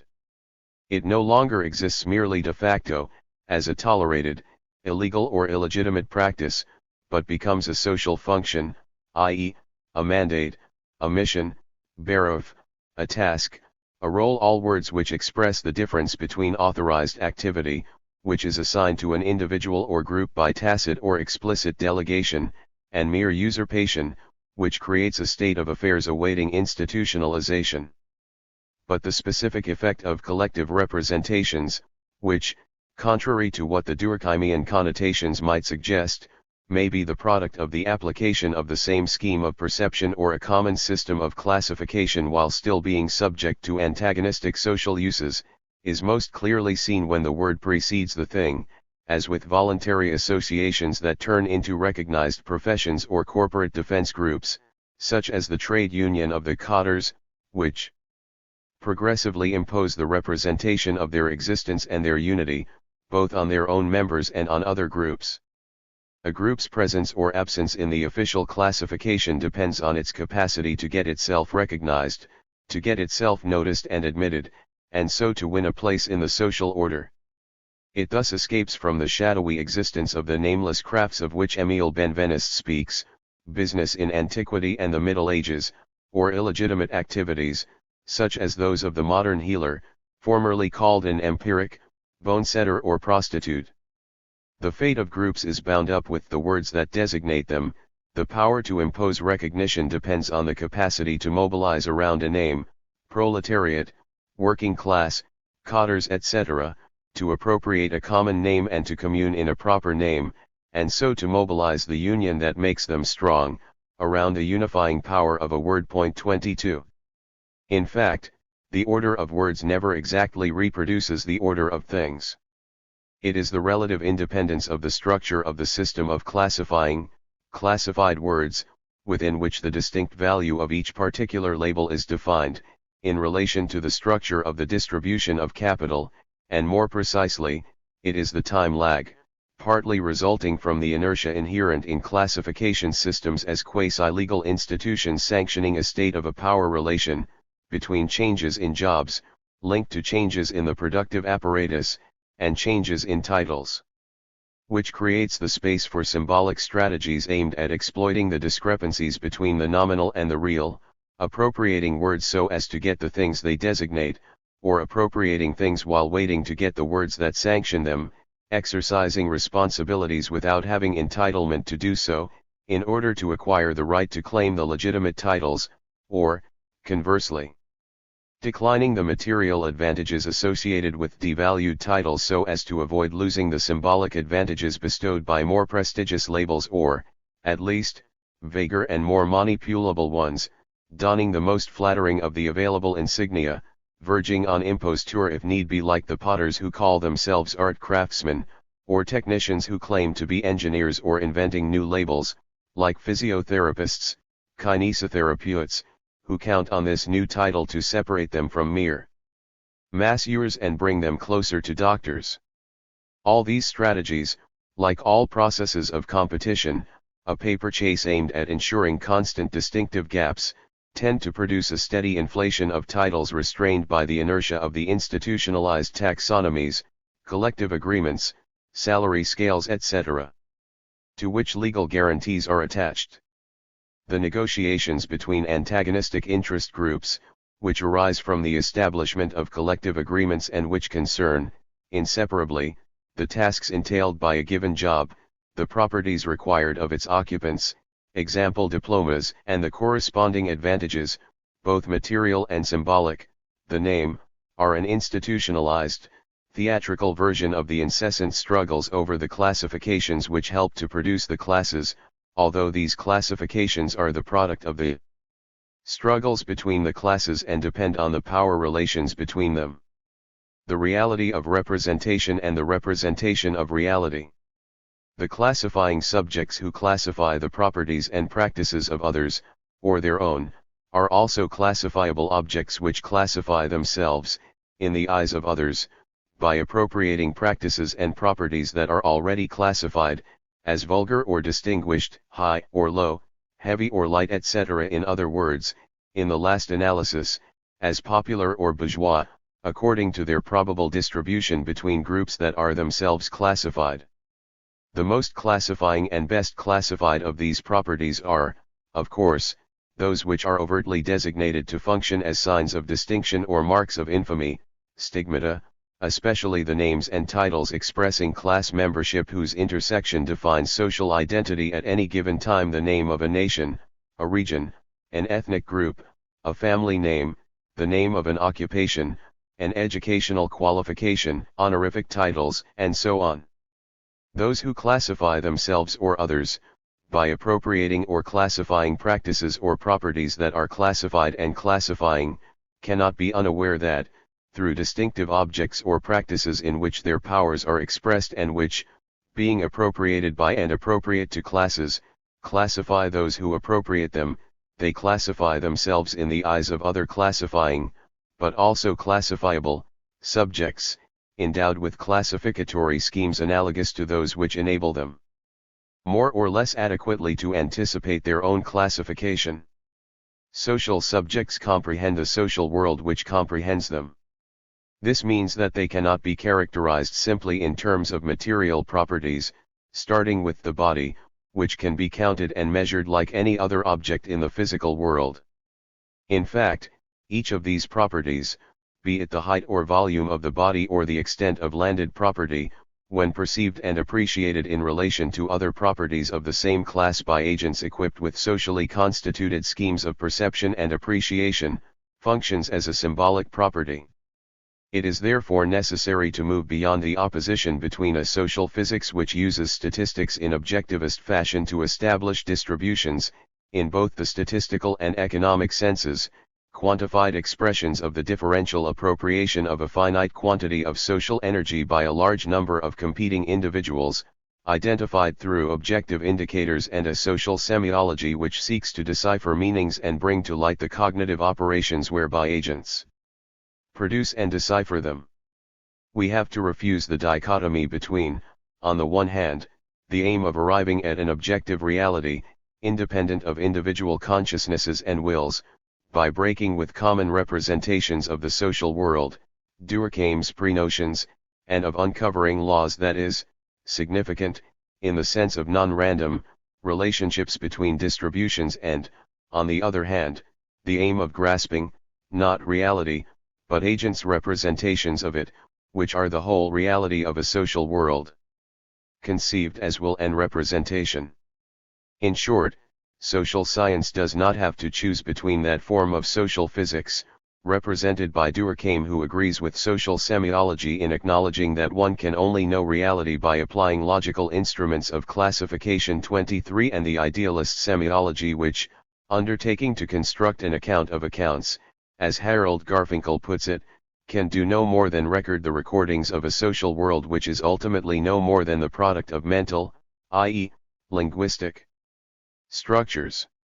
What we have to do is to bring into the science of scarcity, and of competition for scarce goods, the practical knowledge which the agents obtain for themselves by producing on the basis of their experience of the distributions, itself dependent on their position in the distributions, divisions and classifications which are no less objective than those of the balance sheets of social physics. In other words, we have to move beyond the opposition between objectivist theories which identify the social classes, but also the sex or age classes, with discrete groups, simple countable populations separated by boundaries objectively drawn in reality, and subjectivist or marginalist theories which reduce the social order to a sort of collective classification obtained by aggregating the individual classifications, or, more precisely, the individual strategies, classified and classifying, through which agents class themselves and others. Point 24. One only has to bear in mind that goods are converted into distinctive signs, which may be signs of distinction but also of vulgarity, as soon as they are perceived relationally, to see that the representation which individuals and groups inevitably project through their practices and properties is an integral part of social reality. A class is defined as much by its being perceived as by its being, by its consumption, which need not be conspicuous in order to be symbolic, as much as by its position in the relations of production, even if it is true that the latter governs the former. The Berkeleyan, i.e., petit bourgeois vision, which reduces social being to perceived being, to seeming, and which, forgetting that there is no need to give theatrical performances, representations, in order to be the object of mental representations, reduces the social world to the sum of the mental representations which the various groups have of the theatrical performances put on by the other groups, has the virtue of insisting on the relative autonomy of the logic of symbolic representations with respect to the material determinants of socio-economic condition. The individual or collective classification struggles aimed at transforming the categories of perception and appreciation of the social world, and, through this, the social world itself, are indeed a forgotten dimension of the class struggle. But one only has to realize that the classificatory schemes which underlie agents' practical relationship to their condition and the representation they have of it are themselves the product of that condition, in order to see the limits of this autonomy. Position in the classification struggle depends on position in the class structure, and social subjects, including intellectuals, who are not those best placed to grasp that which defines the limits of their thought of the social world, that is, the illusion of the absence of limits, are perhaps never less likely to transcend the limits of their minds than in the representation they have and give of their position, which defines those limits.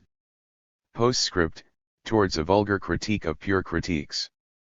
The reader may have wondered why, in a text devoted to taste and art, no appeal is made to the tradition of philosophical or literary aesthetics, and he or she will no doubt have realized that this is a deliberate refusal. It is certain that the high aesthetic, both that which is engaged in a practical form in legitimate works and that which is expressed in writings intended to make it explicit and present it formally, is fundamentally constituted, whatever the variance, against all that this research may have established, namely, the indivisibility of taste, the unity of the most pure and most purified, the most sublime and most sublimated tastes, and the most impure and coarse, ordinary, and primitive tastes.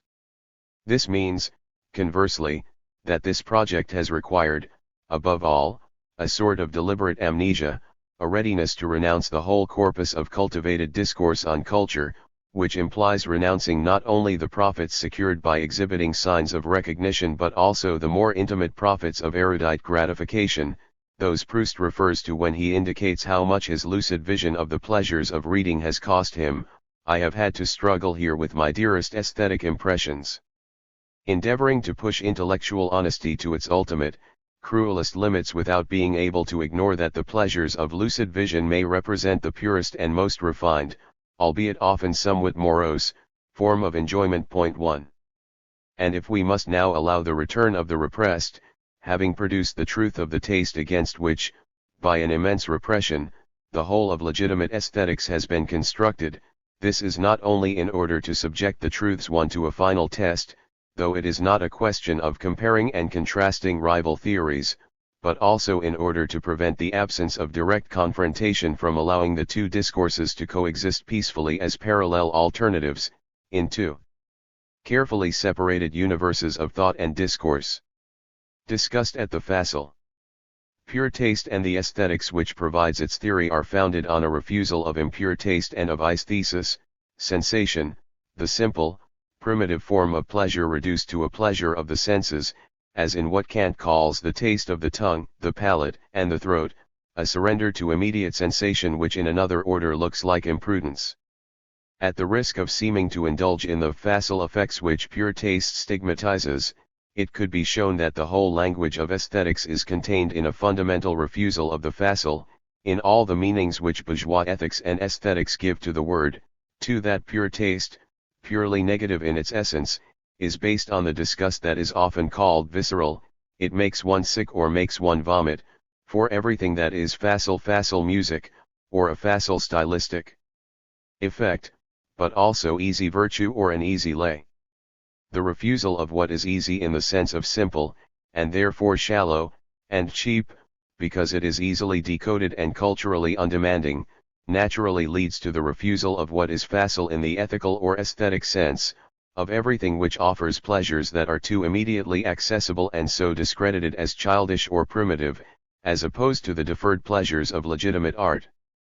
Thus people speak of facile effects to characterize the obtrusive elegance of a certain style of journalistic writing or the too insistent, too predictable charm of what is called light music, a word whose connotations virtually correspond to those of facile. Consider easy listening, or certain performances of classical music. Thus a critic denounces the vulgar sensuality or caspa orientalism which reduces one interpretation of the Dance of the Seven Veils in Strauss's Salome to cabaret music. Vulgar works, as the words used to describe them indicate facile or light, of course, but also frivolous, futile, shallow, superficial, showy, flashy, meretricious. 3 Or, in the register of oral satisfactions, syrupy, sugary, rosewater, schmaltzy, cloying are not only a sort of insult to refinement, a slap in the face to a demanding, difficile, audience which will not stand for facile offerings, it is a compliment to an artist, especially a conductor, to say he respects his audience. They arouse distaste and disgust by the methods of seduction, usually denounced as low, degrading, demeaning, which they try to use, giving the spectator the sense of being treated like any Tom, Dick, or Harry who can be seduced by tawdry charms which invite him to regress to the most primitive and elementary forms of pleasure. Whether they be the passive satisfactions of the infantile taste for sweet liquids, syrupy, or the quasi-animal gratifications of sexual desire. 4 One might evoke the Platonic prejudice, endlessly reaffirmed, in favor of the noble senses, vision and hearing, or the primacy Kant gives to form, which is more pure, over color and its quasi-carnal seduction. but it will suffice to quote a quite exemplary text in which Schopenhauer establishes an opposition between the sublime and the charming identical to the one Kant makes in the Critique of Judgment between pleasure and enjoyment, the beautiful and the agreeable, that which pleases and that which gratifies. Schopenhauer defines the charming or attractive as that which excites the will by presenting to it directly its fulfillment, its satisfaction, that which draws the beholder away from the pure contemplation which is demanded by all apprehension of the beautiful, because it necessarily excites this will, by objects which directly appeal to it, and, significantly, he condemns simultaneously the two forms of satisfaction, oral and sexual, against which the satisfaction recognized as specifically aesthetic is to be constituted. The one species of the charming, a very low one, is found in Dutch paintings of still life, when they err by representing articles of food, which by their deceptive likeness necessarily excite the appetite for the things they represent, and this is just an excitement of the will, which puts an end to all aesthetic contemplation of the object. Painted fruit is yet admissible, because we may regard it as the further development of the flower, and as a beautiful product of nature in form and color, without being obliged to think of it as eatable, but unfortunately we often find, represented with deceptive naturalness, prepared and served dishes, oysters, herrings, crabs, bread and butter, beer, wine, and so forth, which is altogether to be condemned. In historical painting and in sculpture the charming consists in naked figures, whose position, drapery, and general treatment are calculated to excite the passions of the beholder, and thus pure aesthetical contemplation is at once annihilated, and the aim of art is defeated. 5. Schopenhauer is here very close to Kant 6 and to all aesthetics in which, in a rationalized form, the ethos of the dominated fraction of the dominant class is expressed, as he so well puts it, the charming, which reduces the pure knowing subject, freed from subjectivity and its impure desires to a willing subject, subject to every desire, every servitude, exerts real violence on the beholder. Indecent and exhibitionist, it captures the body by its rhythm, which is attuned to bodily rhythms, and captivates the mind by the deceptions of its plots, suspense and surprises, forcing on it a real participation which is quite opposed to the distance and disinterestedness of pure taste, and bound to appear as out of place as Don Quixote when, carried away by real anger at a fictitious scandal, he assaults Master Pedro's puppets. 7. The most radical difference between popular entertainments from Punch and Judy shows, wrestling, or circuses, or even the old neighborhood cinema, to soccer matches and bourgeois entertainments is found in audience participation. In one case it is constant, manifest, boos, whistles, sometimes direct, pitch or playing field, invasions, in the other it is intermittent, distant, highly ritualized, with obligatory applause, and even shouts of enthusiasm, at the end, or even perfectly silent, concerts in churches. Jazz, a bourgeois entertainment which mimics popular entertainment, is only an apparent exception. The signs of participation, hand clapping or foot tapping, are limited to a silent sketch of the gesture, at least in free jazz. The taste of reflection and the taste of sense. What pure taste refuses is indeed the violence to which the popular spectator consents. One thinks of Adorno's description of popular music and its effects. It demands respect, the distance which allows it to keep its distance. It expects the work of art, a finality with no other end than itself, to treat the spectator in accordance with the Kantian imperative, that is, as an end, not a means. Thus, Kant's principle of pure taste is nothing other than a refusal, a disgust for objects which impose enjoyment, and a disgust for the crude, vulgar taste which revels in this imposed enjoyment. One kind of ugliness alone is incapable of being represented conformably to nature without destroying all aesthetic delight, and consequently artistic beauty, namely, that which excites disgust. For, as in this strange sensation, which depends purely on the imagination, the object is represented as insisting, as it were, on our enjoying it, while we still set our face against it, the artificial representation of the object is no longer distinguishable from the nature of the object itself in our sensation, and so it cannot possibly be regarded as beautiful, pages 174 to 175.9. Disgust is the paradoxical experience of enjoyment extorted by violence, an enjoyment which arouses horror. This horror, unknown to those who surrender to sensation, results fundamentally from removal of the distance, in which freedom is asserted, between the representation and the thing represented, in short, from alienation, the loss of the subject in the object, immediate submission to the immediate present under the enslaving violence of the agreeable. Thus, in contrast to the inclination aroused by the agreeable, which, unlike beauty, is common to humans and animals, p. 49, is capable of seducing those who are always intent only on enjoyment, p. 45, also 47, 117, and immediately satisfies the senses whereas it is mediately displeasing to reason, p. 47, 10. Pure taste, the taste of reflection, p. 54, which is opposed to the taste of sense as charms are opposed to form, pages 65, 67, must exclude interest and must not be in the least prepossessed in favor of the real existence of the object, p. 43.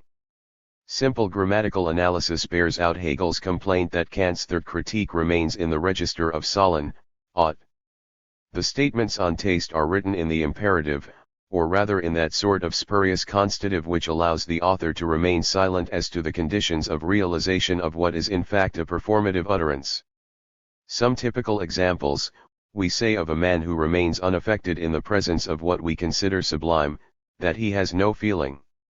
We demand both taste and feeling of every man, and, granted some degree of culture, we give him credit for both, p. 116, every judgment which is to show the taste of the individual is required to be an independent judgment of the individual himself, p. 137, I take my stand on the ground that my judgment is to be one of taste, and not one of understanding or reason, p. 140, fine art must be free art in a double sense. p. 185. The object which insists on being enjoyed, as an image and in reality, in flesh and blood, neutralizes both ethical resistance and aesthetic neutralization, it annihilates the distanciating power of representation, the essentially human power of suspending immediate, animal attachment to the sensible and refusing submission to the pure affect, to simple aesthesis. In the face of this twofold challenge to human freedom and to culture, the anti-nature, disgust is the ambivalent experience of the horrible seduction of the disgusting and of enjoyment, which performs a sort of reduction to animality, corporeality, the belly and sex, that is, to what is common and therefore vulgar, removing any difference between those who resist with all their might and those who wallow in pleasure, who enjoy enjoyment, common human understanding has the doubtful honor of having the name of common sense bestowed upon it, and bestowed, too, in an acceptation of the word common, not merely in our language, where it actually has a double meaning, but also in many others, which makes it amount to what is vulgar, das vulgar, what is everywhere to be met with a quality which by no means confers credit or distinction upon its possessor, p. 151. Nature understood as sense equalizes, but at the lowest level, an early version of the leveling down abhorred by the Heideggerians. Aristotle taught that different things differentiate themselves by what makes them similar, i.e., a common character. In Kant's text, disgust discovers with horror the common animality on which and against which moral distinction is constructed.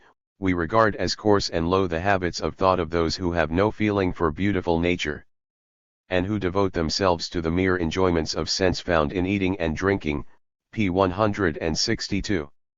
Elsewhere Kant quite directly states the social basis of the opposition between the taste of reflection and the taste of sense.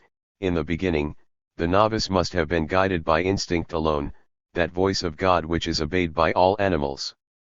This permitted some things to be used for nourishment, while forbidding others.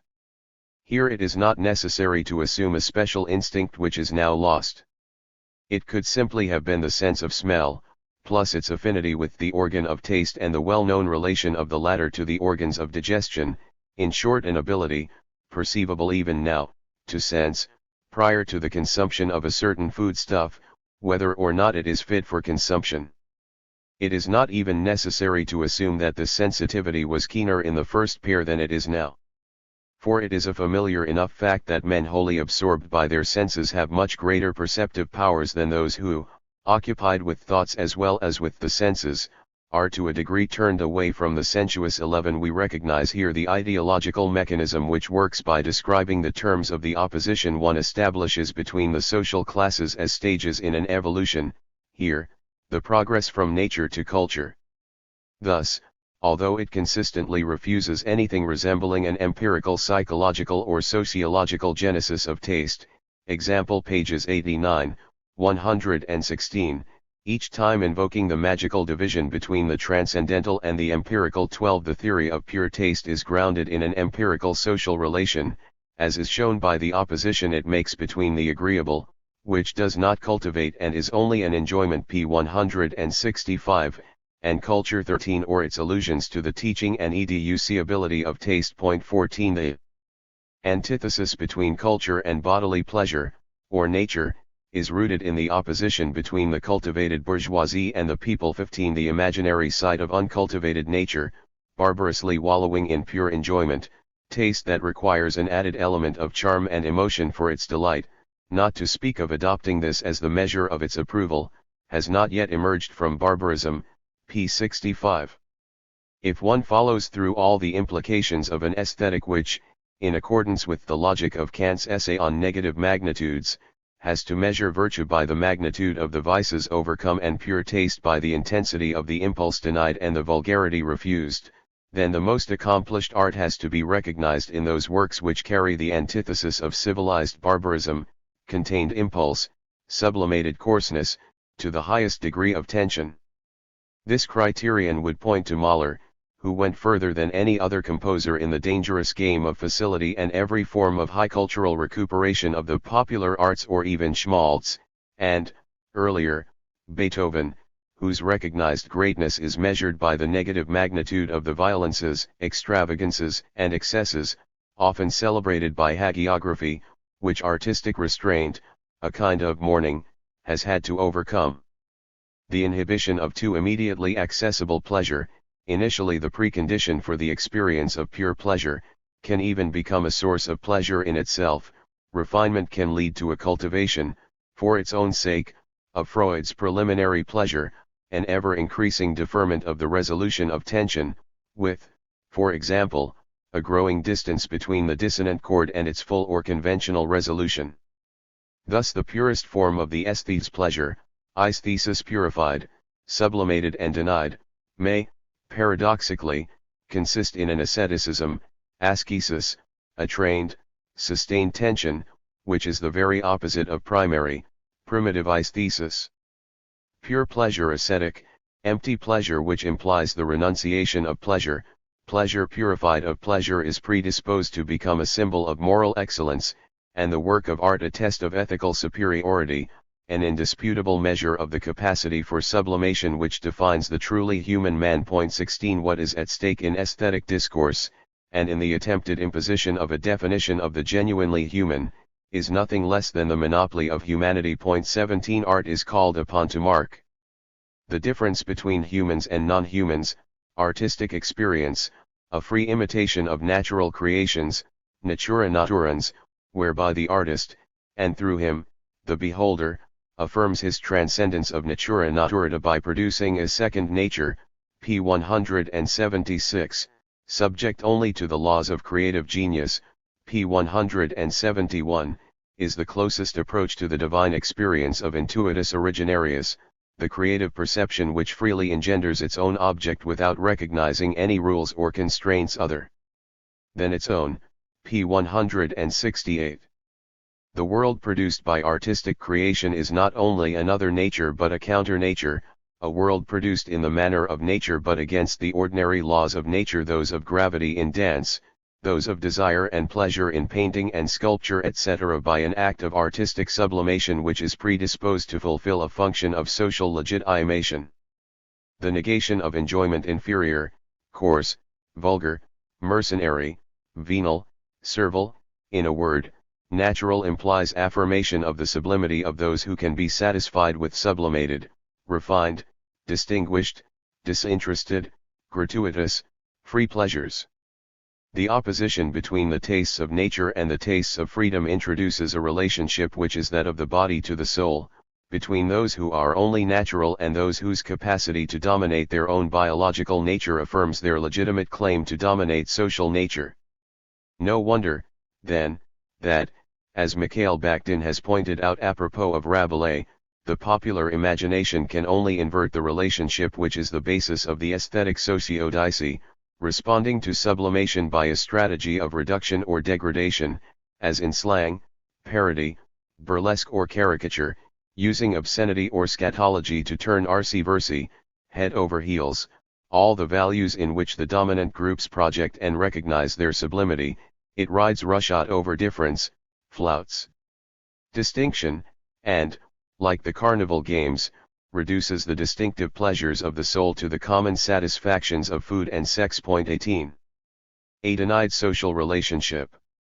The theory of beauty as the absolute creation of artifex deus, enabling every man, worthy of the name, to mimic the divine act of creation, is no doubt the natural expression of the occupational ideology of those who like to call themselves creators, which explains why, even without any direct influence, it has constantly been reinvented by artists, from Leonardo da Vinci, who made the artist the master of all things, to Paul Klee, who aimed to create as nature does. 19 And quite apart from its clear relationship with the antithesis between the two forms of aesthetic pleasure, and through this, with the opposition between the cultured elite and the barbarous masses, the opposition Kant establishes between free art, which is agreeable on its own account and whose product is freedom since it is agreeable on its own account and in no way constrains the beholder. 20 And mercenary art, a servile activity only attractive by means of what it results in, example the pay,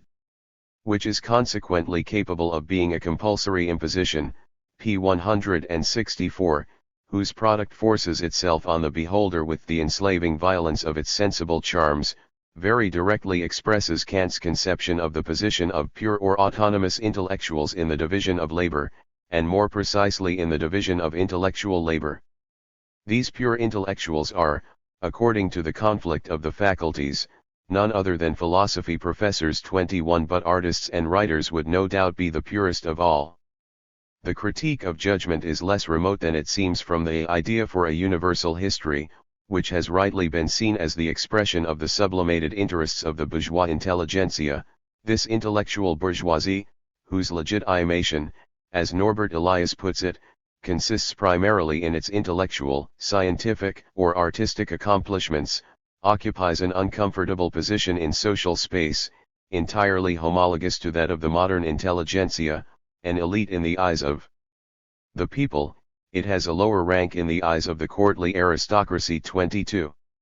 A number of the oddities of Kant's text are explained once it is seen that the second term of the fundamental opposition between pleasure and enjoyment is twofold. The ethical purity of the pleasure of culture is defined not only against the barbarism of enjoyment but also against the heteronymous enjoyment of civilization. To a high degree we are, through art and science, cultured. We are civilized perhaps too much for our own good in all sorts of social grace and decorum. But to consider ourselves as having reached morality, for that, much is lacking. The ideal of morality belongs to culture, its use for some simulacrum of morality in the love of honor and outward decorum constitutes mere civilization. 23. Kant casts into the darkness of the empirical the interest indirectly attached to the beautiful by the inclination towards society that is produced by the process of civilization, although this refined inclination giving no satisfaction of enjoyment is as close as possible to pure pleasure. The negation of nature leads as much to the perversion of unnecessary inclinations as to the pure morality of aesthetic pleasure. Reason has this peculiarity that, aided by the imagination, it can create artificial desires which are not only unsupported by natural instinct but actually contrary to it. These desires, in the beginning called concupiscence, gradually generate a whole host of unnecessary and indeed unnatural inclinations called luxuriousness. 24. The counter nature proves ambiguous: civilization is bad, culture good. The difference between heteronymous, external, civilized pleasure and cultivated pleasure, which presupposes slow efforts to improve the mind, langzame Bemühung der inneren Bildung der Denkungsart, 25 can only be resolved, for Kant, on the terrain of ethics, i.e., of the determinants of aesthetic pleasure, external and pathological on one side, purely internal on the other. This pure aesthetic is indeed the rationalization of an ethos, pure pleasure, pleasure totally purified of all sensuous or sensible interest, perfectly free of all social or fashionable interest, as remote from concupiscence as it is from conspicuous consumption, is opposed as much to the refined, altruistic enjoyment of the courtier as it is to the crude, animal enjoyment of the people. 26 Nothing in the content of this typically professorial aesthetic could stand in the way of its being recognized as universal by its sole ordinary readers, the professors of philosophy 27 who were too concerned with hunting down historicism and sociologism to see the historical and social coincidence which, here as in so many cases, is the basis of their illusion of universality. 28 And the formalization which is required in order for social impulses and interests to be expressed within the limits of the censorship of a particular form of social propriety can only help to encourage this illusion. So that a discourse which makes art a criterion of an ethical and aesthetic distinction which is a misrecognized form of social difference can be read as a universal expression of the universality of art and aesthetic experience. Totally ahistorical, like all philosophical thought that is worthy of the name, every philosophia worth its salt is perennes, perfectly ethnocentric, since it takes for its sole datum the lived experience of a homo aestheticus who is none other than the subject of aesthetic discourse constituted as the universal subject of aesthetic experience. Kant's analysis of the judgment of taste finds its real basis in a set of aesthetic principles which are the universalization of the dispositions associated with a particular social and economic condition. But it would be a mistake to see only a formal mask in all the features which the formalized discourse owes to the effort to resolve the problems raised by the theoretical division and conceptual distinctions worked out in the other critiques and to express the thinking of Immanuel Kant in accordance with the discursive schemes constituting what is called Kantian thought. 29 Since we know that the very principle of the symbolic efficacy of philosophical discourse lies in the play between two structures of discourse which the work of formalization seeks to integrate without entirely succeeding, it would be naive to reduce the truth of this double discourse to the subterranean discourse in which the Kantian ideology of the beautiful is expressed and which analysis reconstitutes by reconnecting the web of notations blurred by the interferences of the structures. The social categories of aesthetic judgment can only function, for Kant himself and for his readers, in the form of highly sublimated categories, such as the oppositions between beauty and charm, pleasure and enjoyment or culture and civilization, euphemisms which, without any conscious intention of dissimulating, enable social oppositions to be expressed and experienced in a form conforming to the norms of expression of a specific field. What is hidden, that is, the double social relationship to the court, the side of civilization as opposed to culture, and to the people, the side of nature and sense, is both present and absent. It presents itself in the text in such a guise that one can in all good faith not see it there, and that the naively reductive reading, which would reduce Kant's text to the social relationship that is disguised and transfigured within it, would be no less false than the ordinary reading which would reduce it to the phenomenal truth in which it appears only in disguise. Parerga and Paralipomena. There is perhaps no more decisive way of manifesting the social mechanisms which lead to the denial of the real principles of the judgment of taste, and their redenial in all faithful readings, than to see them at work in a commentary intended, apparently, at least, to manifest them, i.e., in the reading of the Critique of Judgment offered by Jacques Derrida. 30 Although this reading brings to light some of the hidden presuppositions of Kant's approach to taste by transgressing the most binding rules of orthodox commentary, it remains subject to the censorships of the pure reading. Derrida does indeed see that what is involved is the opposition between legitimate pleasure and enjoyment, or, in terms of objects, between the agreeable arts which seduce by the charm of their sensuous content and the fine arts which offer pleasure without enjoyment. He also sees, without explicitly connecting it with the previous opposition, the antithesis between the gross tastes of those who are content to enjoy the simple sensations of the senses, at table or over a bottle, consumptive orality seen as interested taste and pure taste. He indicates that disgust is perhaps the true origin of pure taste, inasmuch as it abolishes representative distance and, driving one irresistibly towards consumption, annihilates the freedom that is asserted in suspending immediate attachment to the sensuous and in neutralizing the affect, that is, disinterestedness, a lack of interest as to the existence or non-existence of the thing represented. And one can, no doubt, though Derrida avoids doing so explicitly, relate all the foregoing oppositions, which concern the consumer's relation to the work of art, to the last of the oppositions picked up, the one which Kant establishes, at the level of production, between free art, involving free will, and mercenary art, which exchanges the value of its labor for a wage. It goes without saying that such a transcription of Derrida's text, which condenses and tightens, thus making connections excluded from the original, which, by instituting an order of reasons, produces links that are only suggested and which, above all, gives to the whole enterprise the air of a demonstration directed towards establishing a truth, constitutes a transformation or distortion.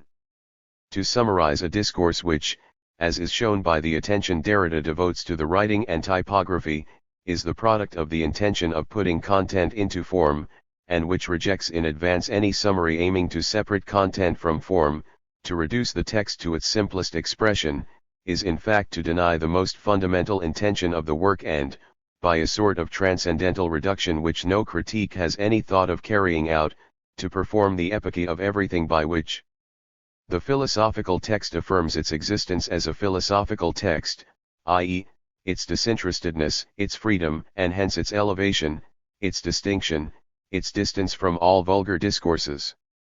But Derrida's supremely intellectual game presupposes lucidity in commitment to the game. It is a question of pleasure. Of thinking pure pleasure, the being pleasure of pleasure. Starting out from pleasure, the third critique was written for it, and must be read for it. A somewhat arid pleasure without concepts and without enjoyment, a somewhat strict pleasure, but we learn here, once again, that there is no pleasure without stricture. Letting myself be led by pleasure, I recognize and, at the same time, I pervert an injunction. I follow it. The enigma of pleasure sets the whole book in motion. I seduce it, in treating the third critique as a work of art or a beautiful object, which it was not meant simply to be. I act as if the existence of the book were indifferent to me, which, Kant explains, is required by every aesthetic experience, and could be considered with imperturbable detachment. 31. Thus, Derrida tells us the truth of his text and his reading, a particular case of the experience of pure pleasure, that is, that it implies the epoche of any thesis of existence or, more simply, indifference to the existence of the object in question, but he does so in a text which itself implies that epoche and that indifference. It is an exemplary form of denegation. You tell, yourself, the truth, but in such a way that you don't tell it, which defines the objective truth of the philosophical text in its social use, which confers on the philosophical text a social acceptability proportionate to its unreality, its gratuitousness, its sovereign indifference. 32 Because he never withdraws from the philosophical game, whose conventions he respects, even in the ritual transgressions at which only traditionalists could be shocked, he can only philosophically tell the truth about the philosophical text and its philosophical reading, which, apart from the silence of orthodoxy, is the best way of not telling it, and he cannot truly tell the truth about the Kantian philosophy of art and, more generally, about philosophy itself, which his own discourse has helped to produce. Just as the pictorial rhetoric which continues to foist itself on every artist produces an inevitable aestheticization, so the philosophical way of talking about philosophy derealizes everything that can be said about philosophy. The radical questionings announced by philosophy are in fact circumscribed by the interests linked to membership in the philosophical field, that is, to the very existence of this field and the corresponding censorships. The field is the historical product of the labor of the successive philosophers who have defined certain topics as philosophical by forcing them on commentary, discussion, critique and polemic, but the problems, theories, themes, or concepts which are deposited in writings considered at a given moment as philosophical, books, articles, essay topics etc., and which constitute objectified philosophy impose themselves as a sort of autonomous world on would-be philosophers, who must not only know them, as items of culture, but recognize them, as objects of, pre-reflexive, belief, failing which they disqualify themselves as philosophers. All those who profess to be philosophers have a life or death interest, qua philosophers, in the existence of this repository of consecrated texts, a mastery of which constitutes the core of their specific capital. Thus, short of jeopardizing their own existence as philosophers and the symbolic powers ensuing from this title, they can never carry through the breaks which imply a practical epiche of the thesis of the existence of philosophy, that is, a denouncement of the tacit contract defining the conditions of membership in the field, a repudiation of the fundamental belief in the conventions of the game and the value of the stakes, a refusal to grant the indisputable signs of recognition, references and reverence, obsequium, respect for convention even in their outrages, in short, everything which secures recognition of membership. 33. Failing to be, at the same time, social breaks which truly renounce the gratifications associated with membership, the most audacious intellectual breaks of pure reading still help to preserve the stock of consecrated texts from becoming dead letters, mere archive material, fit at best for the history of ideas or the sociology of knowledge, and to perpetuate its existence and its specifically philosophical powers by using it as an emblem or as a matrix for discourses which, whatever their stated intention, are always, also, symbolic strategies deriving their power essentially from the consecrated texts. Like the religious nihilism of some mystic heresies. 34. Philosophical nihilism too can find an ultimate path of salvation in the rituals of liberatory transgression. Just as, by a miraculous dialectical renewal, the countless acts of derision and desacralization which modern art has perpetrated against art have always turned, insofar as these are still artistic acts, to the glory of art and the artist, so the philosophical deconstruction of philosophy is indeed, when the very hope of radical reconstruction has evaporated, the only philosophical answer to the destruction of philosophy. The strategy of taking as one's object the very tradition one belongs to and one's own activity in order to make them undergo a quasi-objectification, a common practice among artists, since Duchamp has the effect of turning commentary, a typically scholastic genre, both in its conditions of production, lectures, especially in aggregation classes, and in the docile yet rigorous dispositions it demands, into a personal work suitable for publication in avant-garde reviews, by a further transgression, scandalizing the orthodox, of the sacred frontier between the academic field and the literary field, i.e., between the serious and the frivolous. This entails a dramatization, mise en scene, particularly visible in parallel column production, which aims to draw attention to the philosophical gesture, making the very utterance of discourse an act in the sense which avant-garde painters give to the word and placing the person of the philosopher at the center of the philosophical stage. Philosophical objectification of the truth of philosophical discourse encounters its limits in the objective conditions of its own existence as an activity aspiring to philosophical legitimacy, that is, in the existence of a philosophical field demanding recognition of the principles which are the very basis of its existence. By means of this semi-objectification one can situate oneself simultaneously inside and outside, in the game and on the touchline, i.e., on the margin, at the frontier, in regions which, like the frame, paragon, are so many limits, the beginning of the end of the beginning, points from which one can be as distant as possible from the interior without falling into the exterior, into outer darkness, that is, into the vulgarity of the non-philosophical, the coarseness of empirical, ontic, positivist discourse, and where one can combine the profits of transgression with the profits of membership by producing the discourse that is simultaneously closest to an exemplary performance of philosophical discourse and to an exposure of the objective truth of this discourse. 35. Whereas the orthodox reading takes literally the overt logic of the sacred text, the order of reasons it puts forward, the plan which it announces and through which it continues to impose its order on its own decoding. The heretical reading takes liberties with the norms and forms imposed by the guardians of the text.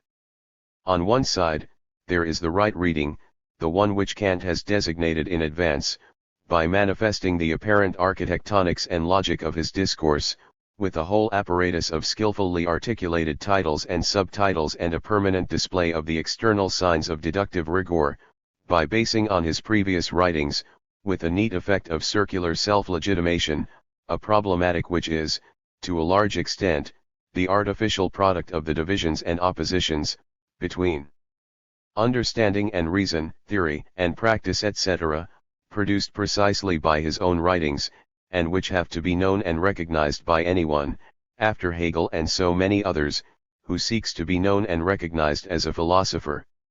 On the other side, there is a deliberately skewed approach, decentered, liberated and even subversive, which ignores the signposts and refuses the imposed order, fastens on the details neglected by ordinary commentators, notes, examples, parentheses, and thus finds itself obliged if only to justify the liberty it takes to denounce the arbitrariness of the orthodox reading and even of the overt logic of the discourse analyzed, to raise difficulties and even to bring to light some of the social slips which, despite all the effort at rationalization and euphemization, betray the denied intentions which ordinary commentary, by definition, overlooks. 36.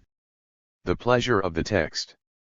Although it marks a sharp break with the ordinary ritual of idolatrous reading, this pure reading still concedes the essential point to the philosophical work. 37 Asking to be treated as it treats its object, i.e., as a work of art, making Kant's object its own objective, i.e., cultivated pleasure, cultivating cultivated pleasure, artificially exalting this artificial pleasure by Rouet's ultimate refinement which implies a lucid view on this pleasure. It offers above all an exemplary specimen of the pleasure of art, the pleasure of the love of art, of which, like all pleasure, it is not easy to speak. It is a pure pleasure, in the sense that it is irreducible to the pursuit of the profits of distinction and is felt as the simple pleasure of play, of playing the cultural game well, of playing on one's skill at playing, of cultivating a pleasure which cultivates and of thus producing, like a kind of endless fire, its ever-renewed sustenance of subtle allusions, deferent or irreverent references, expected or unusual associations. Proust, who never ceased to cultivate and also analyze cultivated pleasure, is as lucid as ever in describing this. Endeavoring to understand and communicate the idolatrous pleasure he takes in reading a famous page, a passage from Ruskin's Stones of Venice, he has to evoke not only the properties of the work itself, but the whole network of criss-crossing references woven around it, reference of the work to the personal experiences it has accompanied, facilitated, or produced in the reader, reference of personal experience to the works it has insidiously colored with its connotations, and references of experience of the work to a previous experience of the same work or experience of other works, each of them enriched with all the associations and resonances it carries with it. It is itself mysterious, full of images both of beauty and religion, like that same church of St. Mark where all the figures of the Old and New Testaments appear against the background of a sort of splendid obscurity and changing brilliance. I remember having read it for the first time in St. Mark's itself, during an hour of storm and darkness when the mosaics shone only with their own material light and with an inner gold, earthy and ancient, to which the Venetian sun, which sets ablaze even the angels on the campaniles, added nothing of itself. The emotion I felt in reading that page there, among all the angels which drew their light from the surrounding shadows, was very great and perhaps not very pure. As the joy of seeing those beautiful, mysterious figures increased, but was altered by the pleasure, so to speak, of erudition which I felt in understanding the texts inscribed in Byzantine characters beside their haloed foreheads, so the beauty of Ruskin's images was intensified and corrupted by the pride of referring to the sacred text. A sort of egoistic self-regard is inevitable in these mingled joys of art and erudition, in which aesthetic pleasure may become more acute but not remain so pure. 38. Cultivated pleasure feeds on these intertwined references, which reinforce and legitimate each other, producing, inseparably, belief in the value of works of art, the idolatry which is the very basis of cultivated pleasure, and the inimitable charm they objectively exert on all who are qualified to enter the game, possessed by their possession. Even in its purest form, when it seems most free of worldly interest, this game is always a society game, based, as Proust again says, on a freemasonry of customs and a heritage of traditions. True distinction, besides, always affects to address only distinguished persons who know the same customs, and it does not explain. A book of Anatole France implies a host of learned knowledge, includes unending allusions that the vulgar do not perceive there, and these, its other beauties apart, make up its incomparable nobility. 39 Those whom Proust calls the aristocracy of intellect know how to mark their distinction in the most peremptory fashion by addressing to the elite, made up of those who can decipher them, the discreet but irrefutable signs of their membership of the elite, like the loftiness of emblematic references, which designate not so much sources or authorities as the very exclusive, very select circle of recognized interlocutors, and of the discretion with which they are able to affirm their membership. Empirical interest enters into the composition of the most disinterested pleasures of pure taste, because the principle of the pleasure derived from these refined games for refined players lies, in the last analysis, in the denied experience of a social relationship of membership and exclusion. The sense of distinction, an acquired disposition which functions with the obscure necessity of instinct, is affirmed not so much in the manifestos and positive manifestations of self-confidence as in the innumerable stylistic or thematic choices which, being based on the concern to underline difference, exclude all the forms of intellectual, or artistic, activity regarded at a given moment as inferior vulgar objects, unworthy references, simple didactic exposition, naive problems, naive. Essentially because they lack philosophical pedigree, trivial questions. Does the critique of judgment get it right?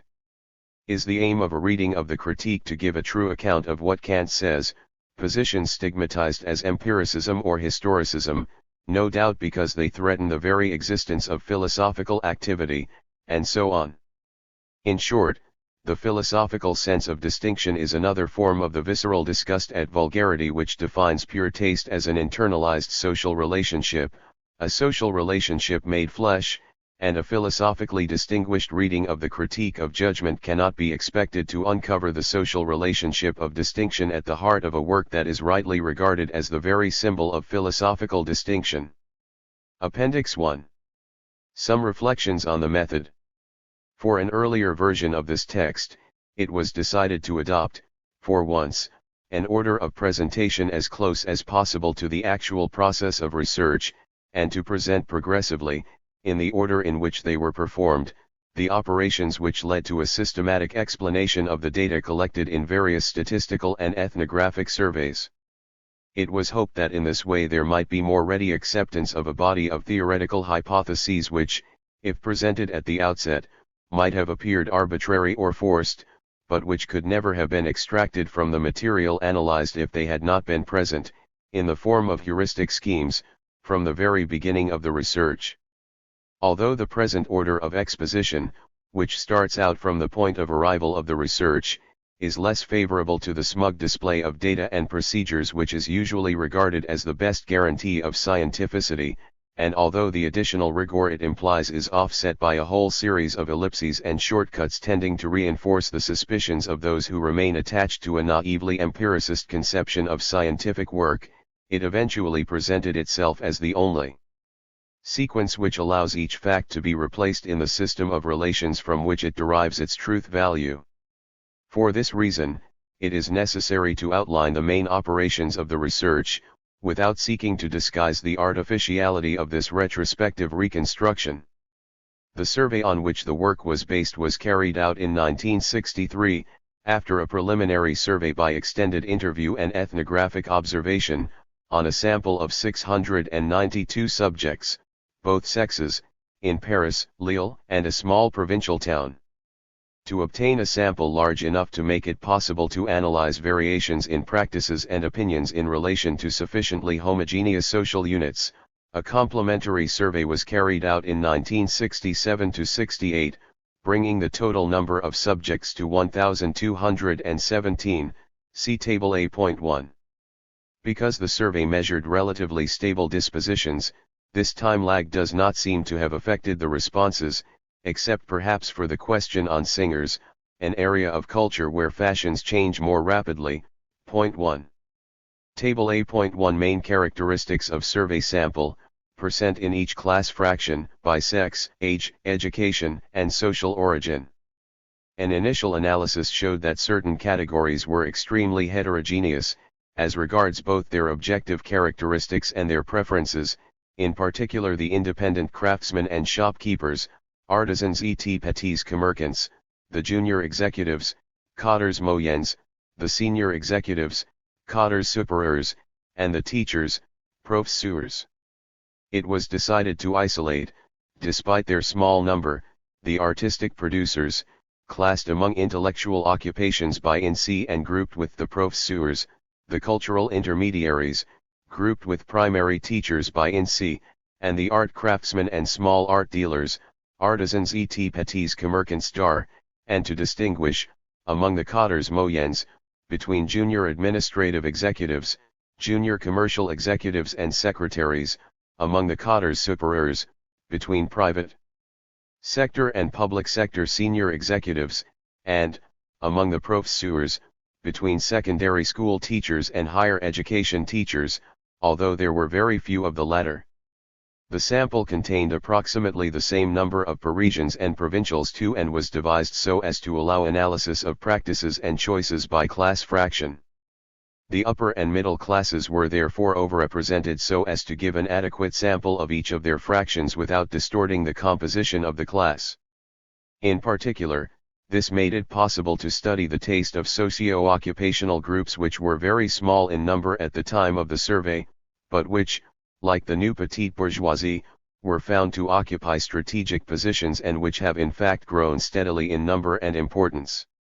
In the case of the classes populaires, there was underrepresentation of the most disadvantaged category, that of the semi-skilled workers and unskilled laborers, who are very uniform with regard to the object of the survey, i.e., very uniformly excluded from legitimate culture. And the working class as a whole does not have the weight it would have in a representative sample. This of course implied that not all the data concerning the whole sample would be published. Such information is, strictly speaking, always meaningless.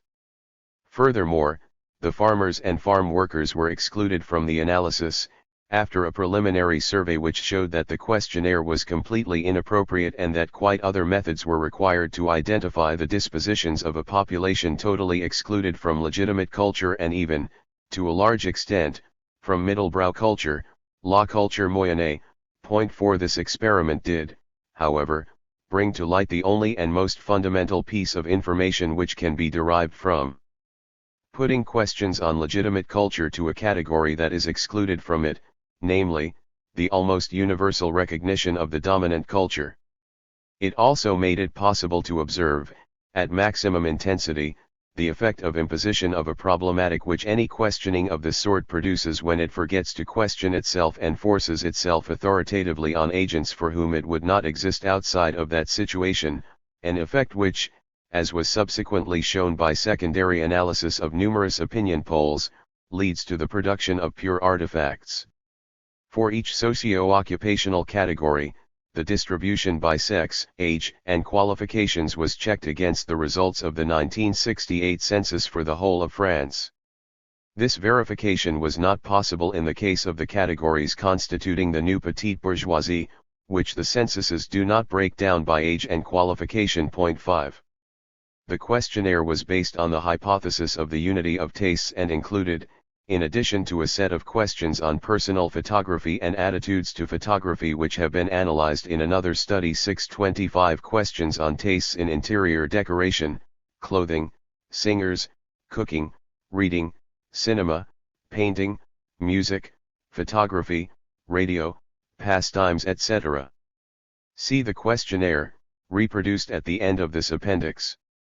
When endeavoring to grasp systems of tastes, a survey by closed questionnaire is never more than a second best, imposed by the need to obtain a large amount of comparable data on a sample large enough to be treated statistically. It leaves out almost everything to do with the modality of practices, but in an area which is that of art, in the sense of a personal way of being and doing, as in art of living, the way things are done and the way they are talked about, blasé or offhand, serious or fervent, often makes all the difference, at least when dealing with common practices, such as viewing TV or cinema. That is the first reason why everything that is said here about differences between the classes or class fractions in fact applies a fortiori. Furthermore, in order to give the systems of dispositions constituting taste as much scope as possible within the limits of a questionnaire, a series of gambles was made, in which the exploration of a whole area, example music, cinema, cooking, clothing, was entrusted to 2 or 3 questions, sometimes only one, which often had to stand in for a whole battery of tests and observations. For example, the subjects were asked to choose, from a list of adjectives established a posteriori on the basis of non-directive interviews and tests, showing photographs of socially marked faces, building a composite identikit picture of the ideal male or female face by adding socially marked features, hairstyle, mustache, whiskers, beard etc., those which seemed to them best suited to their friends. This could not be expected to yield more than an attenuated, blurred image of the deep dispositions which guide the choice of spouses, friends, or colleagues, partly because the list of adjectives, however carefully prepared, was imperfect and forced a number of respondents into the negative choice of the least unacceptable option. Point 7. However, the loss of precision and detail in the analysis of particular areas, each of which would require a whole set of surveys, observations, and tests, is offset by a gain in systematicity.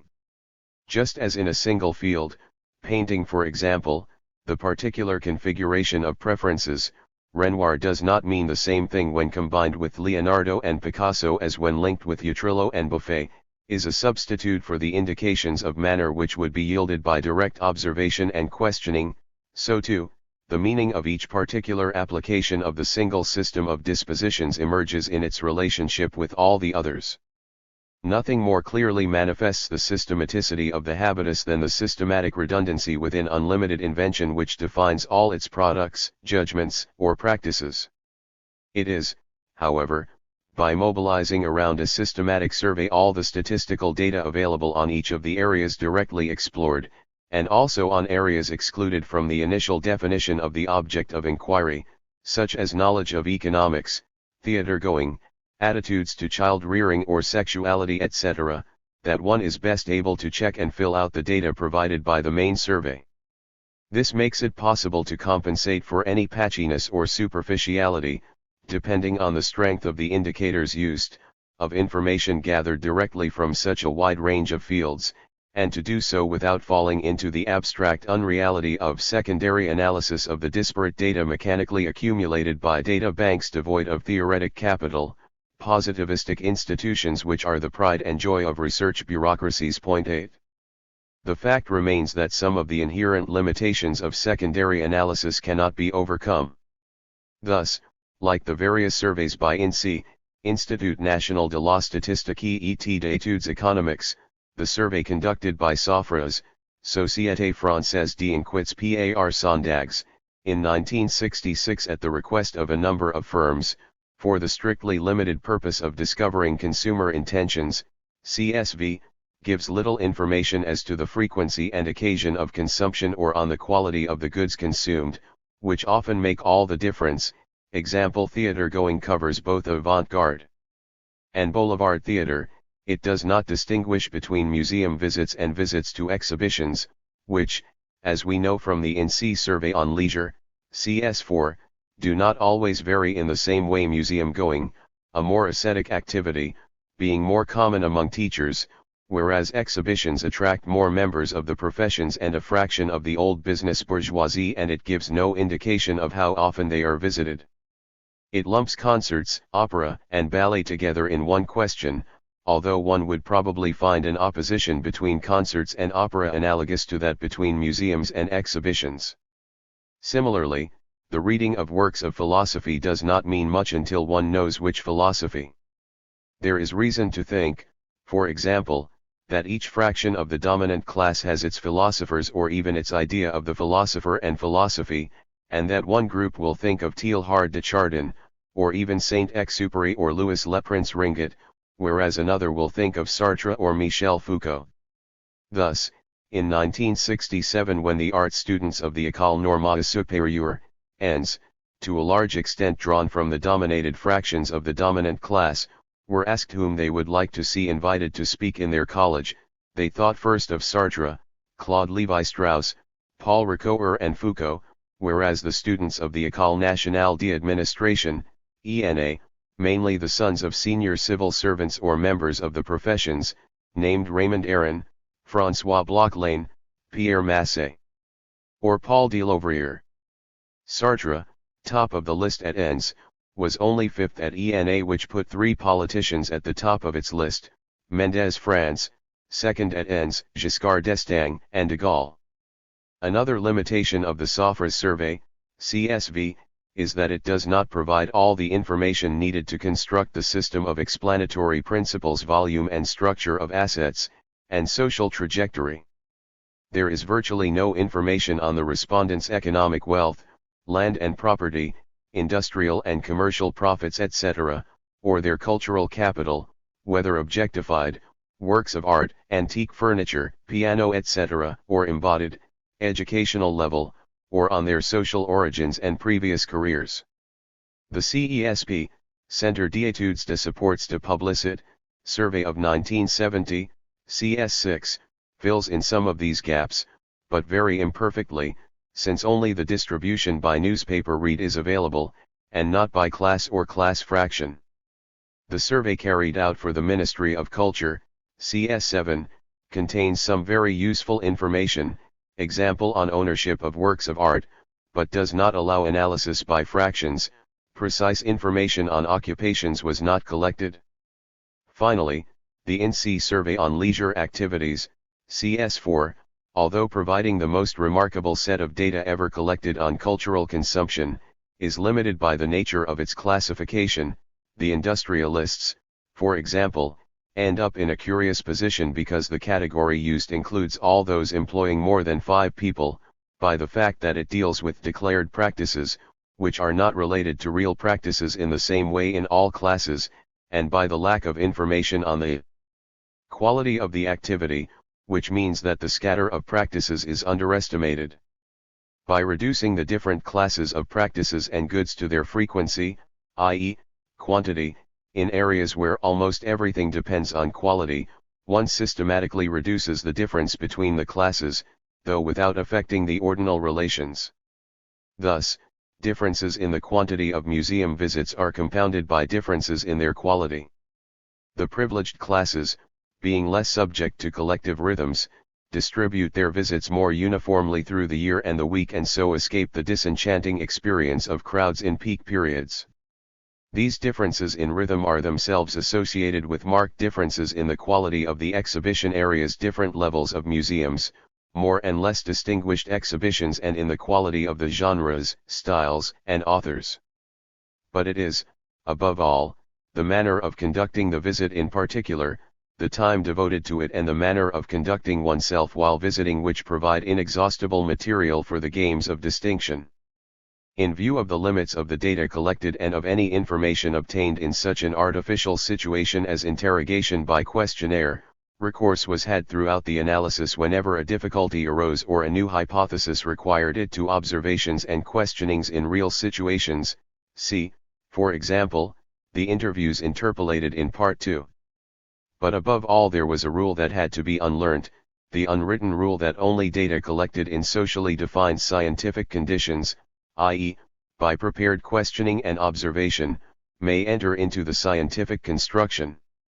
This rule, which would not be so impressed on the scientific unconscious if it did not have the advantage of putting the sociologist out of the game, and therefore out of reach of the socio-analysis which every analysis properly implies, had to be transgressed in order to bring up all the information which the sociologist, as a social subject, inevitably possesses, and which, when verified by comparing it with the measurable data of observation, has a place in scientific discourse.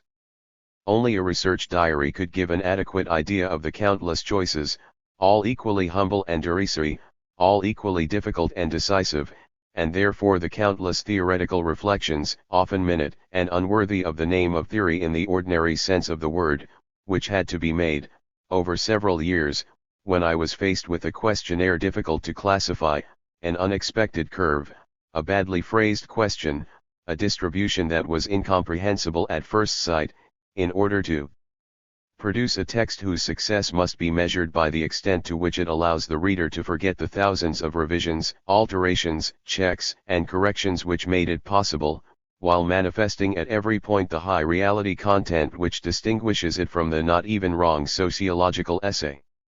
And so I have simply presented, as the argument called for them, the items of information that are needed to understand or check the stages of the statistical analysis, endeavoring to avoid both the methodological flourishes which often mask the absence of any real reflection on the operations and also the theoretical elevation which deprives the reader of every means of verification.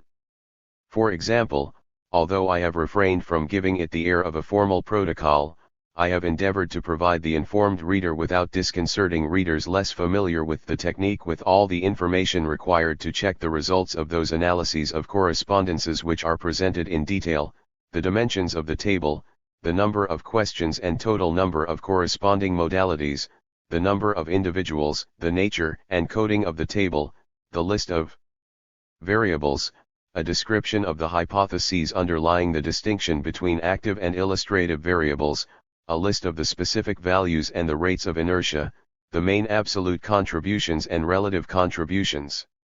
9. There remains one final problem, which would no doubt merit a long discussion, that of writing.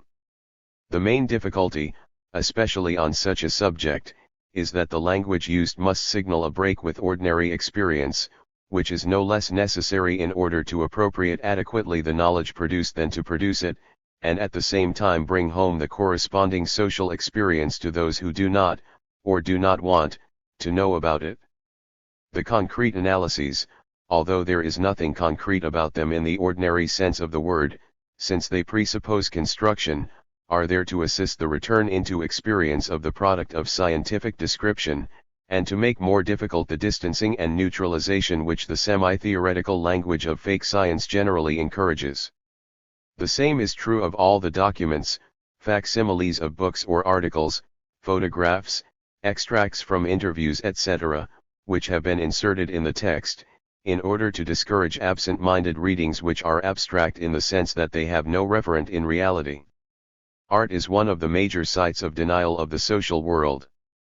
But the same unconscious intention of disavowal lies behind a number of discourses which overtly set out to speak of the social world, and which, as a result, may be written, and read, schizophrenically.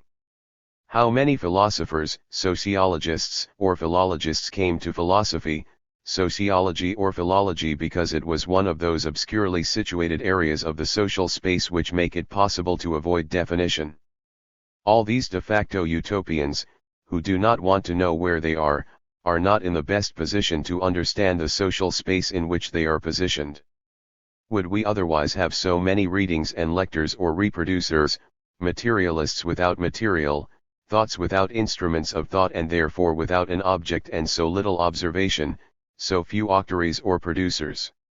It is not possible to advance the science of the social world, and to make it known, except by forcing the return of the repressed, by neutralizing neutralization, denying denial in all its forms, not the least of which is the derealization through hyperbolic radicalization performed by some revolutionary discourse. Neither true nor false, neither verifiable nor falsifiable, neither theoretical nor empirical, such discourse like Racine, who never referred to cows but only to heifers, cannot talk of the SMIC, statutory minimum wage, and the vests, undershirts, of working class men but only of the mode of production and the proletariat or of the roles and attitudes of the lower middle class. To break with this genteel abstraction, it is not sufficient to demonstrate, one has to show but not denounce things and even people, make them palpable, and take into a working-class cafe, onto a rugby pitch or a golf course, or into a private club, people who are so used to saying what they think that they no longer know how to think what they say. The subjective and objective difficulty of writing is not solely due to the fact that language is being asked to say what it is normally used to deny or negate. It is not easy to find the right tone, to avoid both celebration and provocation, which is merely its inversion, when the very questions that have to be asked in order to construct the object are rejected in advance, within the object itself, as barbarisms. Scientific discourse on art and on the social uses of art is bound to appear both vulgar and terroristic.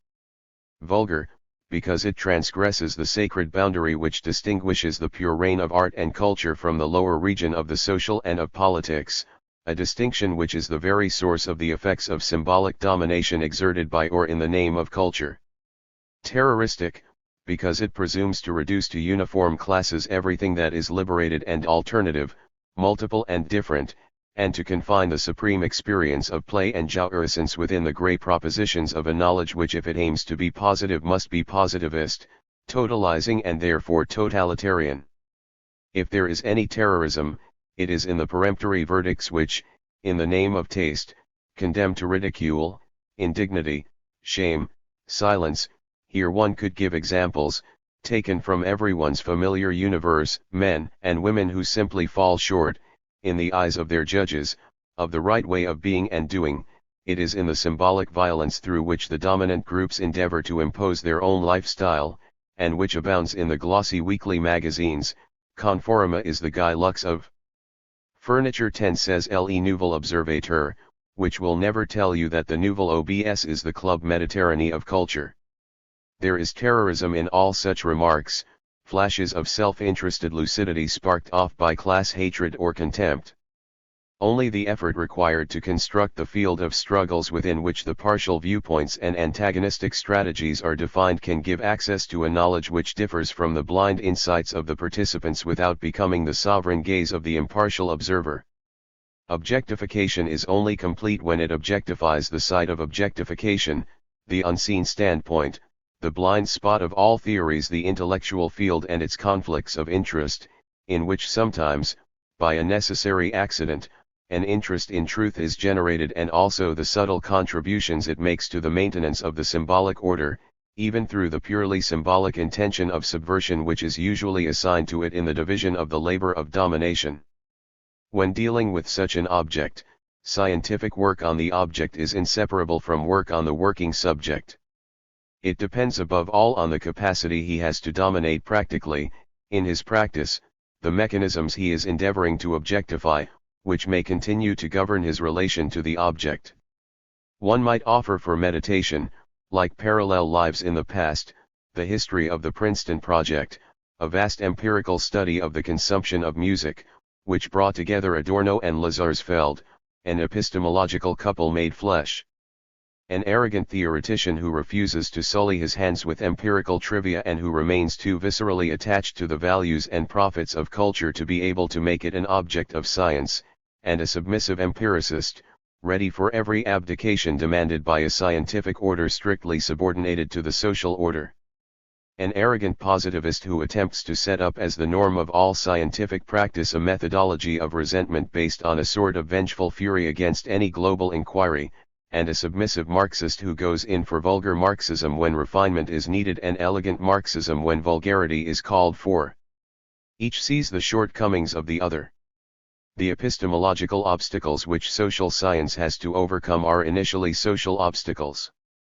One of these is the common conception of the hierarchy of the tasks which make up the sociologist's job, which leads so many researchers to disdain humble, easy yet fertile activities in favor of exercises that are both difficult and sterile. Another is an anomic reward system which forces a choice between a safe thesis and a flash in the pan, pedantry and prophecy, discouraging the combination of broad ambition and long patience that is needed to produce a work of science. Unlike the sometimes illuminating intuitions of the essay form, the sometimes coherent theses of theoreticism and the sometimes valid observations of empiricism, provisional systems of scientific propositions which strive to combine internal coherence and adequacy to the facts can only be produced by a slow, difficult labor which remains unremarked by all hasty readings. These will only see repetitive reaffirmations of theses, intuitions, or already known facts in the provisional conclusion of a long series of totalizations, because they ignore what is essential, namely, the structure of the relations between the propositions. The questionnaire. Sex. Year of birth. Marital status. Single, married. Widowed, divorced. Number and age of children. Place of residence. How long have you lived there? Less than 5 years. 5 to 10 years. More than 10 years. Previous place of residence. Highest educational qualification. Occupation, be as precise as possible. Highest educational qualification and occupation of your father and paternal grandfather, or last occupation. Father. Paternal grandfather. Qualification. Occupation. Approximate annual income of your family. Less than 10,000 F. 10 to 15,000 F. 15 to 20,000 F. 20 to 25,000 F. 25 to 30,000 F. 30 to 40,000 F. 40 to 50,000 F. 50 to 60,000 F. More than 60,000 F. Do you own a record player, a tape recorder, a camera, an automobile, indicate make, a TV, a movie camera? Do you have a telephone? One. Where did you get your furniture? Department store, give name. Antique dealer. Specialized shop, give name. Craftsman. Flea market. Auction. Inherited. Rented. Other, specify. 2. Is your furniture modern, antique, country style? 3. If you had the choice, which style of furniture would you rather buy? Modern, antique, country style? 4. Which 3 adjectives best describe the type of interior you would like to live in? Clean and tidy. Comfortable. Studied, compose. Sober and discreet. Warm. Easy to maintain. Classical. Harmonious. Neat, so on. Imaginative, fantasy. Practical and functional. Cozy, intimate. 5 of the qualities listed above, which 3 are least important to you? 6 of the activities listed below, which do you do often, which do you do rarely, and which do you never do? Do it yourself. Sport, specify. Camping. Walking. Painting or sculpture. Playing a musical instrument, specify. Parlor games, specify. Watching TV. Often. Rarely. Never. 7. Which are your 3 favorites among the following singers? Charles Aznavour. Leo Fair. Johnny Hallyday. Georges Brassens. Edith Piaf. Jacques Brel. Georges Guattari. Françoise Hardy. Luis Mariano. Petula Clark. Jacques Douay. Gilbert Bécaud. 8. Do you prefer clothes that are classically cut and good value for money, that reflect fashion and suit your personality, sober and correct, daring and out of the ordinary, recherché, comfortable, chic and stylish? Other, specify. 9. Are your clothes homemade, by yourself or one of the family? Made up by a small tailor or dressmaker? Made to measure by a large fashion house or tailor? From a chain store, confection? From a boutique, pret-à-porter? Everyday? Best. 10. When you have guests for a meal, what kind of meals do you prefer to serve? Simple but well presented? Delicate and exquisite? Plentiful and good? Potluck? Appetizing and economical? Original and exotic. Traditional French cuisine. Other, specify. 11 In the following list of adjectives, underline the ones indicating the personal qualities you most appreciate. Bon vivant. Level-headed. Artistic.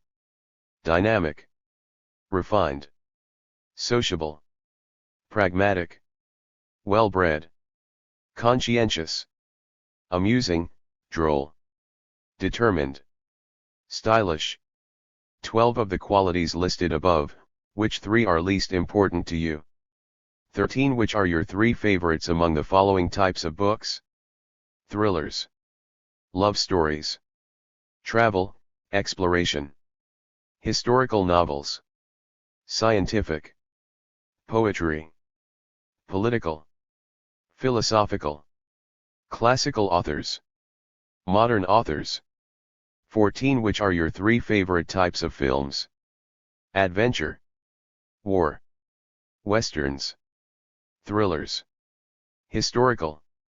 Nouvelle vague. Spectaculars. Musicals. Comedies. Films with a message. Dramas. 15 Which films in this list have you seen?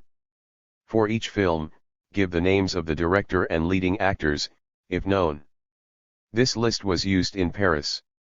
In the Lille area, another list was used that reflected the films available in local cinemas. Divorce Italian Style. Rocco and His Brothers. Singing in the Rain. The Leopard. The Suitor. El Abominable Homme de Douanes. Exterminating Angel. Ballade pour un voyou. 55 Days at Peking.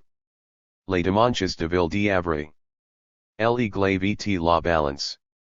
The Trial. The Magnificent Seven. Le Voyage à Biarritz. Le Boucanier d'Isles. Scene. Director. Actors. Salvatore Giuliano. The Longest Day. Vice and Virtue. Imperial Venus. Scene. Director. Actors. 16 What interests you most in a film? The actors. The director. The plot. 17 If you listen to the radio, which programs do you mainly listen to? Light music. News. Current affairs.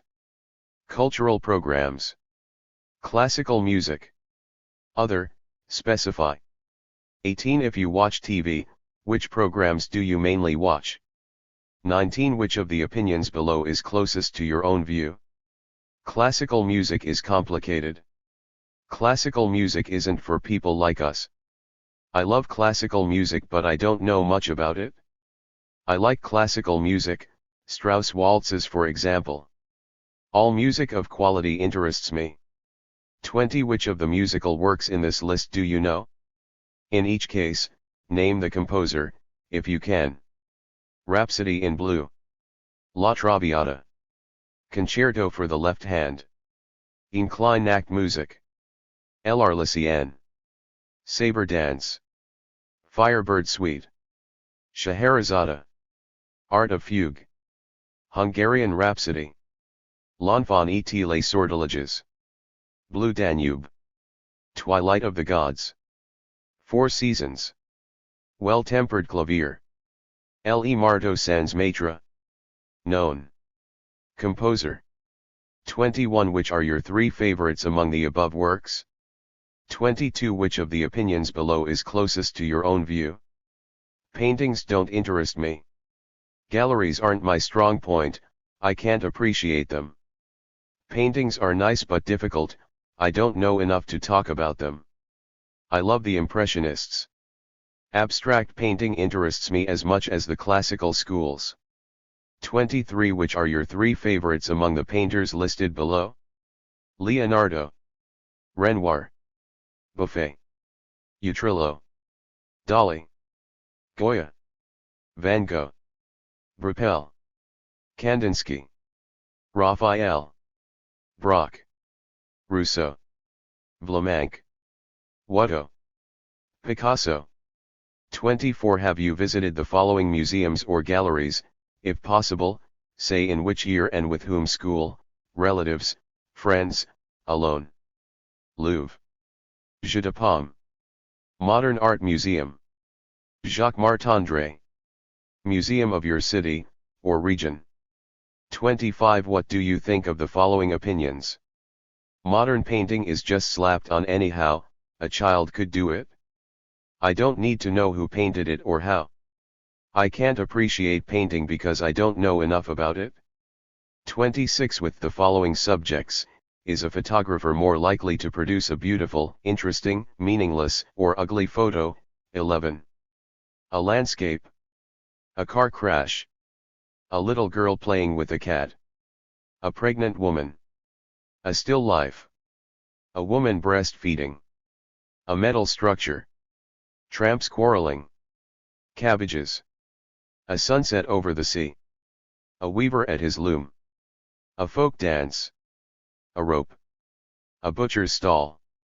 The bark of a tree. A famous monument. A scrapyard. A first communion. A wounded man. A snake. An old master. Beautiful. Interesting.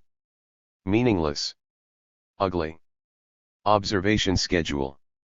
To be completed by interviewer. Home. Apartment. House. Suburban detached, single family, house, pavilion. Age. Quality. Municipal, council flat. Old. Fairly prestigious. Bourgeois. Poor. Very prestigious. Number of rooms. Decoration. Furniture. Predominant style. Floor. Other observations. Dress. Men. Blue overalls. Casual, sweatshirt, jeans. Suit. Smart town clothes. Pullover. Tie. Shape and color of shirt. Cuffs buttoned. Double cuffs. Rolled up sleeves. Women. Housework clothes, house dresses. Skirt and blouse. Dress. Costume, suit. Slacks. Very smart. Footwear, high heels. Slippers. Flat heels, etc. Makeup and perfume. Well groomed or not. Hair. Men. Short. Medium. Crew cut. Very short. Long. Parting, side/middle. Sideburns. Mustache, specify type. Beard. Brilliantine. Women. Short. Medium. Frizzy. Very short. Long. Bouffant.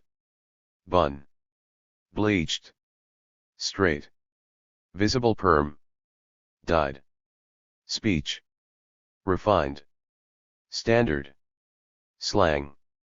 Mistakes in grammar, specify. Accent. Strong. Slight. None. Appendix 2. Complementary sources 1.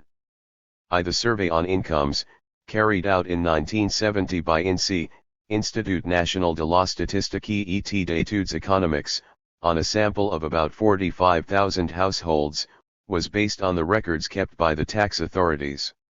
It therefore only deals with taxable income, excluding numerous transfers, social security allowances, etc., and also certain types of income from property.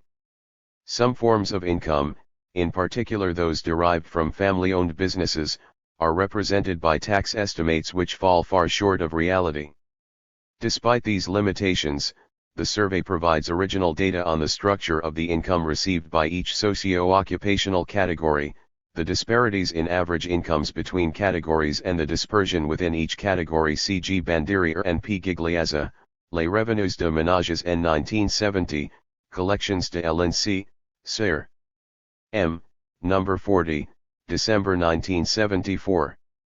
The data presented in my study, which concern households, not individuals except for property income, to come from tables not published by INSEE, except for the indication of average total taxable income, see Banderier and Gigliazza, p. 29, but supplied to me by P. Gigliezza. 2. The 1970 INSEE survey on vocational training and skill was based on a sample of 38,000 individuals.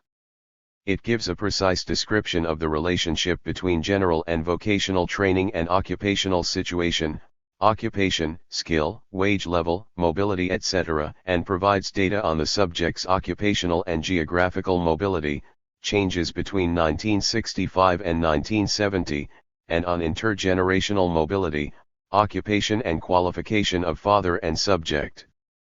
The initial findings have been published, R. Pohl, C. Thellet and M. F. Jusset, Elenquid Formation Qualification Professionnelle en 1970, Collections de l'INSEE, Ser.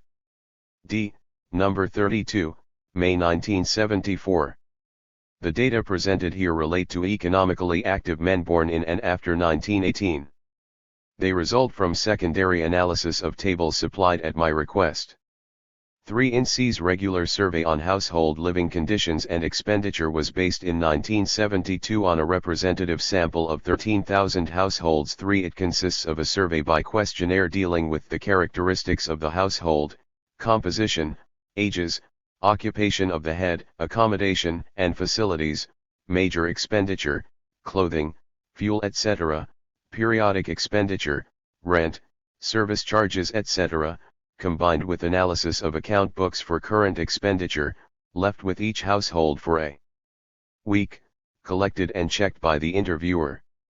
This survey makes it possible to assess the whole range of expenditure, except certain major and infrequent items such as air travel, removal expenses etc., as well as items of consumption not preceded by purchase, food in the case of farmers, items drawn from their stocks by craftsmen and shopkeepers, which are evaluated at their retail price to allow comparison with the other categories of households.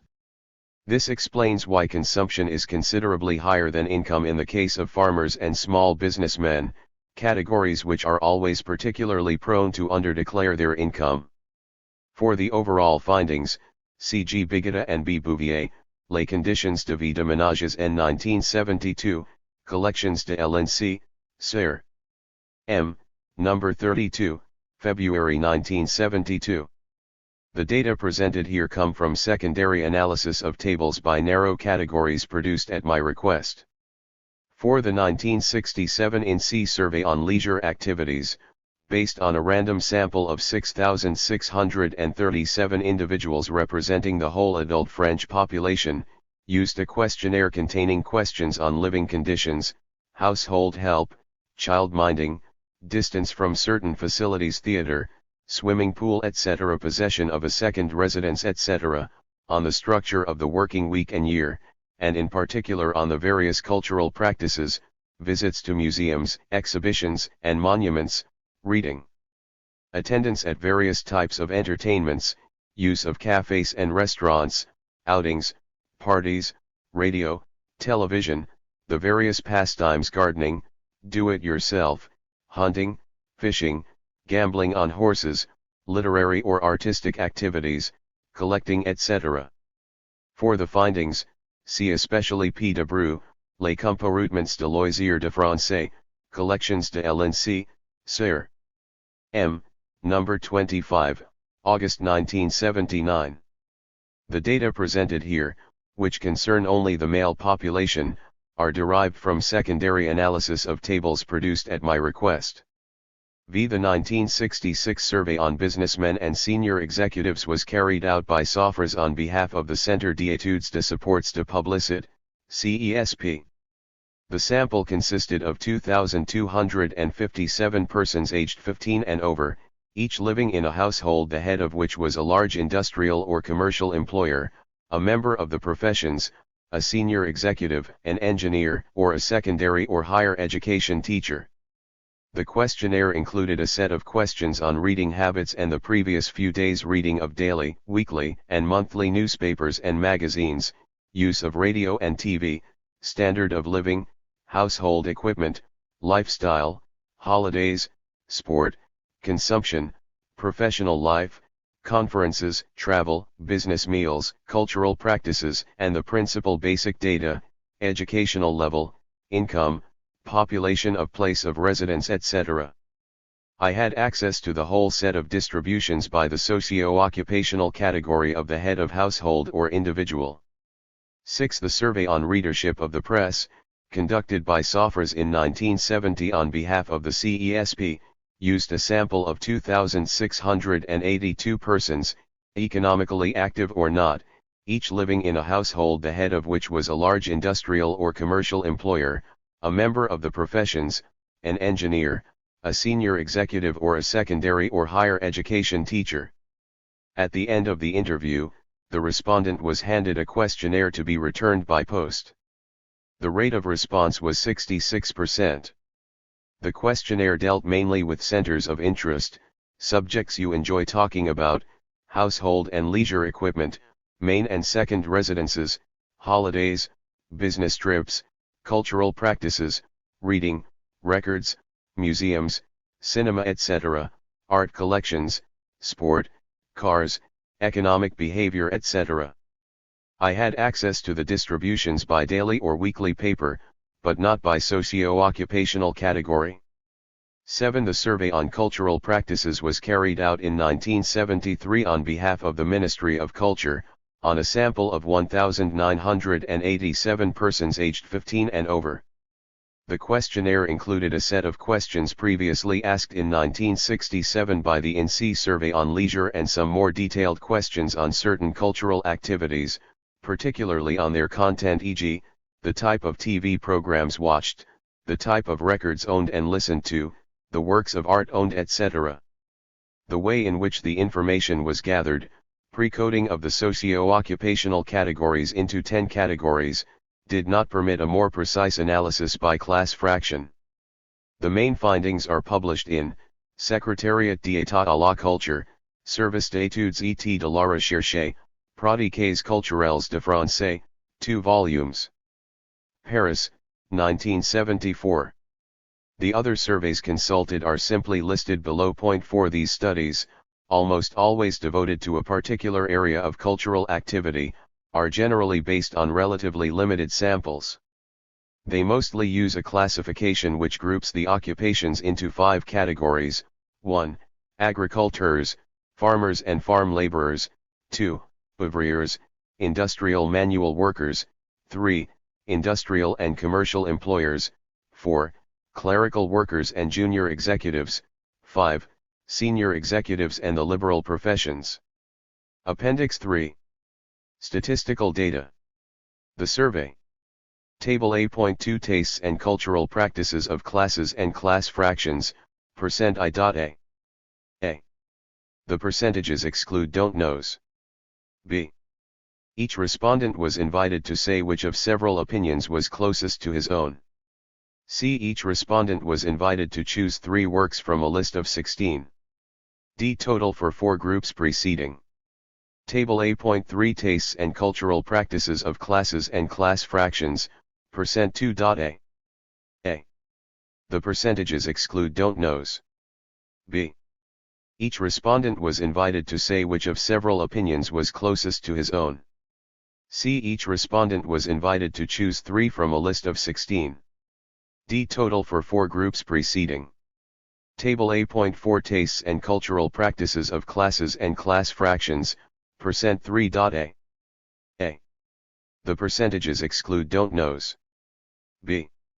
Number of composers identified in list of 16 musical works. C. Number of directors identified in list of 19 films. D. Each respondent was invited to choose 3 types of books from a list of 10 types. E. Interviewers' observations. Table A.5 Tastes and cultural practices of classes and class fractions, %4.A. A. The percentages exclude don't knows. B. Each respondent was asked to say whether he never, occasionally, or often practiced various activities. Museum going was measured by at least 1 visit to the Louvre and Modern Art Gallery. C. Type of radio program most often listened to. D. Each respondent was asked to choose 3 singers from a list of 12. E. Total for 4 groups preceding. Table A.6 Tastes and cultural practices of classes and class fractions, %V.A. A. The The percentages exclude don't knows. B. Place, or places, where furniture was purchased.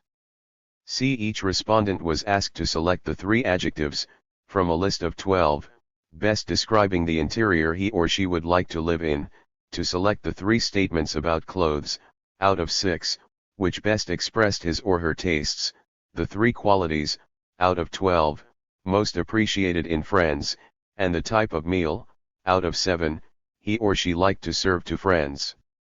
D. Total for 4 groups preceding. Table A.7 Aesthetic disposition by educational capital. A. The percentages exclude don't knows.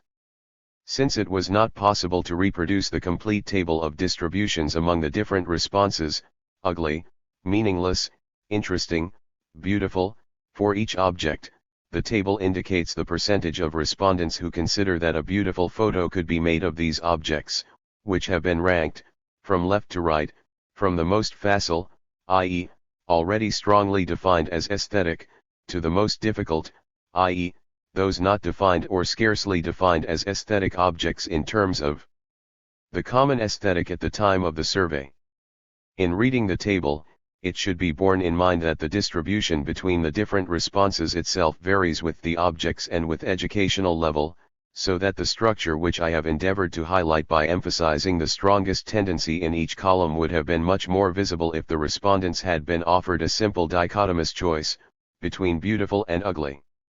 For example, in the case of the famous monument, if the percentage who think it would make a beautiful photo is combined with the percentage who think it would make an interesting photo, one finds that, as for the sunset, the percentages decline steadily as educational level rises. 87.5% of those with only the CEP or no qualification, 90% for the CAP, 78% for the BEPC, 74% for the baccalaureate, 59% for incomplete higher education, 57% for the license, 73% for the aggregation and the grandes écoles.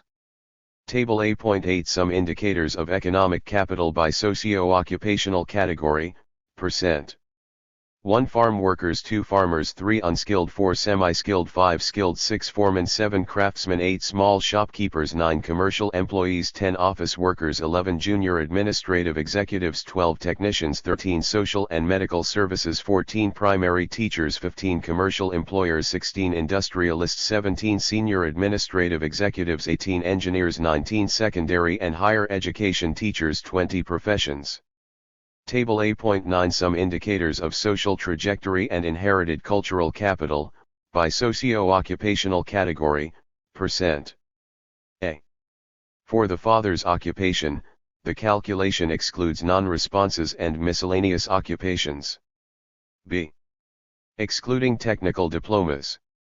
C. Includes army and police.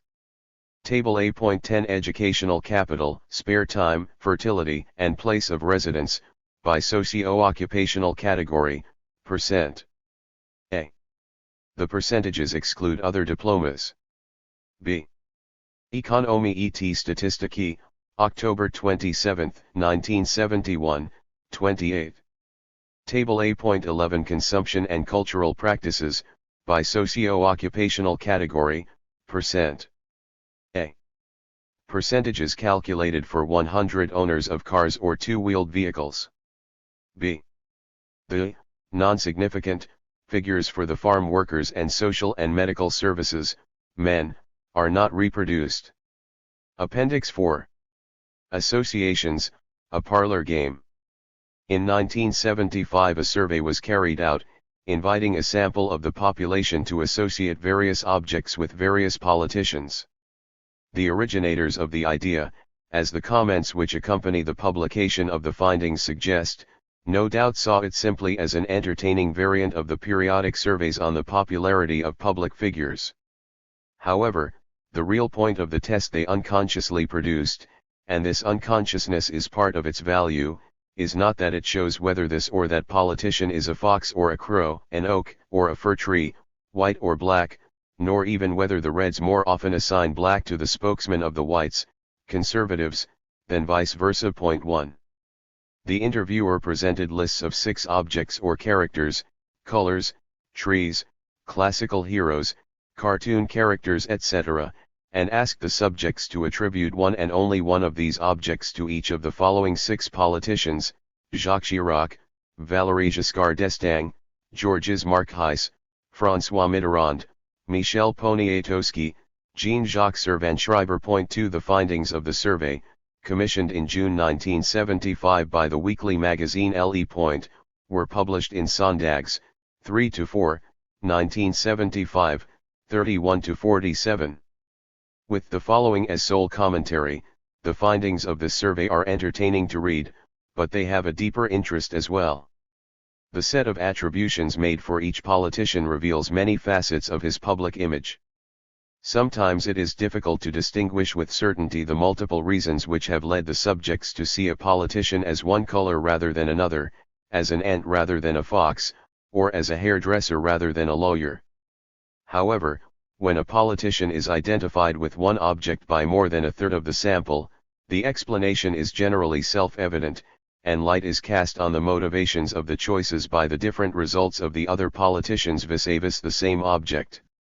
Connections are generally made either in terms of the man's physical appearance, or the best-known features of his personality, or his position and political career.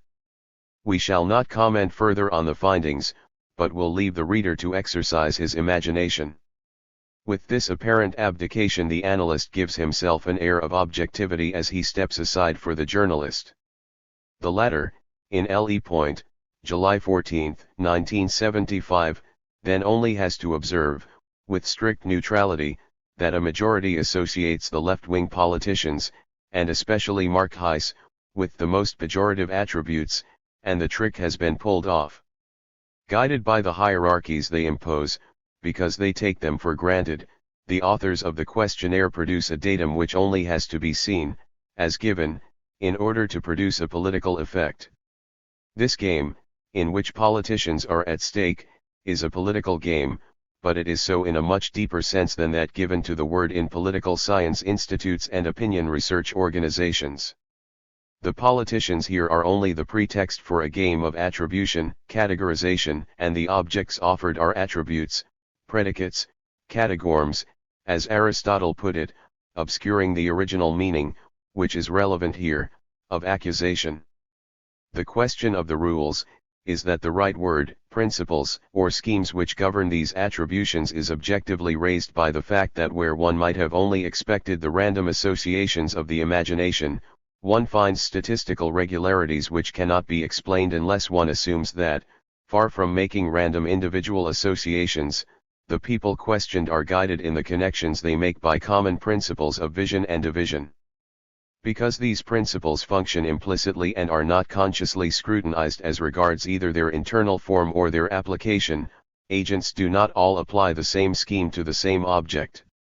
However, as is shown by the fact that the meanings brought to light for each object are both finite in number, and not as numerous as the respondents, as they would be if the principle of attribution had to be sought in the respondent's individual history, and immediately intelligible, even in the absence of any explicit codification, one is entitled to assume that the schemes which the respondents may apply in each case, thereby selecting different aspects of the same object or person, are both finite in number and common to all the respondents, so that different readings of the same object are intelligible to all of them. If the meaning that is chosen presents itself unequivocally in each case, despite the polysemy of the objects considered in isolation, that is because the particular scheme of perception, among those objectively applicable, that is actually applied is clearly designated, insofar as it is the only one which enables an intelligible and constant relationship of equivalence or exclusion to be established between the objects, and therefore an intelligible relationship between the aspects, thus constituted, through which the objects, things, or persons can enter into the relationship. Table A.12 Overall survey results. A. The italicized numbers indicate the highest percentage in each column. Thus, the scheme strong/weak or rigid/supple, which is no doubt virtually coextensive with the deeply internalized opposition male/female, is clearly the basis of the opposition between the oak majestic, powerful, and rigid and the reed weak, supple, fragile, fickle, and also of the opposition between Giscard, or Poniatowski, and Servan-Schreiber. These two relationships, even if produced successively, determine each other and can be expressed in the form of an analogy. The oak is to the reed as Giscard, or Poniatowski, is to Servan-Schreiber, even if, in the Giscard/Servan-Schreiber opposition, the scheme applies more to political strength, power, designating the oak as king of the forest and Giscard as head of state, whereas in the Poniatowski/Servan-Schreiber opposition it applies more to physical appearance and the associated virtues, designating the oak as big and strong, and Poniatowski, from the point of view of bodily hexis, as powerful and massive. In another case, it is the scheme noble/base, applied to the wood rather than the symbolic value or shape of the tree, which motivates the opposition between oak, a noble material used in fine furniture and ancient houses, and deal, sapin, fir, a poor quality wood, used for coffins, which is strongly linked to markheis, as are the color black and the crow, a bird of ill omen. The most fundamental symbols, such as colors, are of course very strongly overdetermined. Black, for example, is firstly the gloomy color, sinister and, more precisely, in the dominant representation, the symbol of the pessimistic worldview, the black thoughts of someone who looks on the dark side, although, through the black flag which, for some respondents, may have stood in for the absent red flag, it may receive a positive value as a symbol of radical subversion. But black is also poverty, black bread, dirt, particularly associated with certain jobs, example miners' gueules noirs, ignorance, being in the dark, drink, être noir, etc. The application of secondary schemes, which bring it into other oppositions, will thus cause the oak, like the other objects, to be endowed with a series of properties more or less present in the fundamental properties, the Gaulish roots of Druidical oaks, suggesting the cartoon character, Asterix, who is also associated with Giscard, as compared with the exotic palm tree, noble solidity, as compared with the poplar, and sheer precedence, as compared with the plane, a tall and impressive tree. But more vulgar, being associated with public places such as streets and squares.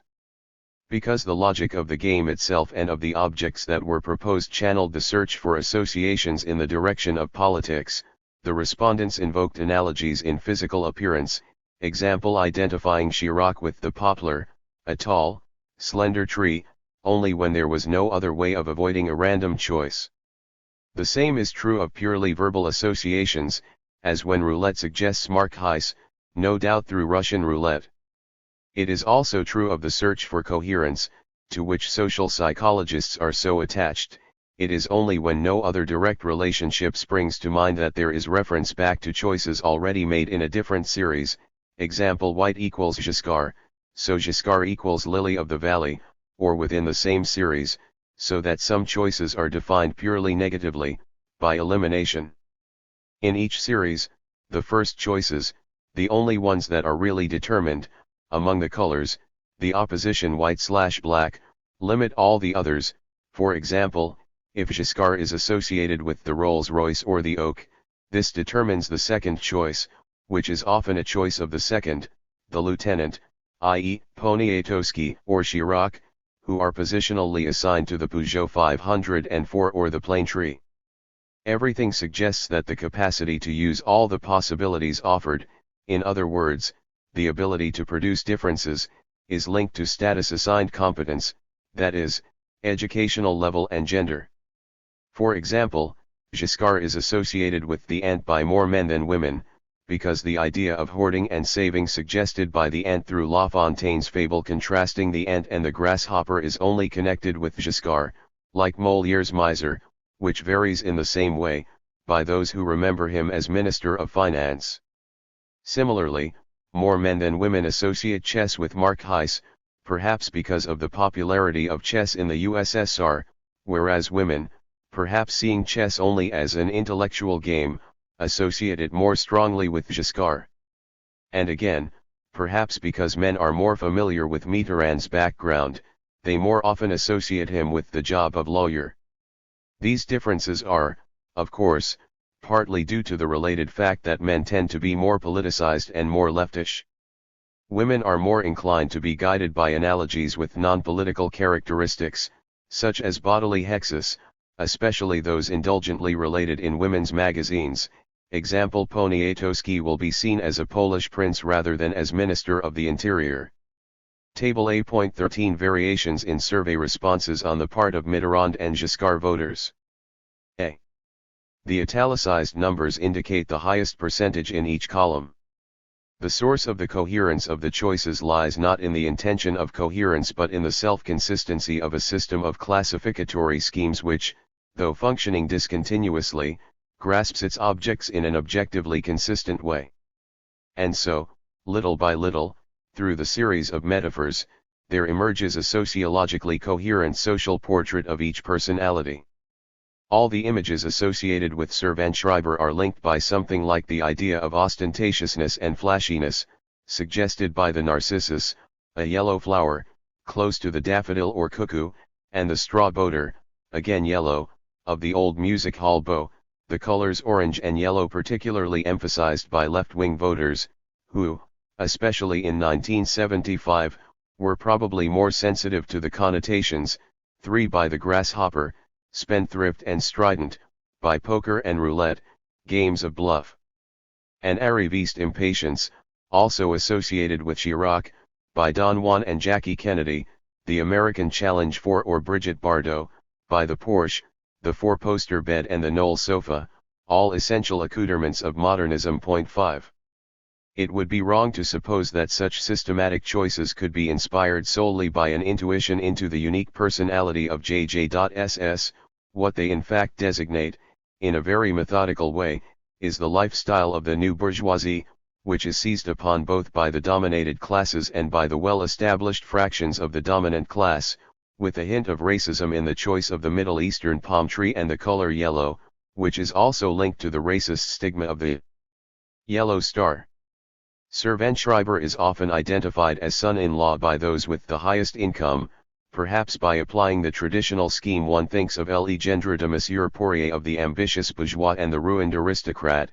6. The associations game gives a fairly accurate idea of the everyday class struggle which deploys the quasi-concepts of spontaneous sociology, he's pretentious, a show-off etc., often closer to insults than judgments, in order to catalogue or pin down adversaries, in short, to imprison them in an essence. This probably explains why, as the interviewers note, the survey was so well received and so well understood, witness the exceptionally low rate of don't knows, and why the vision of the social world and politics which it brings to light is ultimately much more real than those constructed from the would-be scientific inquiries of political science. Table A.14 Variations in survey according to income, monthly, group. A. The italicized numbers indicate the highest percentage in each column. Because the practical logic governing acts of attribution proceeds piecemeal, successively, and so is not confronted with its own incoherences, and also because, without moving outside a determinate system of classificatory schemes, one can see the same object through different schemes, and therefore relate it to different objects or to the same object seen in other ways, all the meanings which the individual acts of attribution attach to the same object or person are far from being always perfectly coherent. Thus it is not easy to reconcile the properties of the powerful, massive, and devoted Poniatowski which evoke the ox or the rugby player Spang hero, known to commentators as a dutiful forward, and the docile strength each symbolizes, or those of the Minister of the Interior, suggesting the helmet, a symbol of repressive violence, with the properties that suggest the Rolls-Royce or the Queen of England. The specificity of practical logic, which I have analyzed elsewhere in the case of Ritual 7, perhaps becomes clearer when dealing with a system of schemes of which one is a native user.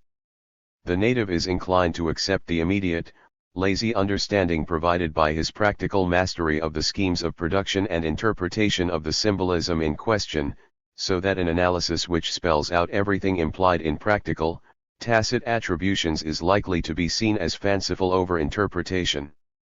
Given that the relations observed are produced by the application of schemes which function implicitly and leave undetermined the distinctive features they pick up and the mediating terms on which the analogies are based, each person or thing involved is endowed with a restricted set of more or less coherent, unequally probable meanings. Setting aside the few codified or quasi-codified relationships, such as that between the poppy and Marquise, through the color red, the recognized symbol of revolutionary parties, which even here is only conditional, since some respondents, no doubt the most anti-communist, choose the chrysanthemum, the flower of death. A concentration around one dominant meaning reflects the extent to which the different agents agree on the scheme they mobilize to construct the objects and the relationships between them. Thus, the survey which records the meaning-giving acts produced by the operation of more or less superimposable schemes, and the statistical analysis which aggregates them, reproduce, through a sort of experimental simulation, the process of production of collective representations such as the reputation of a person or the social image of a thing. These representations may be the product of the application of a single scheme of perception or a common system of classification, without ceasing to be subject to antagonistic social uses. While all apperception implies appreciation, the coincidence of schemes of apperception does not imply coincidence of schemes of appreciation, when agents occupying different, and even opposing, positions in social space, or political space, apply the same classificatory schemes, they almost always disagree over the value they give to the signs thereby produced. For example, right and left, rich and poor, make equal use of the opposition between white, or blue blood, and black, in the absence of red, to express the opposition between Giscard or Poniatowski and Marquise, but this opposition is given diametrically opposed values, depending on whether it is used by Mitterrand supporters or Giscard supporters, the former associate black with Poniatowski, and his helmet, and secondarily with Marquise, the latter associated with Marquise. The same logic leads the left to associate the crow or chrysanthemum with Poniatowski, and secondarily Chirac and Giscard, while the right associates them with Marquise and secondarily Mitterrand. Giscard's supporters connect him with the oak, the king of the forest, Asterix, the all-French hero, Le Cid, a symbol of courage and honor, or Michel Morgan, a feminine ideal, while left-wing voters associate Mitterrand with the same objects. The right associates the fox, a symbol of perfidious cunning, with Marquise and Mitterrand, also identified with Tartuffe, whereas the left associates it with Giscard. Both sides agree in using the opposition between lineage and marriage as a way of expressing social or political proximity and distance, but Giscard supporters classify Giscard or Chirac as son, brother, or father, relegating Marquise or Mitterrand to cousin, son-in-law or father-in-law, whereas Mitterrand supporters keep Poniatowski, Chirac, and secondarily Marquise, at arm's length and make Mitterrand one of the family. Thus one only has to study common symbols or words in their practical uses, to discover the need to write into their full definition the essential polysemy they derive from these antagonistic uses. Situations of political struggle, of which this party game gives an approximate image, demonstrate contrary to those who believe in class languages that words or signs can be common, without ever despite the illusion of consensus being perfectly neutral, because they bear within them the potentiality of the antagonistic uses to which they lend themselves. When it is a matter of classifying objects that are socially classified and classifying, i.e., unequally distributed between the social classes and therefore attributed to the social classes in the implicit or explicit associations, one finds the same agreement over meaning combined with the same disagreement over the value of the things classified. Thus, whatever their class position, identified by income, 8 and their relation to that position, identified by their preference for Giscard or Mitterrand, the respondents concur in seeing bridge as a bourgeois game, associating it with Giscard and secondarily Poniatowski and Chirac, leaving dominoes, in the absence of Bellotti, to Marquise, that is, to the working class he represents. And they manifest the same practical knowledge of the relationship between objects or practices and the social classes when they attribute skiing, through the skier Killy, to Giscard, and boxing or rugby to Marquise, the top hat to Giscard, and then Poniatowski, the cap, emblem of the rowdy urban populace, to Marquise, and the beret, symbol of the placid, provincial working man, to Mitterrand, the Rolls-Royce to Giscard, and then Poniatowski, the Peugeot 504 to his lieutenants Poniatowski and Chirac, the Simca 1000 or Renault 5 to Mitterrand, the Citroën 2CV to Marquise, and the Porsche to Servan-Schreiber, who is always credited with the symbols of conspicuous modernism. 9. The Louis XVI chair and Empire desk to Giscard and Poniatowski, the farmhouse table to Marquise and Mitterrand, and the wardrobe to Mitterrand and Marquise, and also Poniatowski, with his aristocratic background, and to Servan-Schreiber the attributes of the new bourgeoisie, the Knoll sofa and four-poster, the Queen of England. Rolls-Royce of womanhood, to Poniatowski and Giscard, here the prince comes into his own. Mireille Mathieu, popular in both hexis and repertoire, to Marquise and then Mitterrand, Jackie Kennedy, and then Brigitte Bardot, to Servan-Schreiber. Guided by the sense of social realities which enables them to assess the proprieties and improprieties of social logic, the respondents match people with objects, or people with each other, according to their rank in the distributions, making marriages which are immediately perceived as well matched by all those who possess the same practical knowledge of the distributions. In fact, political divergences concern not the practical cognition of the objective structures, but their recognition. Those best placed in the distributions, i.e., those with the highest incomes, are also those most inclined to recognize them as right and proper by granting the dominant classes, as personified by Giscard, the attributes they are most likely to possess, that is, the rarest and most valued bridge, the top hat, the rolls, skiing, killie, the Louis XVI chair, and attributing the most common attributes such as the cap, the 2CV, the farm table or Mireille Mathieu to the dominated classes, represented by Marquise. By contrast, the proportion who invert the hierarchy, giving Giscard, Chirac, or Poniatowski the typically popular, and therefore desacralizing, cap, 2CV or dominoes, or giving Marquise the typically bourgeois bridge or rolls, increases considerably as one moves down the real hierarchies.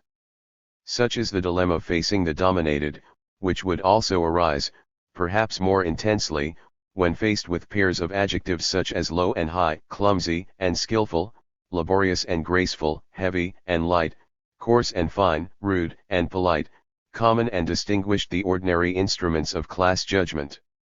Either they betray their recognition of the established order by granting the attributes of the dominant groups, in particular the dominant positions, to the spokesman of the dominant groups, and they do so much more often, even when they declare themselves supporters of change, than the declared supporters of the established order grant them to the spokesman of change, in which case they manifest how difficult it is to dissociate recognition of the established order from recognition of the hierarchies it implies, by placing Giscard among the good relatives, father, brother, or son, or identifying him with the oaken increasingly frequent association as one moves down the social hierarchy, or they betray their recognition of the prevailing principles of hierarchy by simply inverting the distribution of the spokesman of conservation and the spokesman of change in terms of these principles.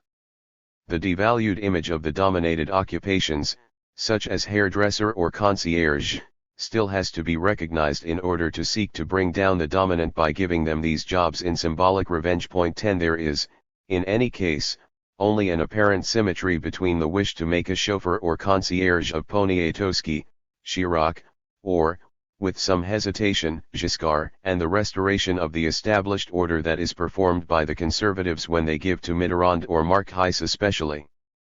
The latter, with his pretentious airs as the immodest spokesman of modest folk, the places that naturally suit them.